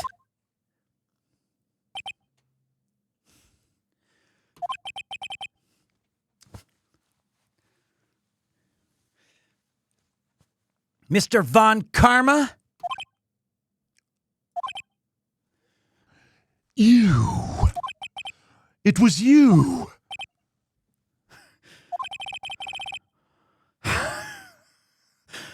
I was afraid this would happen.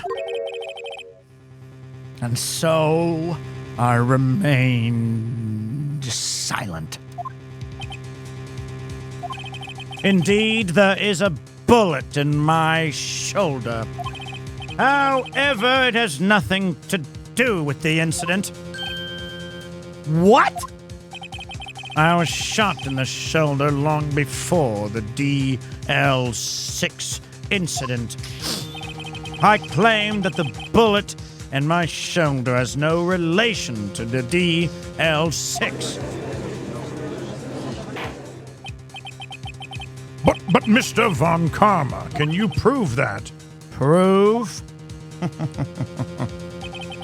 I have no obligation to prove anything. It is Mr. Wright who must prove something here, not I. Mr. Wright, well, can you prove it? Can you prove that the bullet in Von Karma's shoulder was from DL6? Of course he can't. You don't have any of the DL6 evidence. That's because you took it out of the records room yesterday.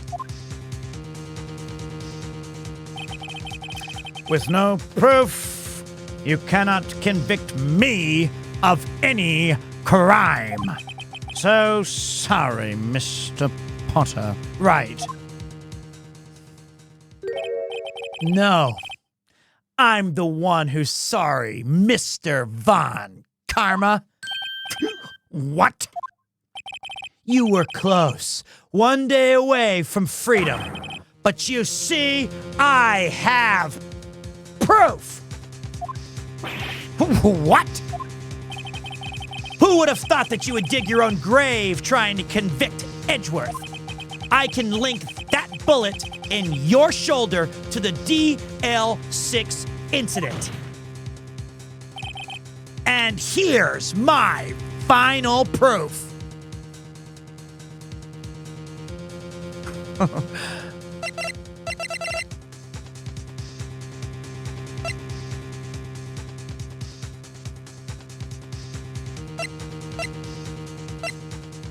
Okay, wait.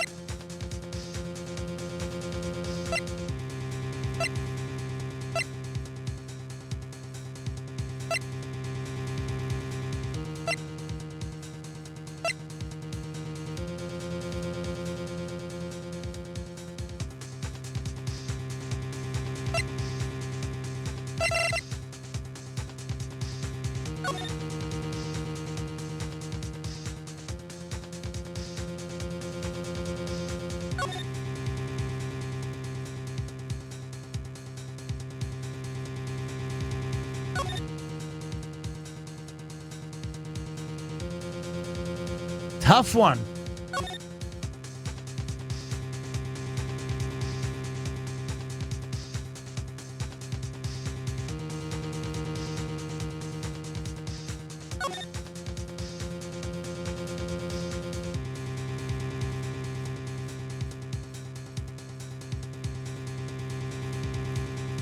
Weird.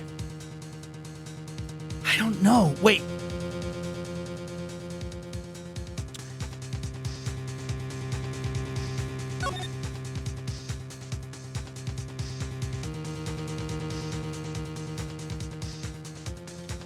Okay. It's either in this. This is easier than you think. I won't say the answer to.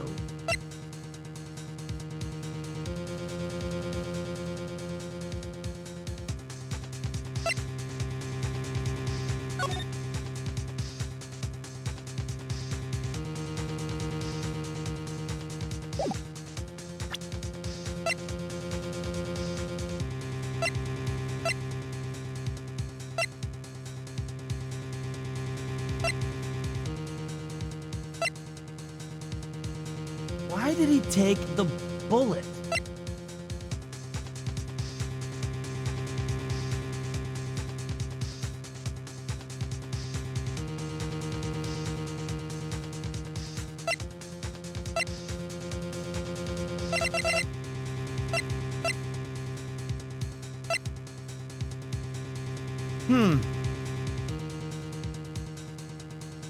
I think it's either the bullet or it's the something in here.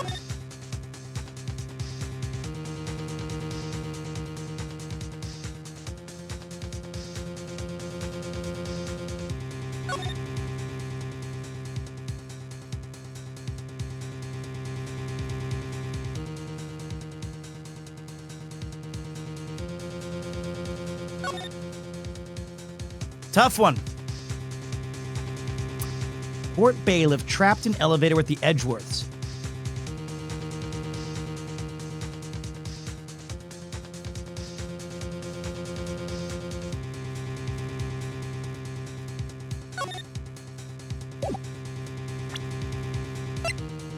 Huh.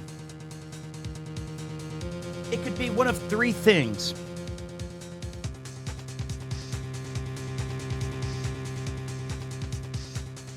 The things that I can think of are showing this bullet, but this doesn't show that he was this one, right? Number two, it actually could be the parrot, possibly, because Polly was the one who had the, but he had, well, that doesn't prove the bullet. The Polly was the one who understood. She heard everything with Yanni Yogi.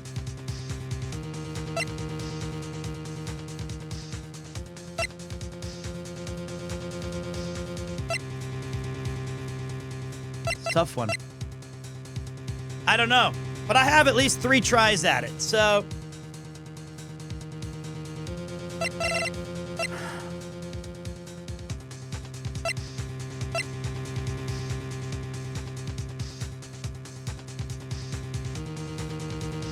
Not Misty Face photo. It's not the lake. Pistol bullet found in the victim's body. The murder weapon. That's different. Metal detector.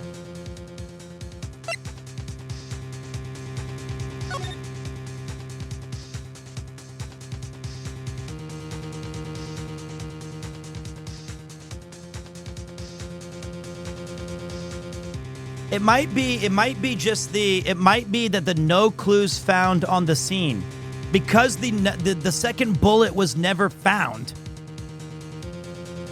It can only be the one inside of his shoulder. There was no other bullet.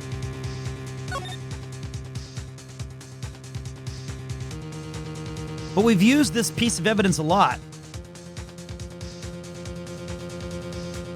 It's a tough one.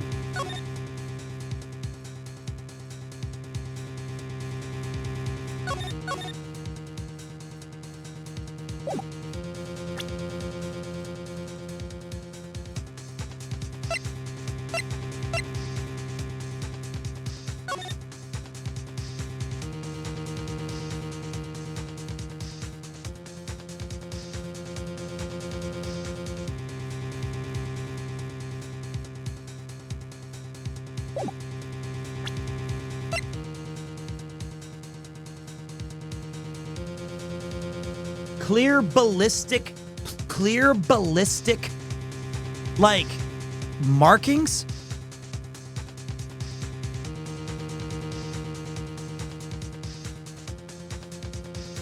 How do I prove?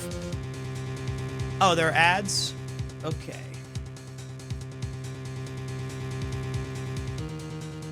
He said I was shot a long time ago.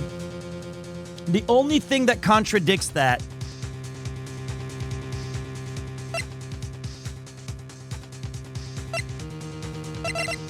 is the case file that says this guy left with there was no clues left. So if it wasn't that bullet, then there's no other outcomes. This has nothing to do with it right now. Misty Faye used her medium, and she pointed the thing at Yanni Yogi.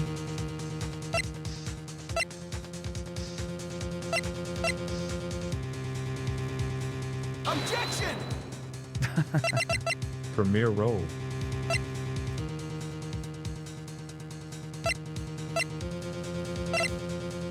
Why was I given this? Taken from Gregory Edgeworth's heart, still bears clear ballistic markings.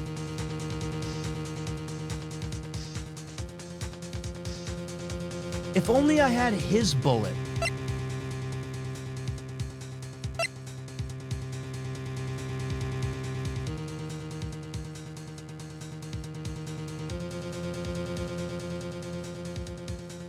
Huh.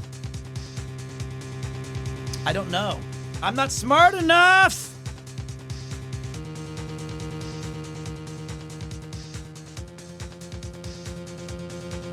It's hard.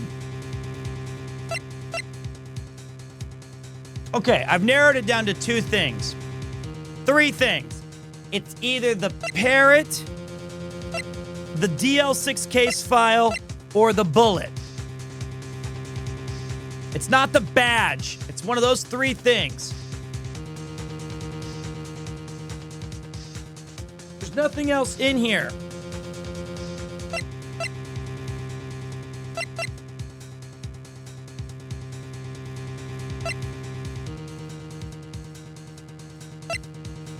There's nothing else.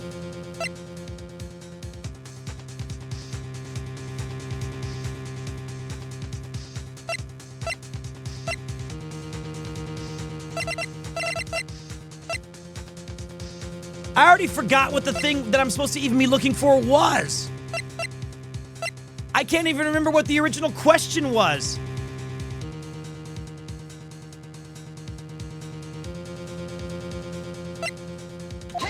Take that! That's a bullet. Where did you get that? This is the bullet used in the DL6 incident.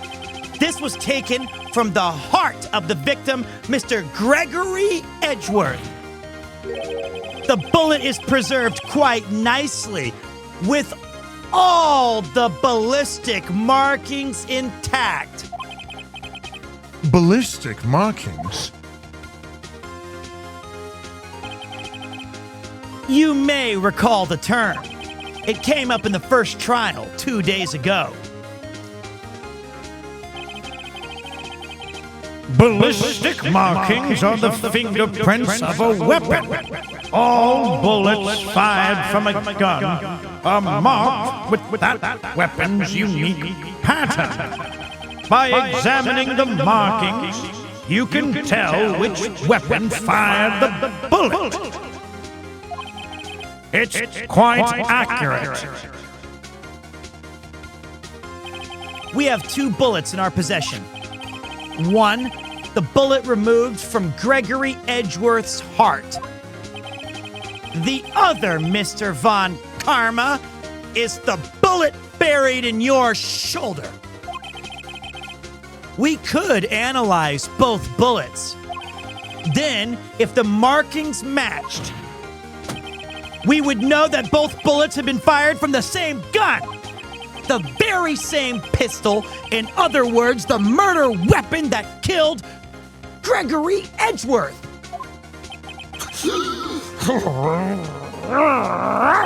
Mr. Von Karma, you will let us remove the bullet from your shoulder. Then we'll compare the ballistic markings to those on this bullet and solve this case once and for all. Well, Mr. Von Karma?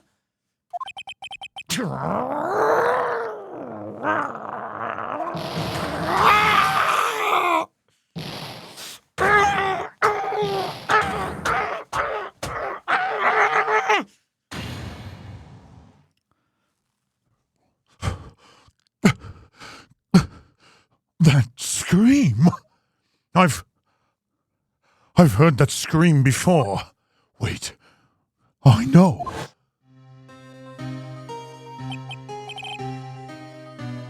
Help, I can't breathe. Quiet, I said quiet. You're not making this any easier.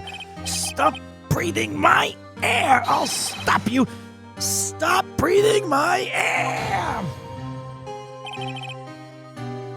Get away! Get away from my father!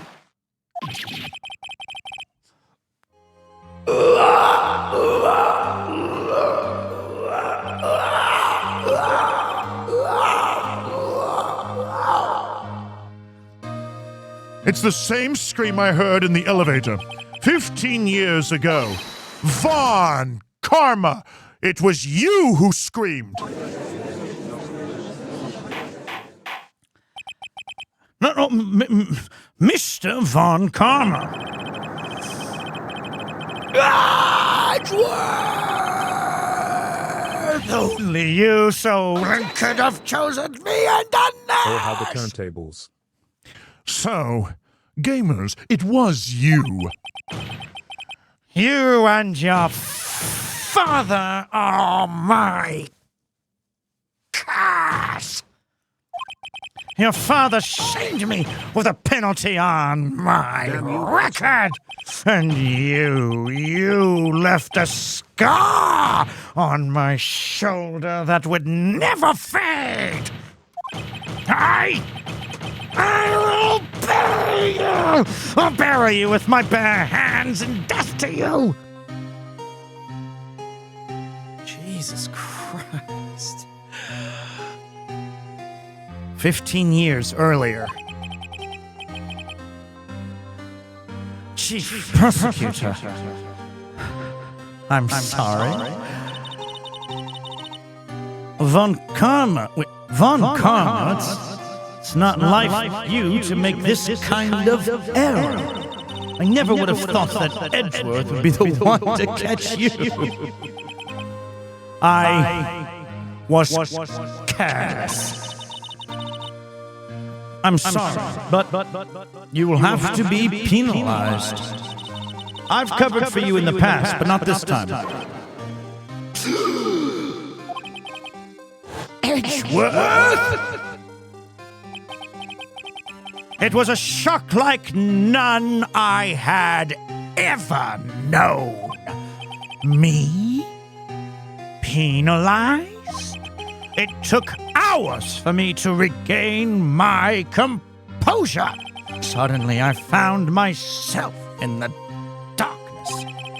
I was in the court records room. I must have wandered in there without thinking where I was going. The room was pitch black. The lights must have gone out. I went out into the hall and felt my way to the elevator, and I pressed the button, but nothing happened. Then there was a noise. I was in pain. It was horrible, burning pain in my shoulder. Just then the lights came back on and the elevator doors opened before my eyes. I saw 3 people inside, all lying unconscious from oxygen deprivation. Much to my surprise, a pistol lay at my feet. I knew then it was destiny.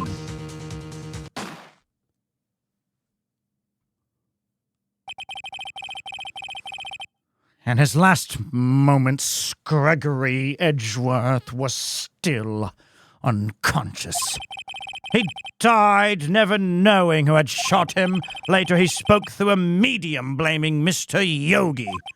He was fooled. It was the perfect crime.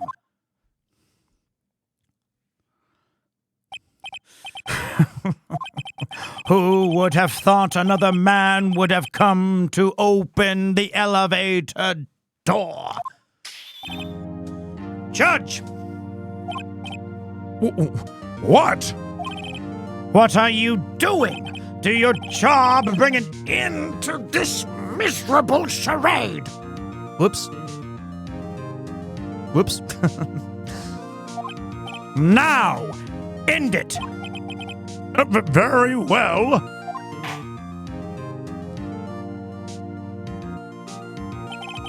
It appears we have come a very long way to the end of this maze. 15 years later, Mr. Miles Edgeworth. Yes, Your Honor. You were innocent. You are innocent. As you said, it was all a nightmare. Yes, Your Honor. This court finds the defendant, Mr. Miles Edgeworth, not guilty.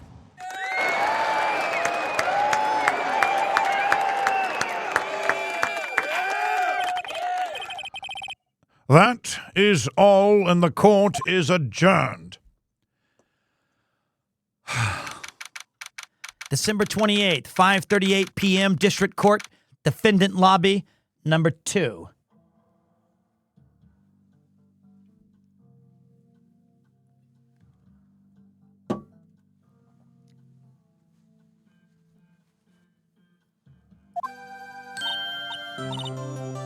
Nick, we did it! Did you see his face? Did you see Von Karma looked even paler than usual? He's pretending to be all cool, but inside you crushed him, Nick. You crushed him! I gotta say, I'm impressed.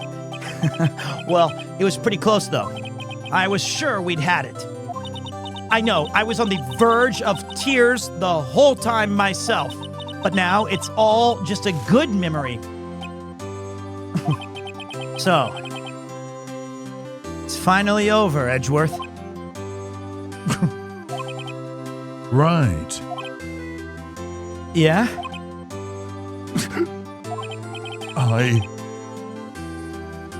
I'm not sure how to say this. I know. Try thank you. I see. Thank you, right? Arigatou gozaimasu. You're welcome. You can clearly see the Japanese influence there. That is like 100% Japanese. 100%. ありがとうございます。どういたしまして。いや。You're welcome. I think you could have done better than that. ごめんなさい。申し訳ございません。Gamers, sorry. I'm not good at this sort of thing. You got a lot to learn, Edgeworth. She's got you there. Yo! Whoa! What do you think about that? Whoa! Bada bing, bada boom, you're the best defense attorney in the room. Amazing, pal. You pulled through just like I thought you would. Ooh. I'll never forget this. I owe you one, pal. And tonight we're gonna party. Dinner's on me, eh? Hey, what do you mean do about it? Hey, yeah, look, okay, my salary went down a little bit this month. I know, eh? Hey, who cares about it? Gabagool for the whole team, eh? So, Mr. Edgeworth, you should take a lesson from Detective Gumshoe. That's how you say thank you. What do you mean I can't go out? I got overtime. sheep breathing down my neck, and I can't go out with my friends? What do you mean there's another case? I just been working on this one. We got the... Oh, you fucking gotta be kidding me.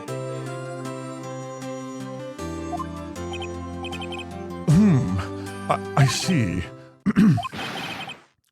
Whoop. Whoop. Whoop. The ground quakes. I feel foolish. And don't worry, take it a little bit at a time.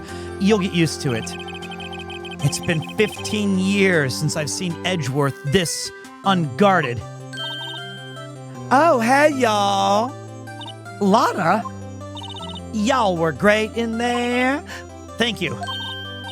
Yo, Edgeworth, congrats. Whoop. Thank you all. Thank y'all very much. Oh, I knew you were innocent from the start, of course. Just look at you. You wouldn't stick your hand in the cookie jar even if no one was there. You were the witness on the first day of the trial, weren't you? Yeah, well, let bygones be bygones, eh? Speaking of which, what are you doing now, Lotta? Who, me? Well, I went back to college. I gave up trying to be an investigative photographer pretty quick. Really? That's too bad. Huh? What? Isn't that the hot dog guy from the park? Huh? Oh, it's over, Nick. Oh, dude.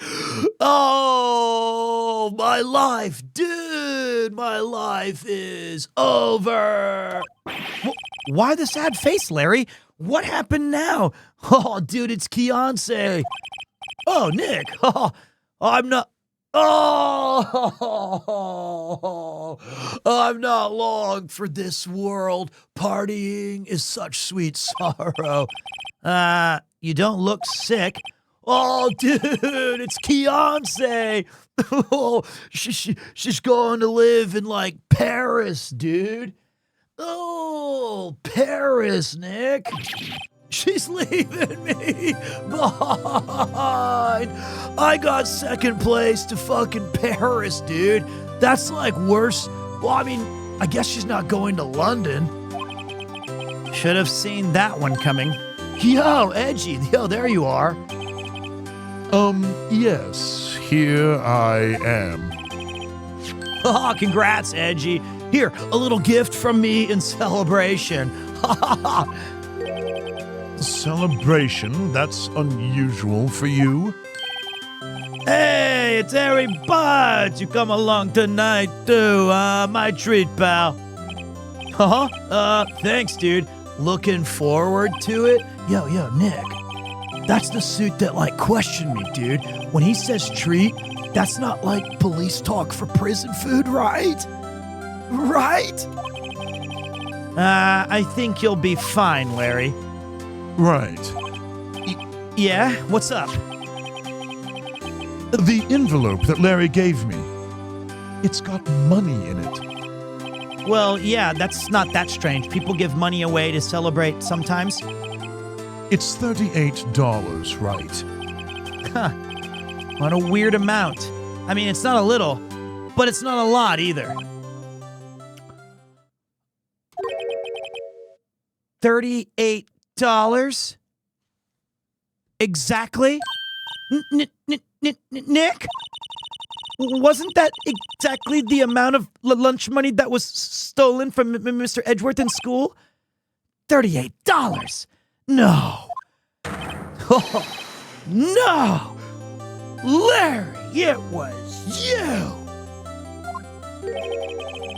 What are you so surprised about, Wright? Huh?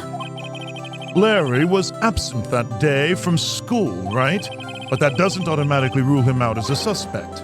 What? Think back to that day 15 years ago. Larry took the day off, but he was bored, so he came into school anyway. Then he saw the money lying there, and the rest is history. I never really was very good at history. Edgeworth, you didn't know, did you? I suspected. I just couldn't picture Larry protecting you like he did that day.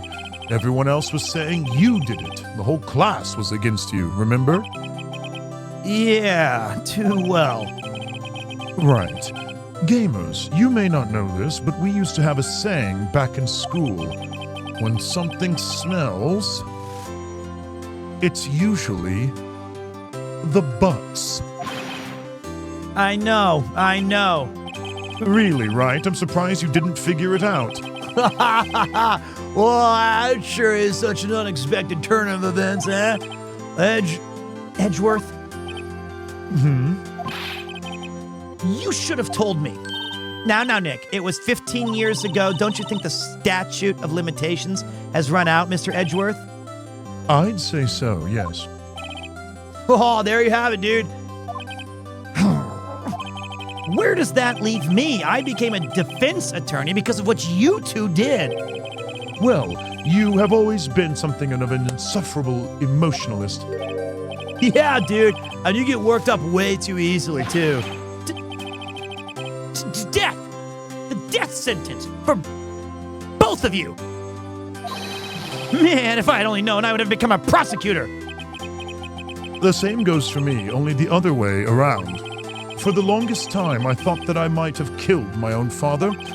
I thought I might be a criminal. I became a prosecutor in part to punish myself. If I had known the truth, I might have become a defense attorney, after all.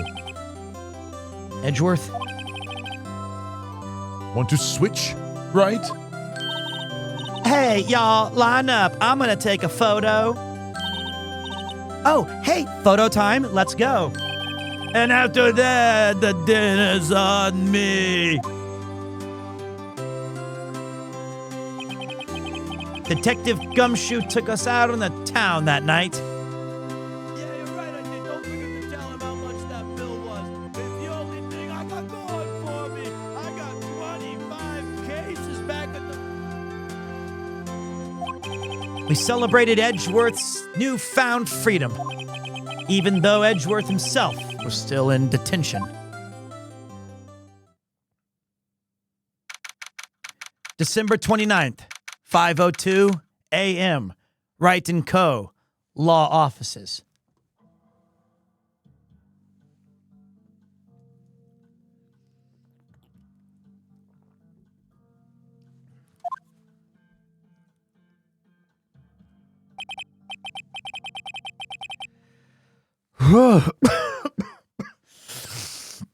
Oh, man.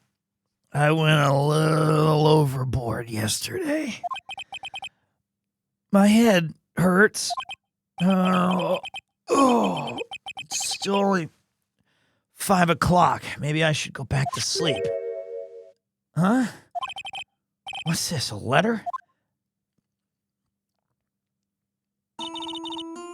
Good morning, Nick. You were really impressive yesterday. Seeing you, it made me think about what I'm doing here. I'm a spirit medium, in training, of course. I want to help Mr. Edgeworth, too. I wanted to help you. But I couldn't. I was useless. So, I've decided to go back to my training. I'll become a full-fledged spirit medium, for starters. I couldn't say it to your face, so I left this letter. Goodbye, Nick. Goodbye? What time is it? The first trains for the mountains have already left. To the station.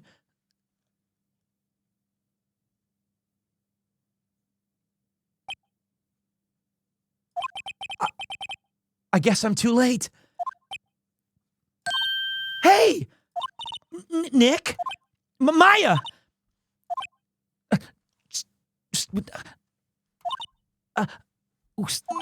So, you're leaving?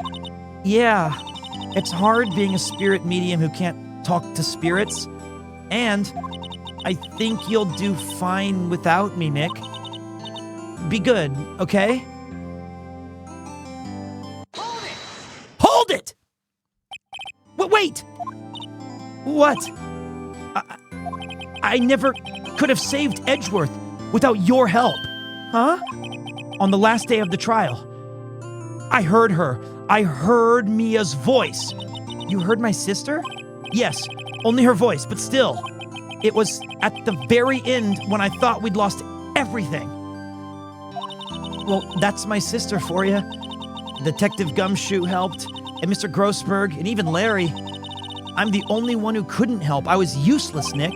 But you were the one who stopped Von Karma, Maya. Huh? I didn't do anything. All I did was wander around in a daze. Sorry, but I have evidence that you helped. Evidence? Show Maya some evidence to cheer her up. Take that! Take that! A bullet? Von Karma was convinced he had taken all of the evidence pertaining to DL6. But you were the one who rescued the last piece of evidence we needed. This was the bullet that put an end to Von Karma. And you were the one who gave it to me. Nick. Thanks, Maya. I couldn't have done it without you. I'll be back soon. Huh? I'm going to complete my training and come back. Okay, I'll be waiting. Of course you will. You can't run that office by yourself. You're hopeless. I don't know about that. So, this is it. See you soon, Maya.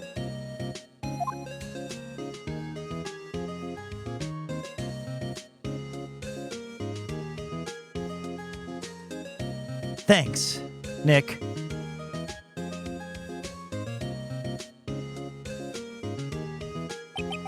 And so my story ends. It's time to turn a new page and say goodbye to the novice defense attorney that I once was. Now, a new story begins.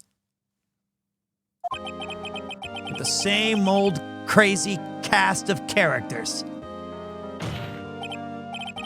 Oh, don't think you've graduated yet, amateur. Mr. Wright, perhaps you'd like to rethink that claim. Yes, Your Honor. Oh, God, I got a bad feeling about this.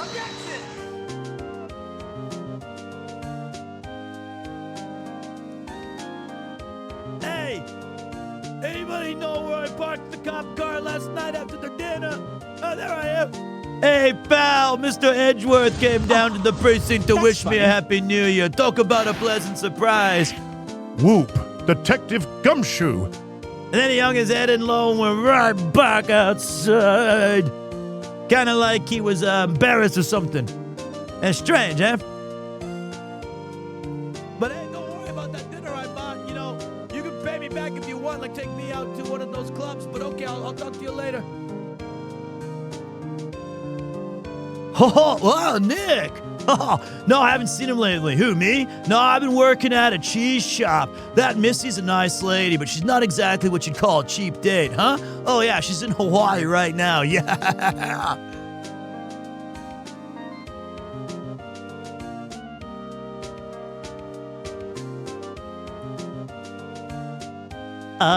Who? Wright? Oh, yes, I remember him. I hear he's been busy lately, you know, not to ring my own bell, but I sort of taught him everything he knows. I'm sure he's, grateful. Oh, no.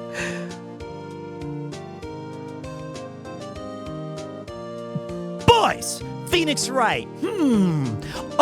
The defense attorney for whom I wrote that affidavit for. Yes. Oh, you should know. I've taken over management of the Gatewater Hotel. Should you be in the area, please subscribe to Mogul Mail in Ludwig.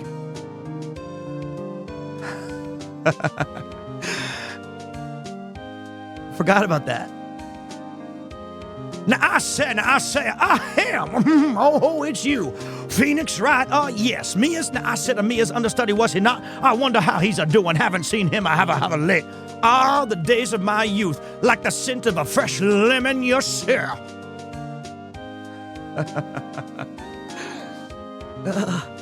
I forgot some of these guys. Oh, gosh, Phoenix Wright. Oh, is he an actor? Well, I'm not buying it. You can't be a star with a name like Phoenix. Did you know that they DVD one of those box sets? I know a DVD I got of them, but I suppose I should stop watching them because I should focus on my job.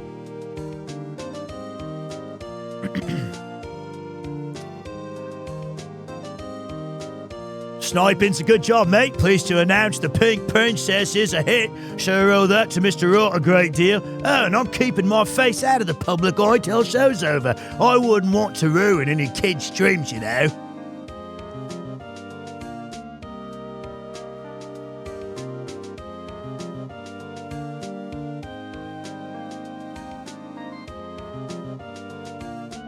Actually, I deleted that voice. I got a letter from Maya the other day. It sounds like she's caught a cold standing under a waterfall. I wanted to visit, but didn't have time, so I sent her some Pink Princess trading cards, and she says she can't buy them where she is. What kind of a place is she living in anyway? And we kind of got rid of those cards a long time ago. Oops. We got rid of that. Now it's this thing, which is a demon.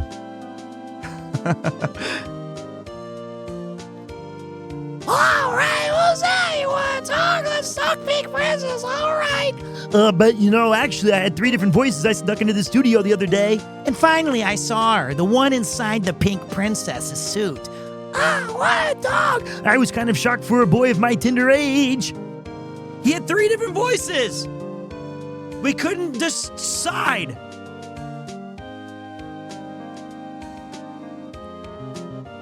Oh, I do declare, yeah, I remember Wright, that lawyer guy. Oh, me, I'm in training to become a paranormal photographer. You know that the picture I took of everyone, well, just behind them, there's a ghost. For real. Now that's talent. I'm gonna be a famous.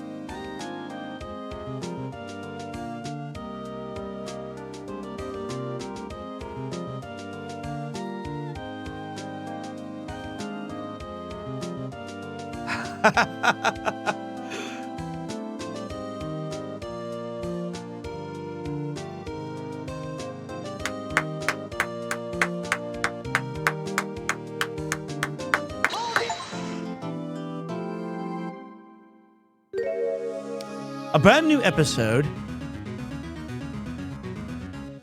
has been added.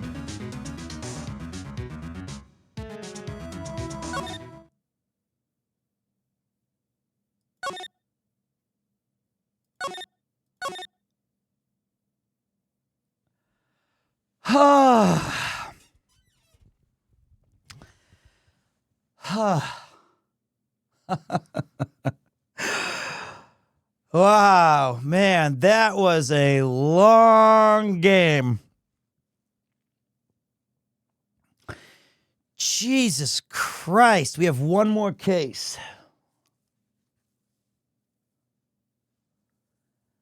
That was a good case, though. Case 4 was excellent. They don't call me the throat goat for nothing.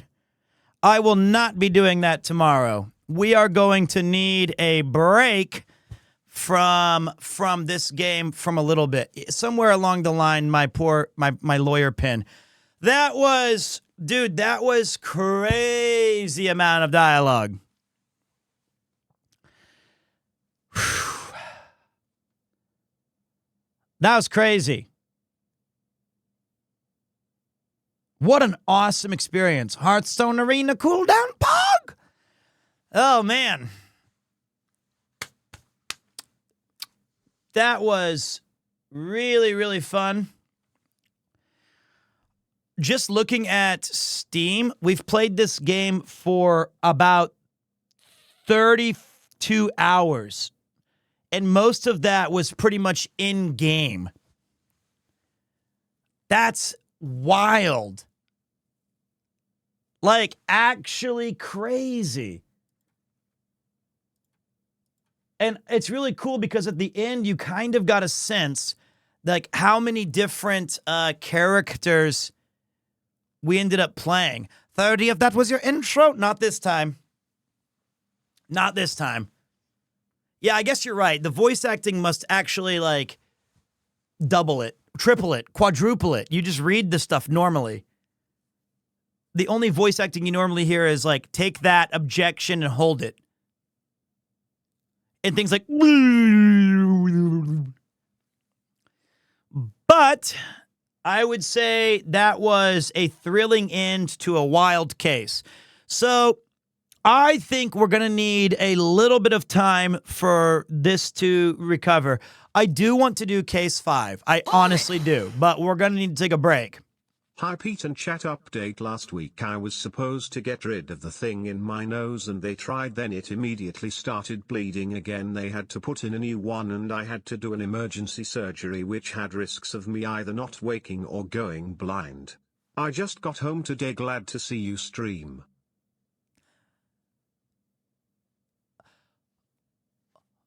Hold it! That means you didn't die and you didn't go blind, so I'm happy to know that you're doing well. That's a benefit. That is a victory. That is a good thing. So we're going to hold on to that. We're going to hold on to that. Objection! It worked out. No, we're not going to object it. Very glad to hear that. Get home safe, relax, take care of yourself as well. Yes, that's good. He's not blind because he said he saw the stream. He saw I was live, which means implies vision. So you're going to get well soon, which is great. And to keep you guys in the loop, the things that we're going to be doing on this channel, hopefully Zaku can enjoy these. I wish I was blind so I didn't have to see you stream. You'd still have to hear me, you idiot, which would be even worse, truthfully. Be way worse. The things that we're going to do leading up to this are things like the following. I am going to start Yakuza Kiwami 2, not 0 or 1, but Yakuza Kiwami 2, maybe next week. I'm pretty sure it's going to be next week. And I want you guys to remember that I understand that that's also a long game, and a lot of it's in Japanese. So you're going to have to understand as well that you're not going to be able to follow the story if you're passively listening like you were for Phoenix Wright. So we've got Yakuza Kiwami 2. We've got more Minecraft adventures. I'm going to do a stream with Kleben Splurk Nurch at one point so that we could do Diablo 2. He's going to kind of coach me through it. I don't think he knows he's going to coach me, but he's going to help me on Diablo 2. We're going to start some new characters. That's going to be fun. I'm either going to be a Trapassin or a Paladin and make him do all the heavy lifting. Number 4 is that we will do Case 5 or Episode 5. Why are you skipping 0 and 1? I'm not. I've played them on stream before. As all of you knows, I always do one Yakuza game and one Pokemon game per year. Definitely have not screwed that up. So I did not miss last year. It was great.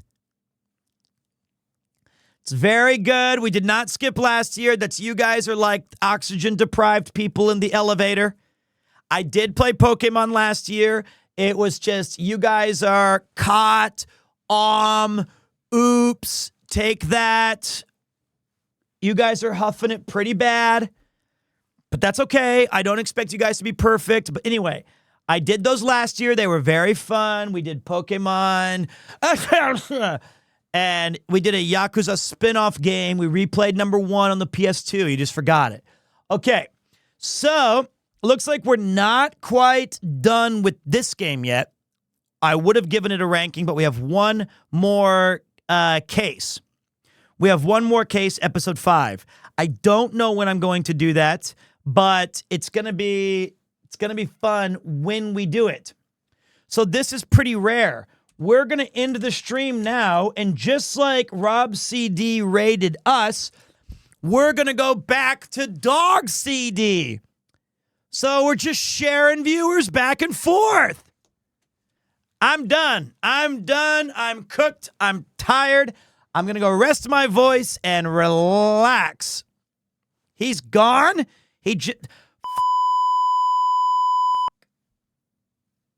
We're not going to dog. We're not doing that. We're not. I'm not going to do it. Guess we'll erase that. Thank you, Pete. Those were some amazing streams and VA PremierTwo. We'll go say what up to C-Dog then. There we go. Dog VA. We'll go to the other. I didn't say Dog CD. I said C-Dog VA. You guys just can't catch what I was saying. Objection! Okay.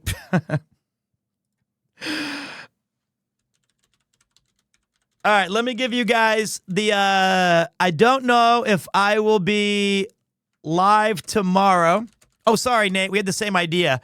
Choose Nate's, choose mine. Okay, so to give you guys some little semblance, the stats. Hold on, let me get the stats locked and loaded. Man, what? Oh, man, my throat's so fucked. Where's the song? Give me a second, guys. I will find it. You guys know me. I never make a mistake on stream. Except this time. I can't find it. Where is it? I was looking for it. Yes. Oh. There you go. Nice one. That's even better. We raid in full with the objection. Use that one, everybody. Here's your stats for today. We streamed for 5 hours and 13 minutes with an average viewership of nearly 2,000. We had a max viewership of 5,000, but they didn't like Phoenix Wright, so they f***ed off and left. We had 15,000 unique viewers, 182 new followers, and 61 new subscribers. Thank you to everyone who followed through in a bit, moderated, or just chatted and hung out. I'll see you guys next time on another episode of Phoenix Wright.